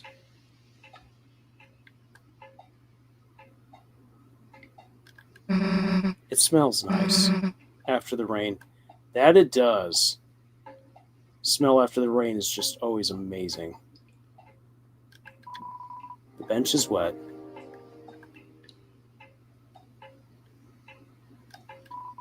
Gerson, renowned historian, author, and teacher.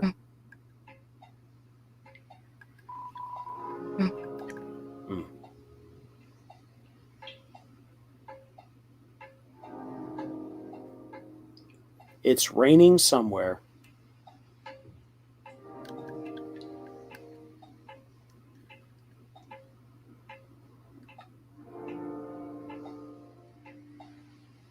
Down here.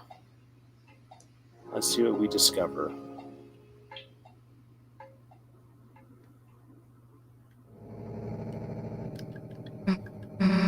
No closer opening this thing, huh? Tomorrow we have to do something. We have to. And remember, the festival's also tomorrow. So there's a lot on Susie's mind going on. Taking Noelle to the festival, opening up this thing, the roaring night.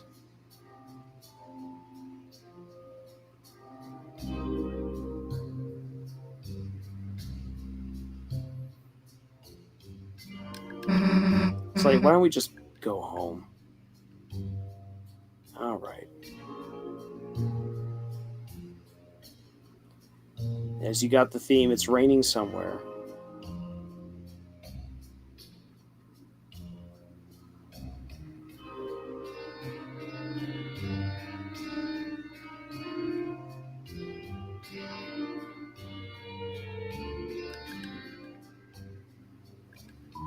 It's a cardboard stand to replace the pizza place while it's closed. Somehow it's more sanitary, especially after all that rain. Sands is finally closed. It's quiet inside. Peek in? Yes. Zigzag rug, flat screen TV, regular looking kitchen. It's a bit messy, but nothing special.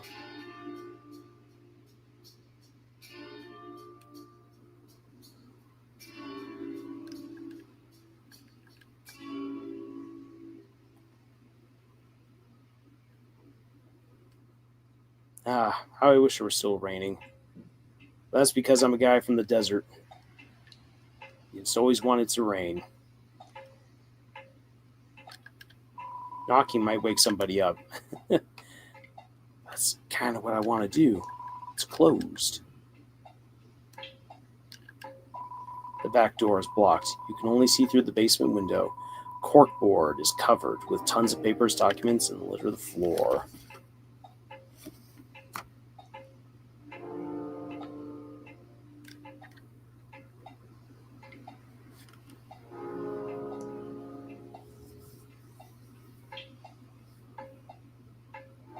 I know you just want to go home, Susie, but I want to see what we get.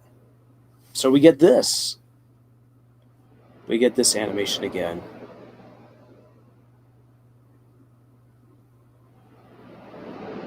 Two friends contemplating what's just happened. You hear that? No?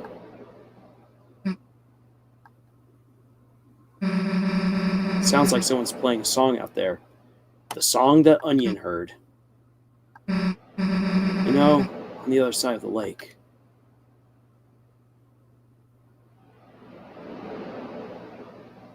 That Des is playing.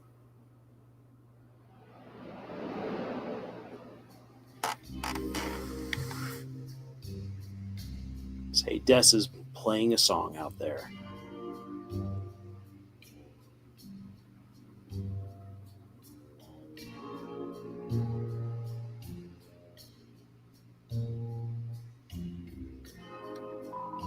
It's an ornate gate. It appears to be locked. Alrighty.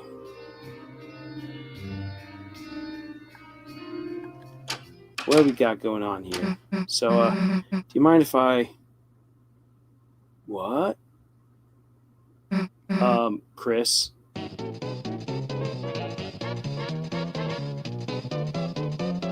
Oh boy. I've not danced the jitterbug like this in ages. Well, you aren't bugging me, so jitter away. Why didn't the skeleton have anybody to dance with? Because he had no body to dance with. Good one. Not only did you totally botch the joke, but I'm dancing with you, so it doesn't make any sense. Are we interrupting something? Oh, Chris, Snoozy! No, you are not interrupting anything. We were looking for you at church, and... Oh, sorry, I canceled choir practice today due to the rain. The weather was so bad, and... Chris, Susie, have you met Mr. Sands? Yeah. Oh, Susie, did you want to stay over again? Hey, you could just sleep in Azrael's bed. I think I gotta be going, actually. Oh, all right. See you later, honey. Oh, she be a little zoused. I mean, Susie. Later. Oof. Chris, is Susie okay? She'll be fine. I'm sure she'll figure it all out. Meanwhile, let's get back to business. Chris, what about you? You want a party? Chris, party, board games. Hey, we don't gotta do disco dancing, kid. We can play some brand new music too. How about pump up the tunes? Pump up the tunes, pump up the tunes, pump up the tunes. Oof, wow. Chris, where are you going? You going to bed already? There are pancakes in the fridge if you want them, dear. Good night, honey. Oh, wow, we got the fridge. A bottle of ketchup stands defiantly inside. The sink. Someone has cleared the white fur out of the drain. There's some cinnamon batter baked to the stovetop.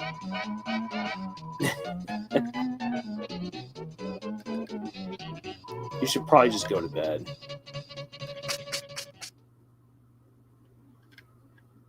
Oh boy. Say going up to bed. And there's the heart. There we are, moving around.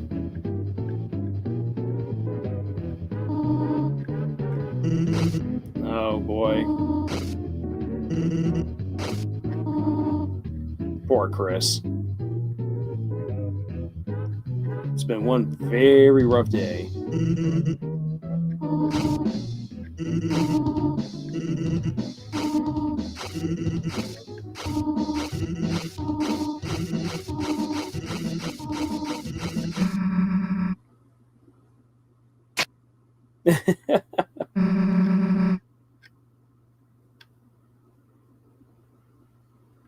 Say what? What's going on? There's Susie.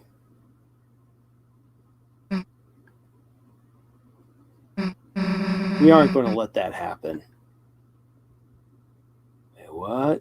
Right? Holy cow.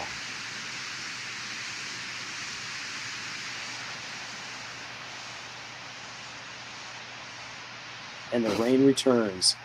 And Chris goes out the window. Oh. So who's it called? Chris. Don't forget Chris. You promised. Promise. What? Okay, well. Wow. So there we are. I just got completely caught up in that. Wow.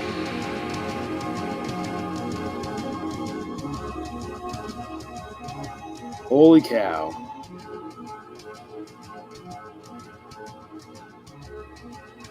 Yeah, Toriel's totally drunk here. And oh my gosh, the way that, I mean, there's nothing to confirm it, but I'm just gonna say the back and forth of the speaking of the two speaking parts for Toriel and Sans. Yeah, that was fantastically suggestive. you don't hear anything; it's just the rhythm, and you're like, oh, the befriending. Well done. Wow. The halfway mark has been attained. But it is still waiting. How much longer now? Yes, Toby, tell me how much longer. My Deltarune.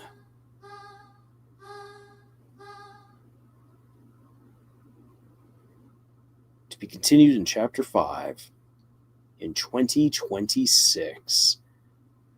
Oh boy. Deltarune. There we are. Hey, Kurt says, well done, Lars. Well done indeed. Well, thank you. Wow. Okay, then. Well. Holy cow. Let's see here. Bring us back over to the Eternal Swirl. And, wow. Okay, well. That was something. And I know that there's so much more to the story that I've yet to discover and unpack. And it is after midnight where I am. Holy cow. So I went all the way to the end, like I said I would for this, and we are going to call it quits there because it is late. And I got stuff I gotta do in the morning. But everyone, thank you so much for being here for this particularly long live stream. Normally we don't go this long, and this will probably be the last. Well, not the last time that I game for a live stream, but at least for a little while, because I need a rest. Yes, Toby, absolutely. I agree, Mimic. Toby absolutely outdid himself with this chapter. That was really, really incredible. The plot has thickened in ways that I was not expecting, and that was great. There's so much to dive into, so much to sink my teeth into, and I look forward to playing through this again and finding as many new details as I possibly can, and then coming out with videos about it. Awesome. Yes, and happy Friday the 13th. Say my luck held just enough that I managed to beat the Titan before midnight, I think, or right around midnight. So, everyone, thank you so much for being here and for everything, and I will see you guys in the next video soon. Until then, tschüss.